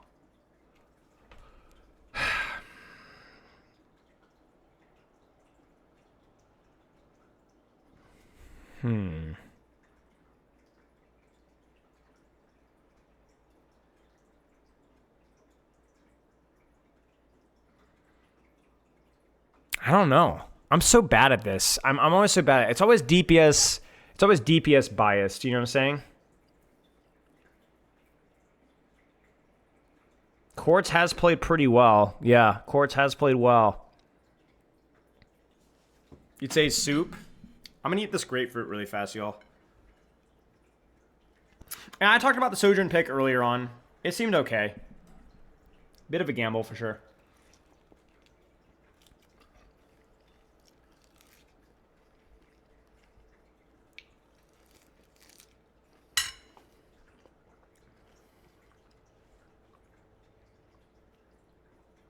I think TVNT. I was thinking about that too, Batcard, but I think TVNT has played really well.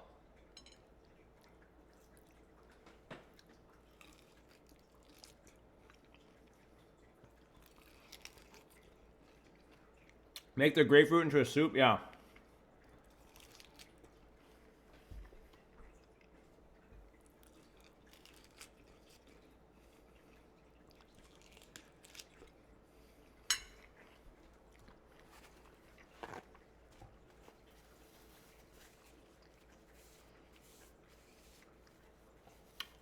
Not you. Well, usually it's 5:30. So for Patreon pugs, it's usually 5:30 EST. So like 20 minutes from now. But today is not Patreon pugs, so we'll see.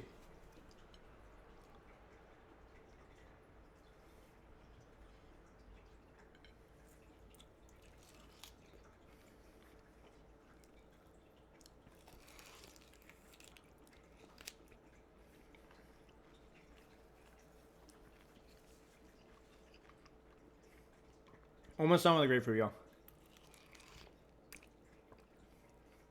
I'm doing well. Thank you, Kanika.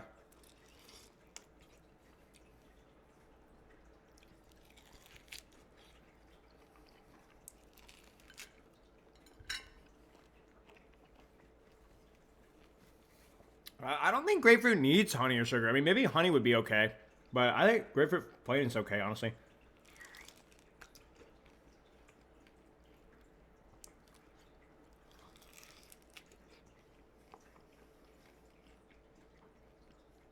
Yeah, that's just me.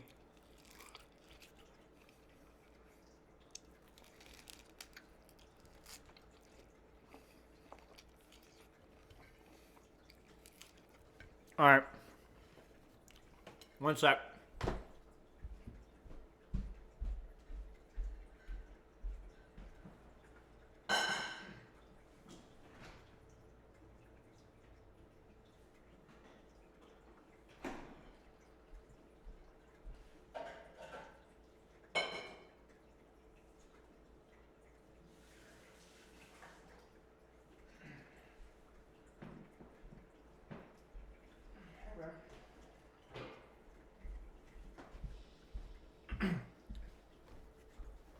Grapefruit needs soup.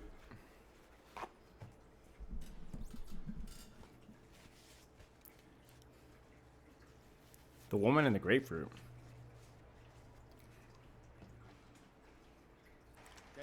Okay, let's take a look here. Final map. Man, Sim is weird. Sim definitely feels like a first fight cheese. 100% see him swap after first point because the points get to be a lot more expansive. I would be shocked to see Quartz play Symmetra for long. I mean, I think you just go cast or something like this here, no? But for first point, you can kind of just like cardiac beam the other Malga and get some good work in. Oh, they played it on SSG? Okay, good to know. I can see the logic. I just don't know how good it is in the more open points versus hitscan. Cheers, mate. I appreciate it. I think Sojourn's also better for Flashpoint too. So even without the FAR, I think Sojourn's fairly reasonable here just because of the amount of movement demanded on Flashpoint. Probably make an argument that Cassie's probably more consistent, but yeah, versus the FAR seems decent. All right. Beyond that, all this seems pretty reasonable. FAR is a bit odd for sure, but again, not a surprise given like what Twisted Mind's hero pool is. I do think Symmetra is pretty good here. So he's trying to stay near his Malga. He misses Cardiac though. Doesn't matter, I guess. They get the off angle, but he is vulnerable here, and they can't keep him up. So they're able to split the Sim and Malga, and then if the Sim Malga gets split, they're weaker than Malga Genji are in isolation because Symmetra really relies on the lifesteal and isn't consistent at taking off angles versus this. So it was kind of interesting from Toronto that they actually just like traded, but in the trade they also split up the Symmetra.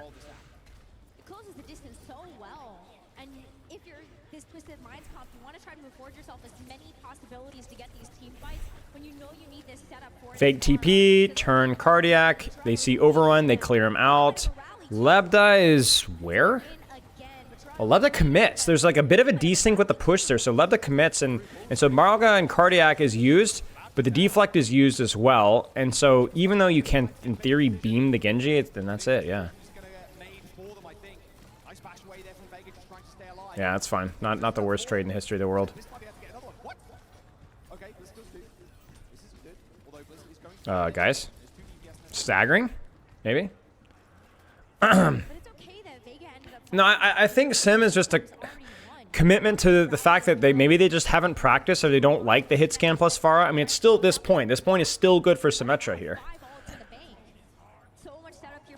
You can TP out of the choke even, but yeah, they're kind of like baiting a little bit of attention. Then they just full commit. Oh my gosh, all the ults being used right now. Simwall's used as well. Yeah. Yeah, it's just superior positioning from Toronto. They just had the positional control from first fight. The real thing is just how important it was that Toronto Defiant played first fight really well. I think Quartz should swap. I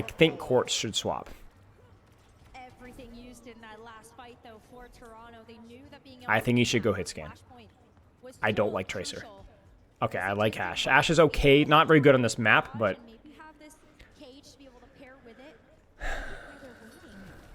Oh, they're going to hard commit here. Man, Toronto is just like... they're going to hit the Ashe. That's the one nice thing about committing close. But then they get caught with Barrage. Toronto really likes pushing, man. I tell you what, they are all about setting that tempo and going in. The problem is they just don't always set it up well. And so they push through chokes. They ignore off angles. Just not a really good setup push from Toronto. Good response by Lubda. That's been my consistent criticism of Toronto, is sometimes they just do a really poor job of committing to their pushes. And I don't even see a need to and you don't need to push there either. You're not at an ultimate disadvantage. So it's not just a question of the quality of the push, it's what are even the necessity of the push. I think you're thinking about like closing the distance on Ashe, but you don't need to close the distance on Ashe until you absolutely have to. Yeah, I mean Ashe is fine. Ashe is like there isn't a must pick in this situation here. I think Ashe is fine. Anyone else think this meta's born? Yeah, I think that you are not alone in that opinion. Cardiac is being used. Blade is used. That's a much better setup push. Cage fight is used. He still has his deflect, so even if he does die, it's not a terrible trade for Toronto. They're going to commit with the Juno ult. Can they want to commit rally here? No, it's not the end of the world there for Toronto. There's a much better Blade setup there. He just got ulted. It's like a multi-step close the distance process here. Speed back. Crucially, Quartz will have time to set up for this fight, which is the main weakness of Ashe here. So think of Ashe as like a high risk, high reward. If you can get her set up, she's just objectively better than anything that Twisted Minds or Toronto can throw at. And as long as Twisted Minds can match ult for ult and Quartz can kind of set his feet, he's going to dominate. But that's the big if he can set his feet. And with this fight right here, you can have double support ult. Advantage Toronto for the Brawl ults. This is going to be messy. I would like to see playing for Juno ult and layering that with either Rally or Cage. Maybe playing for a Sojourn ult flank would be decent as well. There's the angle. There's the angle. Kind of a deep flank for Sugar Free. I don't like it very much. Maybe he's trying to catch the Ashe Kite, but it seems a bit deep.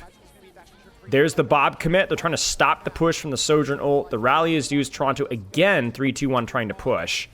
Twisted Minds just full kites. They get point as well. They're going to re-push with Rally. Well, it's going to be hard, actually, because Twisted Minds doesn't really have the ults here. He gets isolation. There's the commit off of the Juno ult. I think Twisted Minds is pretty pleased with that. Yeah, that's about as good as you're going to get. You get 1, 2, 3 ults for 1, and you got 30% on cap. Not bad. Get smart macro from Twisted Minds, I will say. Smart macro. So we're going to try to re-push. And I like Twisted Mind's situation for this a little bit better. Can they get their Ashe on an angle is the question, though, because that is the one nice thing about Toronto there is you blew your ult bank, but hey, you get the Ashe out of a power position. That's the most important thing. So they're just farming Juno ult. Okay, so they're going to farm Juno ult.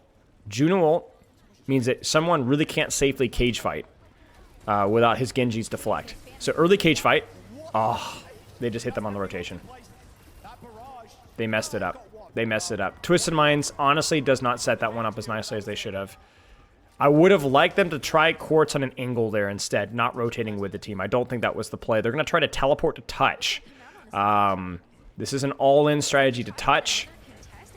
And they're going to take an early fight with Dragon Blade. This one is much better set up than some of their earlier pushes. It is caught with Rally, but the job is done. And that basically all they want to do is stop them from touching. Better setup from someone. And from Toronto Defiant as a whole, and it ends up working out. Quartz gets the trades. I think that other fight before that one would have been significantly better if they just put Quartz on the angle and not try to get him in the Juno ult. Run. Still ult advantage to Twisted Minds here. Are they going to try to fight them? Okay, the point's here. They're trying to contest this high ground. They really cannot let Ashe have this high ground here. So it's a bit of a stalemate here. So they're going to rotate away. Can they connect with Ashe? Ashe does have Bob. They have Juno ult. Mirror. Double support ult for Toronto now, though. So that's crucial. There's double support ult. Cage fight used. Juno ult used.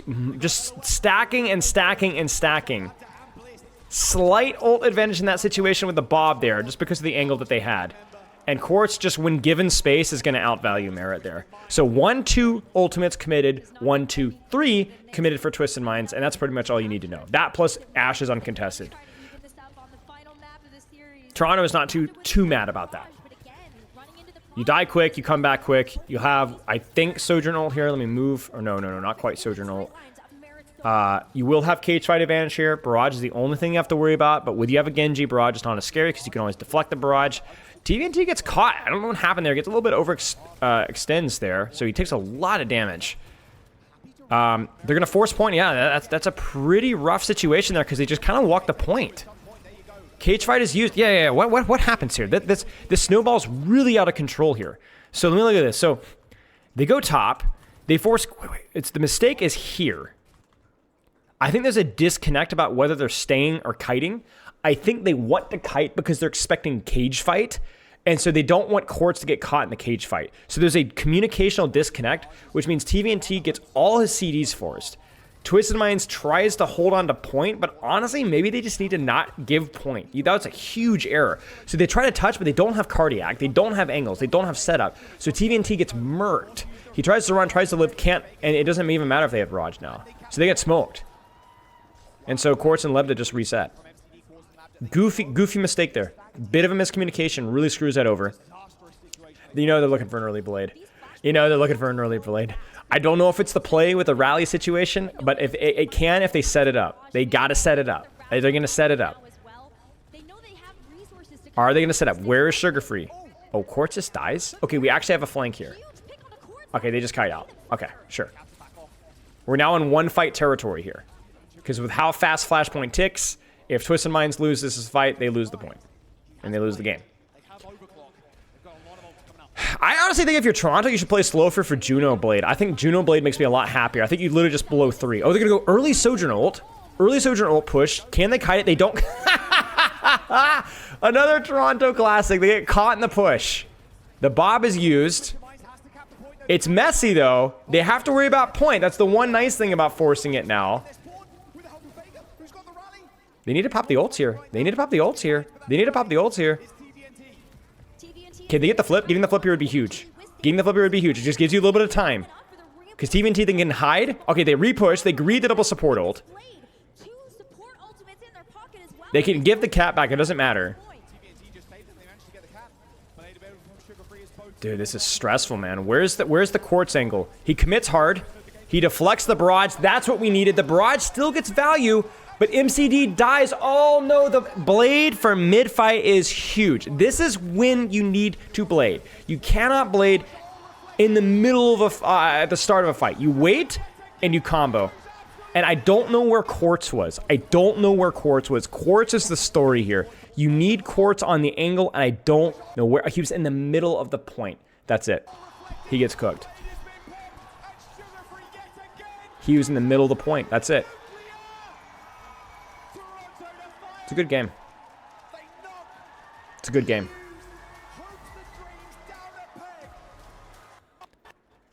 Honestly, Twisted Minds play pretty darn well, though. I will say, like, for being the clear underdogs in this match, like, my goodness, they did play well. The macro play was good. The compositions, even though they were unorthodox and certainly unoptimal in a lot of situations, they did a good job trying to make it work. I got to give respect where credit is due. And and Toronto stepped up just good enough to make it happen, right? I think you got to be questioning a lot of their ult planning and ult execution. I don't know how well Crazy Raccoon and Falcons are playing. I haven't watched the other matches, but I can't imagine this level of play is going to be good enough to beat number 1 and number 2.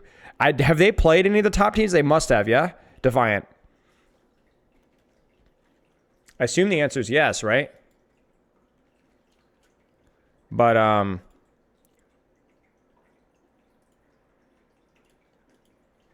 TM took a map off of Falcons. Yeah, CR destroyed them. Yeah, I mean, it's just... It's not going to be good enough. You got to be doing something crazy mechanical or crazy macro. Yeah. I don't think there's any codes. It's on a different patch, mate. Yeah. So, I mean, great game. Twisted Minds got to feel really good about that. Toronto obviously has to feel good about doing it. Winning the match is always great. Man,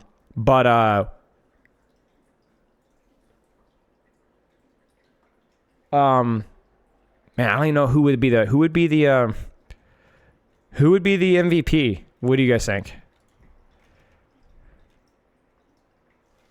I actually don't know. I thought that last map would make a decision for me, but part of me is just so angry about the lame, always push. I think Sugar Free had a good game. I think TVNT had a good game. I think Quartz had a good game. Yeah.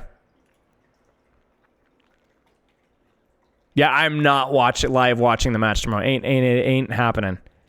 The cat is giving side eye. She's always giving side eye, bro.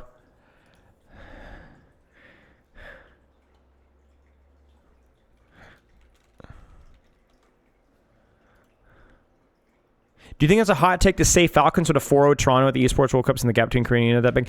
I don't know. I think the hero bands introduce us a lot more strategy into the side of things that a coach can kind of like play around more, but honestly, who knows?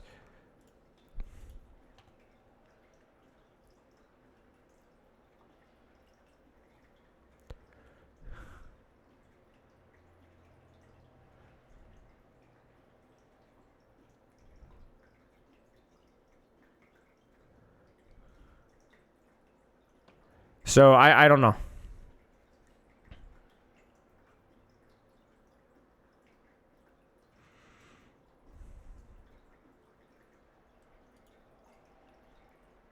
Yeah. Good match. Good match. Will you upload my interview with Morgan Gavin? Yeah, at some point either probably next week. There's just been a lot of stuff that's been a bit of a priority, but yes, we will. Why do you think SSG and ENCE lost early? I haven't watched the matches, to be honest with you. I watched a little bit at the end. From what I saw, it just looked like SSG's macro was really weak. I saw some poor setup pushes. I saw some really poor old economy. It's a LAN, so it could be a lot of variables. I don't know what the source of those errors were, but I did not feel like SSG was playing well. Like on any category, really. And I got to give credit where the other teams were playing well. So yeah. Had a theory for a while. Could it be possible that Korean teams are on average so much better because of something in the language culture? Oh, we've talked about this a long time. Yeah, it's a long. We did a MythBusters section on it, which will be posted to YouTube at some point. But the TLDR is that Korean culture, esports heavier / Korean, because they started like the rich get richer and the poor get poorer when it comes to practice.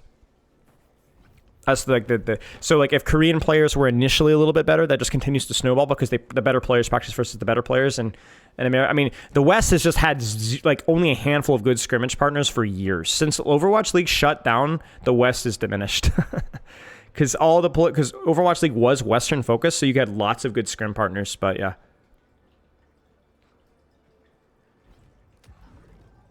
the West has fallen. Yeah.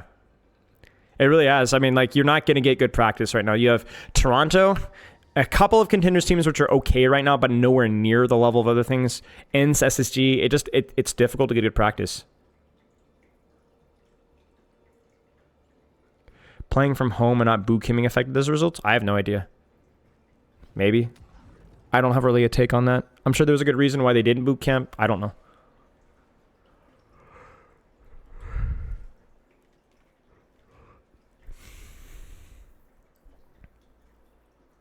Probably Salamar, yeah. Probably Salamar. Probably helps.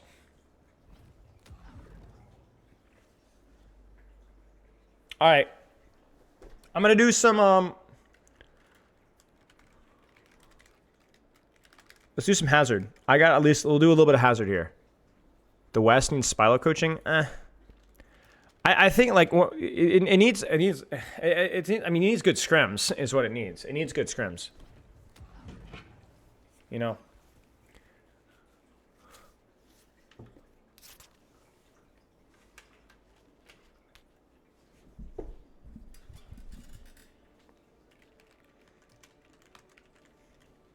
wants to play? As long as you don't mind me locking hazard. Tristan, Loof, Chicken, Konica. We'll lock it right there. We'll do a Nightbot giveaway for the next round.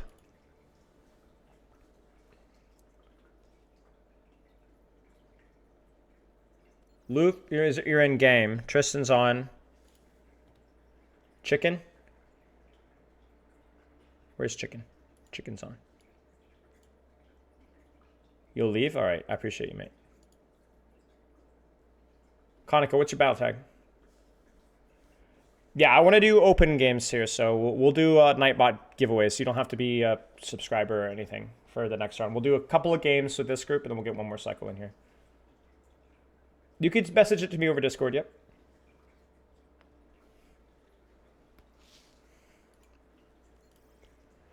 As long as you guys don't mind me bullying Hazard a little bit, just because I gotta get my reps in, you know?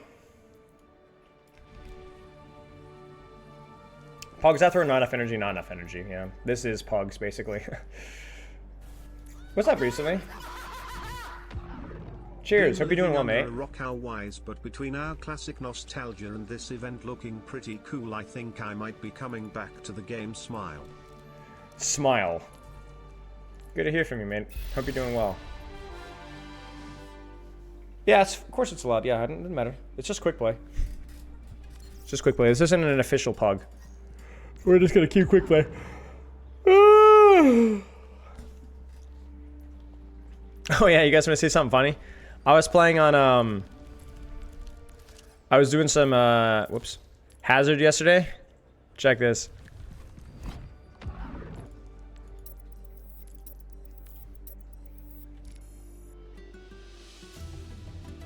No, chicken. I don't care for Minecraft. I haven't played a lot of Minecraft, but I don't care to learn it. 2 minutes.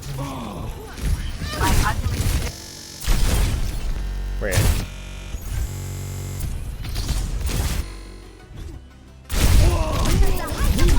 Wait, is it here? I think it's here.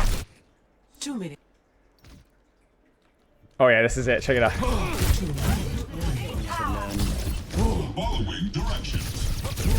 Check it out. 60 seconds remaining. 2 minutes remaining. Take your shot. 2 minute warning. Oh my gosh. 2 minute warning. I just love the scream. 2 minute warning.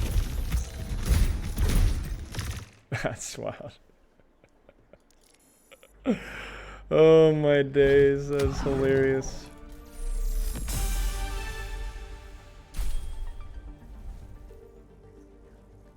It's a lot harder to mark hit scan angles at the higher level poke. You kind of have to do it more passively because taking deeper solo flanks, it's way easier to get marked because they're way better at scouting and marking. So it's not that you can't and shouldn't mark angles, it's just something you have to be a lot more cautious because in ranked, you going for more of a solo angle, solo contest is a lot easier. And this level of play, you're gonna get scouted and killed. So you have to be really careful about how you mark angles. You saw Sugar Free several times when he was uncontested complete the rotation and commit. But if he is contested, he kind of has to take a passive angle and poke tank because anytime he gets too deep, he gets smoked.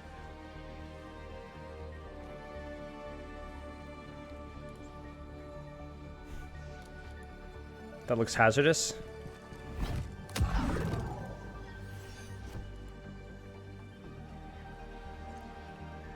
Yeah, I mean, it's a good blade, I will say, but honestly, that fight was over with or without that blade.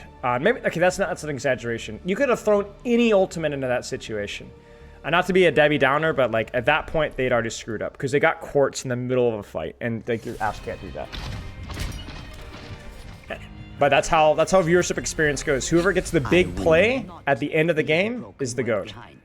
Whoever makes the mistake is the WOAT. And that's how it goes. That's life. Society, am I right? Wait, why am I playing Ana? Why am I sleeping while he's running Malga?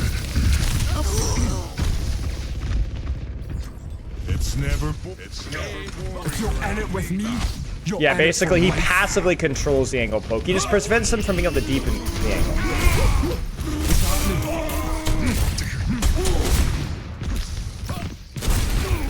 Oh, we'll not be climbing that one.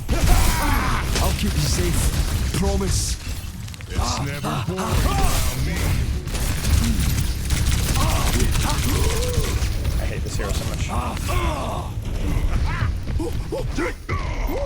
Have at me then! It's never boring around me. Oi, rolls out. Get wrecked. Oh, I wanted the melee. Alright, sounds good, I'm GK. fine. Barely felt it. It's never boring. That'll cut them up.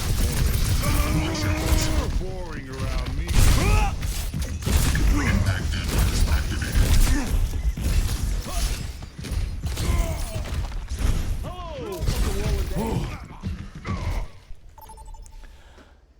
I spent around $30 on a mic. In Minecraft Count, I barely played it. I think it's on a mic. No, you'll never have a mic.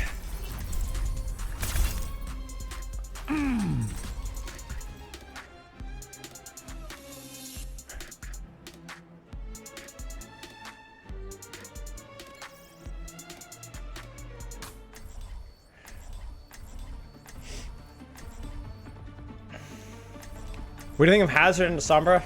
Pretty tough. Any tank without like, You're in it with but it's me, not impossible. You're in it for life. Because you can. The problem is, you can if you get hacked, you can live with. It's time to get to work. Yeah, it's okay. It's okay.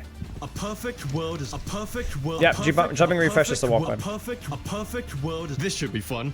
I knew this is chicken. It's chicken, isn't it? Oh wait, it's Loof. Oh my gosh, I have 2 obnoxious supports. What am I gonna do with my life? Stinks. Apologies. No. Eh. Stinks. Oh my god. Why is everyone just being obnoxious? 1. Commence attack on objective C. Guns blazing, teeth bared. Over there.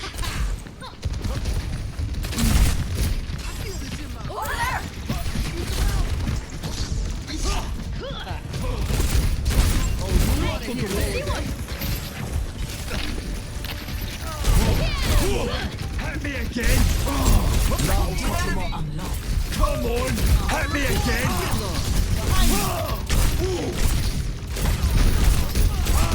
Take your shot! Huge nades. We'll heal you up. Over there. Piece of this objective. Objective captured. Advance to objective B.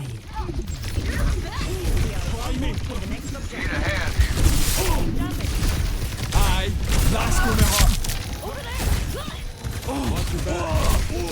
Have at me then!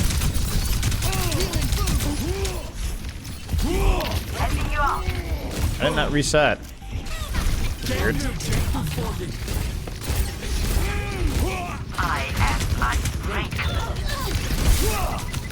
Bring it on! I'd never work with the likes of you.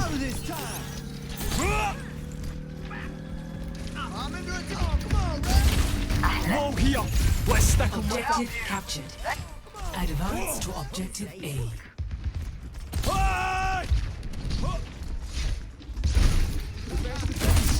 Stabbing. My sound barrier is open. Take your shot! Oi, check it! My ultimate's ready. Tear it down! Tear it down! Oh, I just missed it. Frick. Tossed out a wall. Frick. I misjudged the range. Try over here! Fucking satellite vector.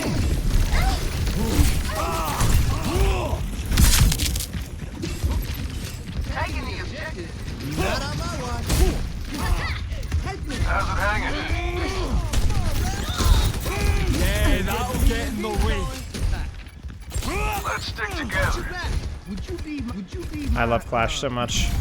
Objective lost. Fall back to objective B. Frick.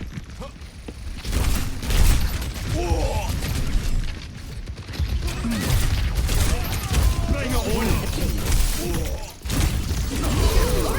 No more wall. Got it. Plotting out the dig site. Good as new. Need healing. Objective unlocked. I've got you in my sights. Take your shot. The Eye of Horus watches over you. Oh, let me know if they keep troubling you. Hey! You're a bonny one. I have not talked about 2025. I have not talked about 2025. Advance to From what I saw, it seemed like pretty good news.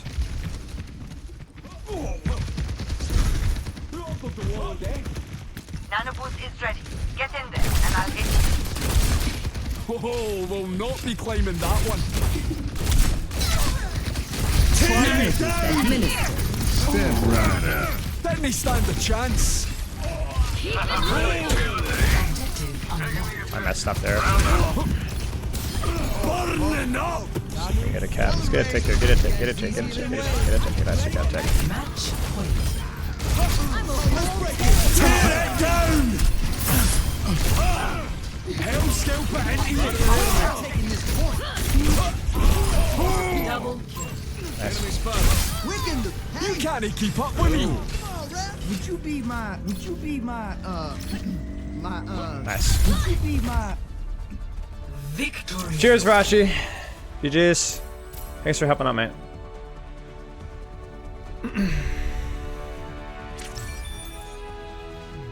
Best friends defeat Crazy Raccoon to win the World Series? Yeah.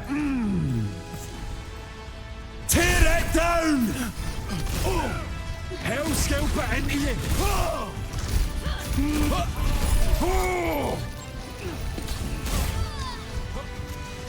Alright, we'll do one or two more and then we'll swap people up here.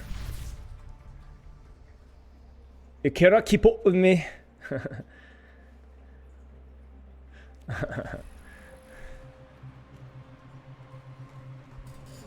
How are you guys liking Hazard? What do you guys think about Hazard? We're kind of chilling now, so I don't mind talking a little bit here. I shouldn't have asked that question.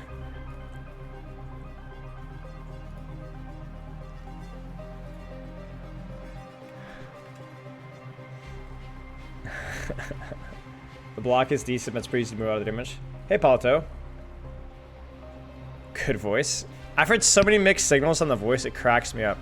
Some people are like, voice bad. Some people are like, voice good. Some people are like, best voice. Some people are like, worst voice. I like it.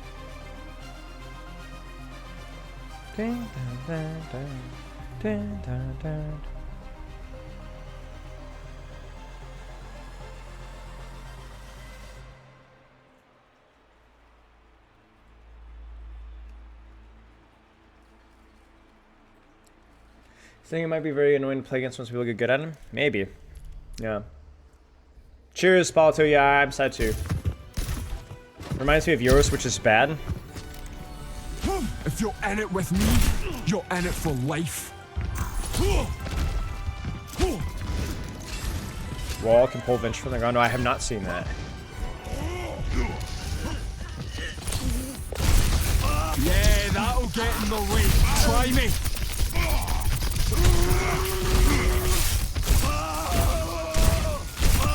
You're big, yeah, but you're just flesh. would you be my why is this so hard? Cheers, Leylance. We got off into a pretty good start, I will say. Aye, that's gonna hurt. Oh man, I messed that one up.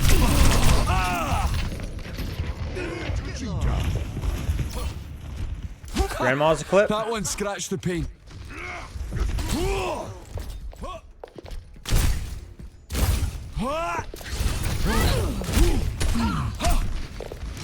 It's time. Hitting them where it hurts. Take your shot.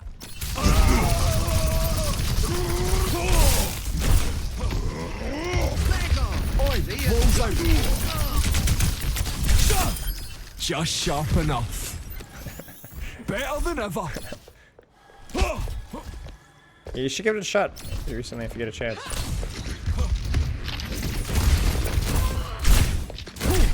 Command gets But every it, Widow player laddie. deserves.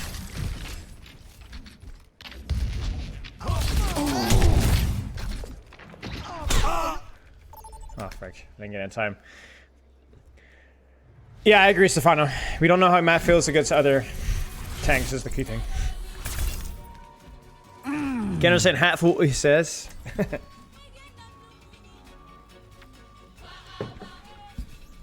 That's true. Yeah, the Malga matchup is tough. Malga matchup definitely feels like you can't really solo carry the matchup outside of just praying that you take less damage and that your team like actually monitor on, you know? If you're in it with me, Not that it's impossible, it's just one of those indirect things, which is tough. To find success, we must search in harmony.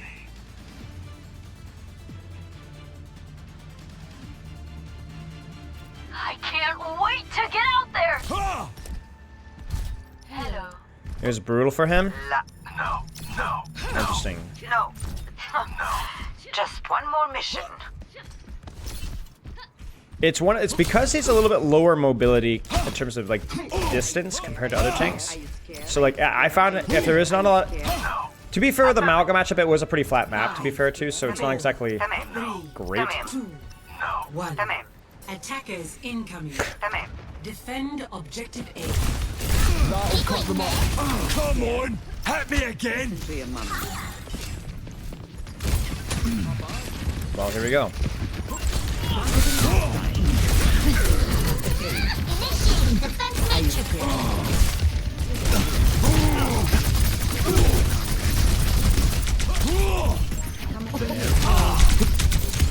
Taking care of you. Cross out a wall. Try me. Ought to ride with me next time, lad. Don't fret. I see you. Enemy in sight. Listen to your mom. Listen to your mom.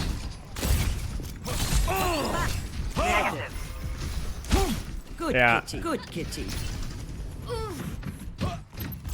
Over there. Hostile here. Here comes trouble. Enemy here. Over here. Aye, that's gonna hurt. No, messed up. Enemy in sight. Enemy stepped here. Come on, hit me again. Helping you out.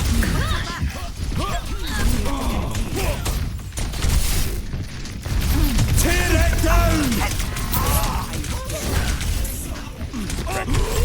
You're far down. Get in there. I'm unstoppable. No. Hey, throw. That was kind of risky, I'm not gonna lie.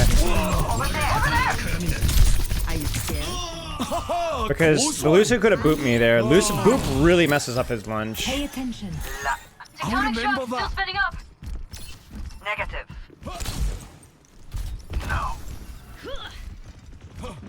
Acknowledge. Would be appreciated. No one can resist my spell. Suppress this target.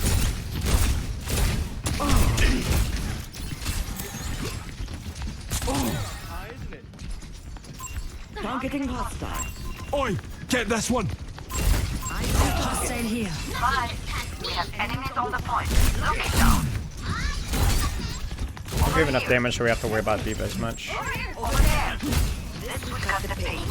Targeting Suppress hostile. this target. Shoot it. Before shoot it. Yeah, that'll get in the way. Barrier down. Get back. Back me up. Fire. Enemy in sight. Come on, hit me again. I need help. Our enemies are seizing the objective. There's one. I'm raging. Nerf this.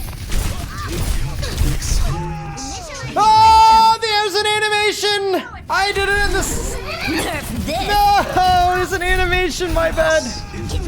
Oh no! Over there. Take Objective. I can't single frame it. Stop the payload. Oh, for real? How about me then? Pushing the Oi, payload. walls out. Hey, walls Are you gone. scared? Are you scared? Frick. Enemy in sight. Appreciate the What's your audio settings? It's normal, I think. I'll pull it up really fast if you guys are curious. No one can resist my spell.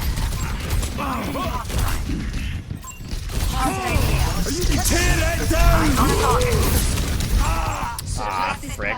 My bad. I thought I could cheat without ult, or with ult, but I can't. Audio settings are this. Dolby Atmos for headphones. I don't think there's anything new. Same crap. Over here. My ultimate is ready. Okay, to be fair, I knew what I was doing was entering into Ana Zen, but I thought that maybe I could get away with it because I had ult, but that is not true. Aye, that's gonna hurt. Targeting hostile.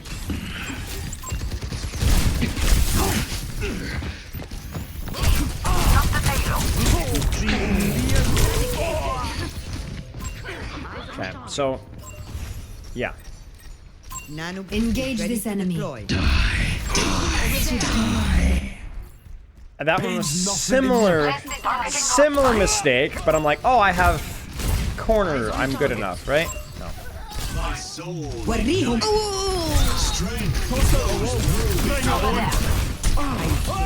Are you scared? Over here. Over there. That's fine. We'll make him look stupid. Yeah, I should have ulted behind the corner, true. That's actually a good point, yeah. Nothing gets past me. That'll cut them up. Eyes on a target. Behind you. My ultimate is fully charged. Get in there. Bro. Catch the No ledge. one can resist my spell.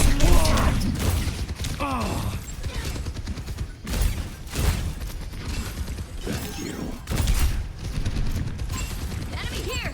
Engage this enemy. Try me. Plotting out the dig site. Yeah, that'll get in the way. Into the iris. I've got you in my sights. I knew you'd have my back. My ultimate is ready. Nothing gets past me. Nerf this. Have at me then. Oh, boggin. Wall here. Bloody here. We are outnumbered. They're pushing the payload. Cut them off. Fine. Hostile. We could have won that, but chicken died, so we had to reset. Goodbye. The payload has I didn't think it was winnable. Cheetah left. I solved Hazard? Kind of. Kind of. More so than Juno. They think they can hurt me? Hi, Porbin. soldier en route. Engaging the enemy. Oh, come on! Hit me again! Behind you. Deploy. No, frick. That'll cut them up. Oh, Tristan's getting rolled. Have at me then! Eyes on target. Tear it down! Hostile. It's just a scratch. Should be fine. No power down. Take your Get in shot! there. Behind you.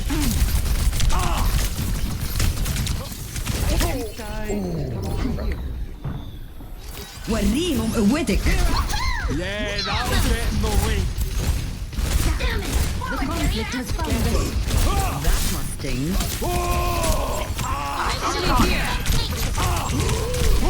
Ah! Dodge this. I got caught in a ledge. Killing me, man. Targeting hostile. Didn't get caught in a corner. That one scratched the Kidding paint. me? Constructing my teleport. Eyes on a target. Hey, they're over here! The payload is approaching its destination. Wait, she can eat that. I forgot about that. Nerf this. Stop the payload. I've got you in my sights. Bring it on! Over here.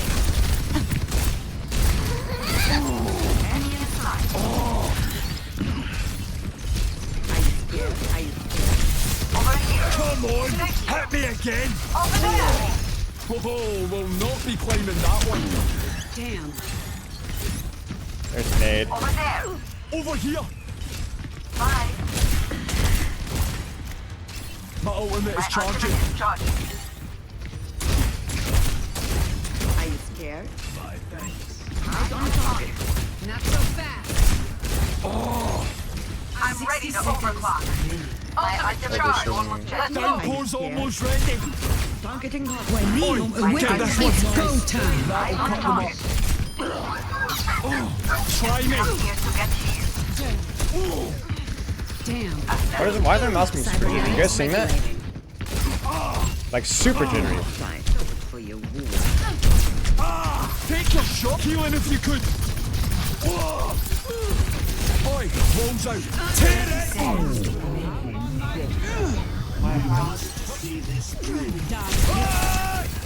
Bring it on. Wait, what did my Sojourn? Enemy in sight.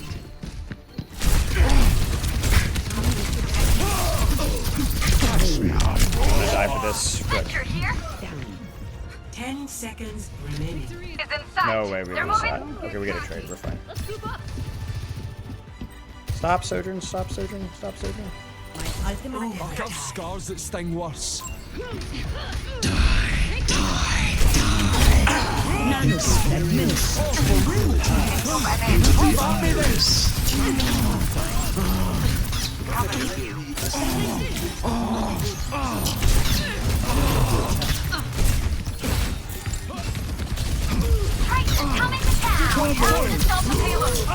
Frick. وريهم قوتك. Didn't have good angles for that. I think it was a fine play. We just didn't push.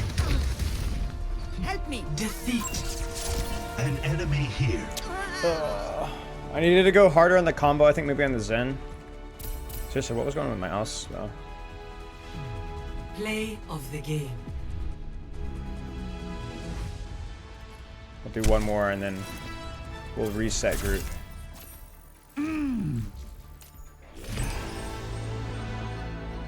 Shut up, hoodlum.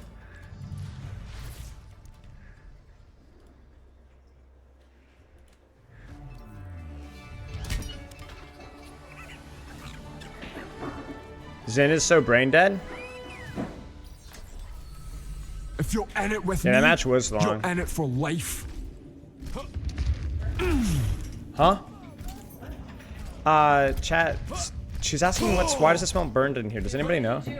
I didn't do anything. I don't know what you're talking about. Nothing happened. Nothing happened. Nothing happened. Everything is smooth.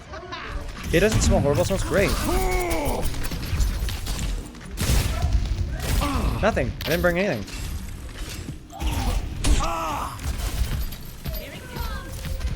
That was gonna be my dinner.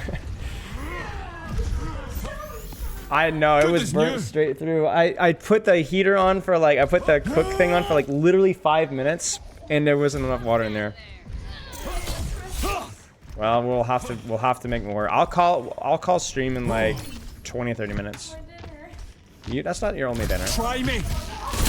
Yeah, well, I had the window open. Every bit helps.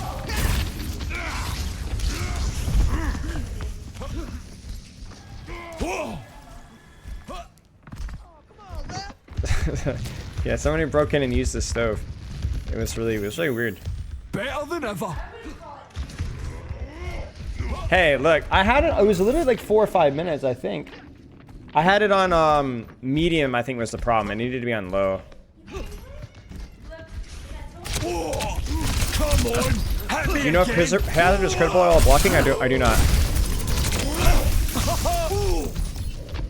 You would watch a buff hard attack cooking stream? All right, let's have it then.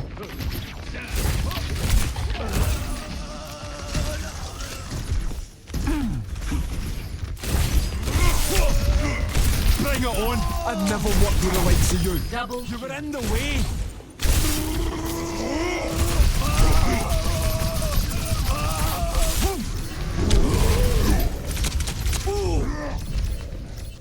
Things to consider. All right. I'll consider it. Means nothing to me. Dude, this freaking hair. Constantly. Cat hair, man. Take your shot.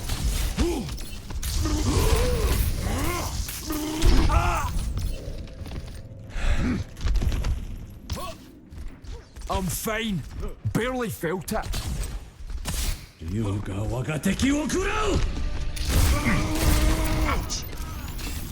Good as new. What? Come on, hit me again.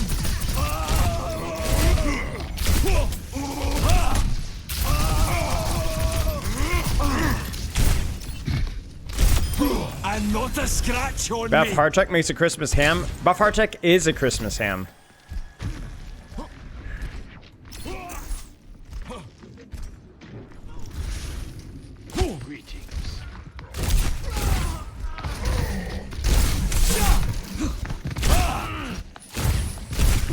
Tear it down.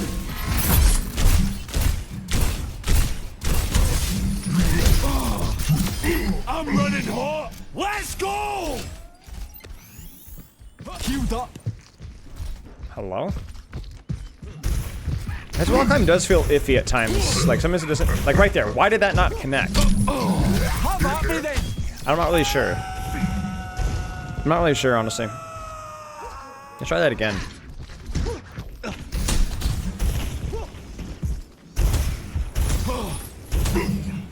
Would you be? What are you saying? Well, that's not what I meant to do. Really good versus non-armor tanks? Yeah. Yeah, I know I know about the jump reset. That's what I'm trying to do. I think it's just the like look at that, look at that, look at that, look at that, look at that, look at that, look at that. Like I caught it and then it just lets go. I think that's maybe just a wall climb thing, but it's really so bad.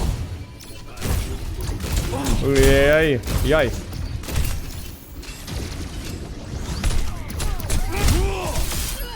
Cut to pieces. Would you be? What are you saying?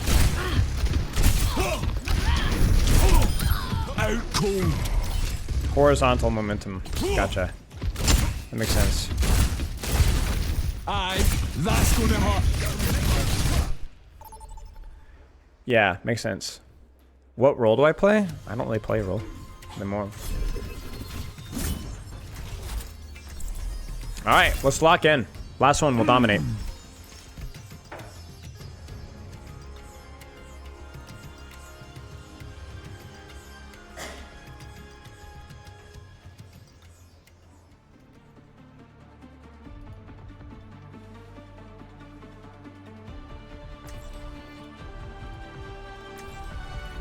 If you're in it with me, you're in it for life. The best archaeologists get their noses out of books and into the dirt. Huh? Are you famished? My what? Famished? Hello? I mean, yeah. Yeah. Clear obviously. skies. We can go to the store. I'll if you want change after this. that. I'll be done after this. Yeah, let's go to the store. Okay. Have I played on content in Classical? I did a video on it. Yeah, we did some discussion on Overwatch Classic. Chad, I might have lied. I might have to end stream after this. What do you think you're doing? It's been a long stream regardless. Well, it's not been that long of a stream, but it's been a normal length stream. Scandinavian style? Sim mitigates every match. That would be the ultimate. You're not scared, are you? If this is gonna be our last match, we're gonna make it pretty. Here comes trouble.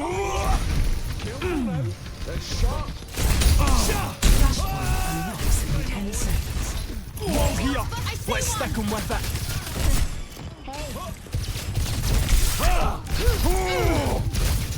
Flashpoint I'm on the objective. Not so fast. There's a bunny hop right there. I've never worked with the likes of you. Take your shot then.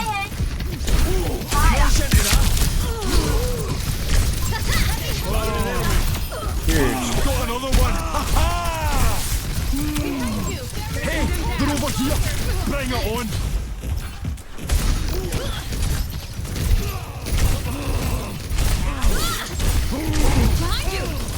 I'm gonna get slept or naded. There's a sleep dart. I got it. Ult's charging. Looking like rain.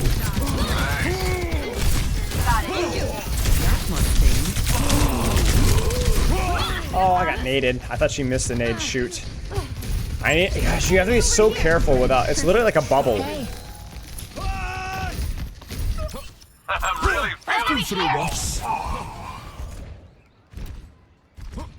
Bye. Can you get a Sonic skin? Did we want to do this? Chat? No, they got it. No. It has to be Ling Hong. My ultimate is almost ready. My ultimate is ready. Join Oh, me. you're talking about Overwatch Classic. With it, this ends now. Let the Kitsune guide you. Stop me. Plotting out the distance. I'm with you. I thought this would be harder. Wall here. Let's stick 'em with it. I'll remember that. Enemy over here. Bring it on. Tear it down. Behind you. Hey, Sending hole's gone. Where there's smoke, there's fire. We need to fight this. That'll cut them off. Again. Alright, we don't need to fight this. Let's get together. What do you think you're doing? Scandinavian? Come on! Move! Busty. Tell you what, Spell viewers are the worst. Flashpoint unlocks in 10 seconds. We had like 6 years to kite that. Try me. Wait, oh, I messed up. Yeah. About the objective. Rally up. Enemy here. Behind you. Bring it on. I've got you in my sights. Bring it on. Over here. We have to get them off the point. Enemy over here.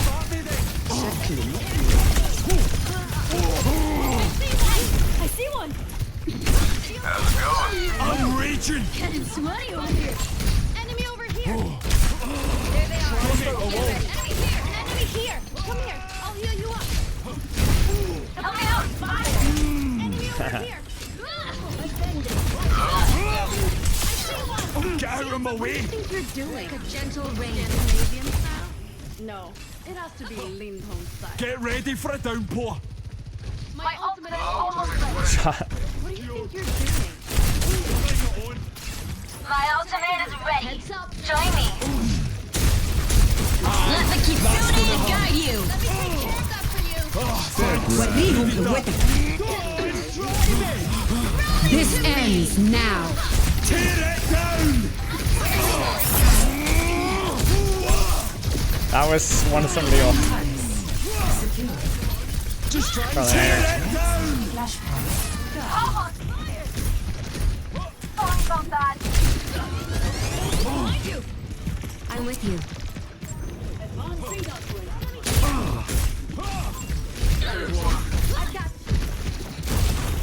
Wall here. Let's stick 'em with it. Bring it on. Bring it on. Flashpoint unlocks in 10 seconds. Blocking satellite vector.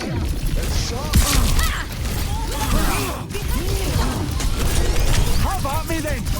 Oi, get this one.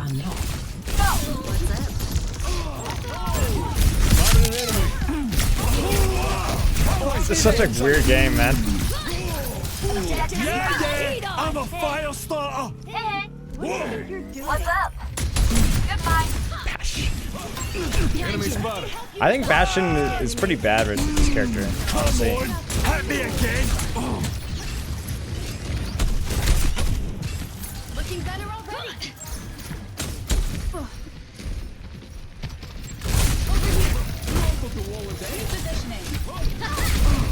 That'll cut them up. Try me. My ultimate is ready. Join me. Let the Kitsune guide you. I've more of that in me. I need to have Adaptive circuits engaged. What? What is Blood doing?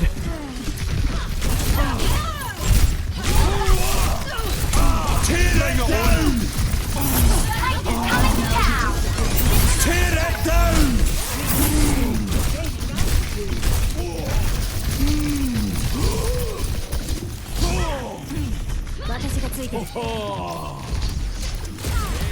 Aye, that's gonna hurt. I wanted to try to catch, but I didn't know he had full block. That was my bad.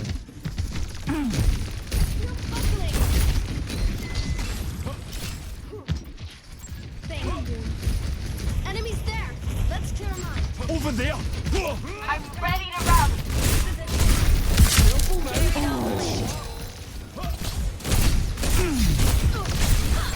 More here. Let's stick 'em with it.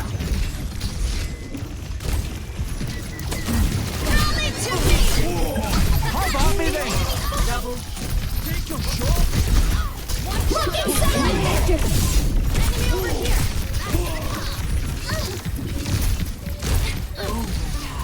There's one going Try me. I thought there was another DPS alive. I don't know where you're at. That'll cut them up. What do you think you're doing?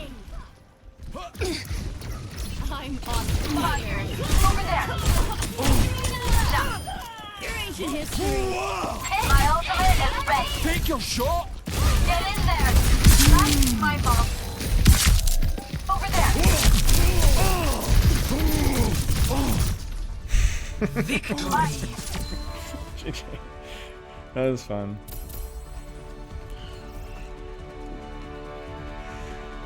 Alright, GG chat. That was fun. I will be, I guess I'll be back on Tuesday. No, I don't think we have any crazy plans for next week. I think normal week of streams and all that kind of stuff with all the craziness we've had the last few weeks, but nothing super crazy. But yeah, stay tuned. Make sure that you get to play some Hazard either, I think tomorrow as well, yeah, if you don't get a chance to. And I guess next week we'll look at the finals, however they go tomorrow. So we'll see how it goes. Hopefully it's a good game. Loves and kisses. Have a good rest of your weekend. Chicken carried Spilo. I don't know what you guys are talking about. OCE bias, mate. Alright, see y'all.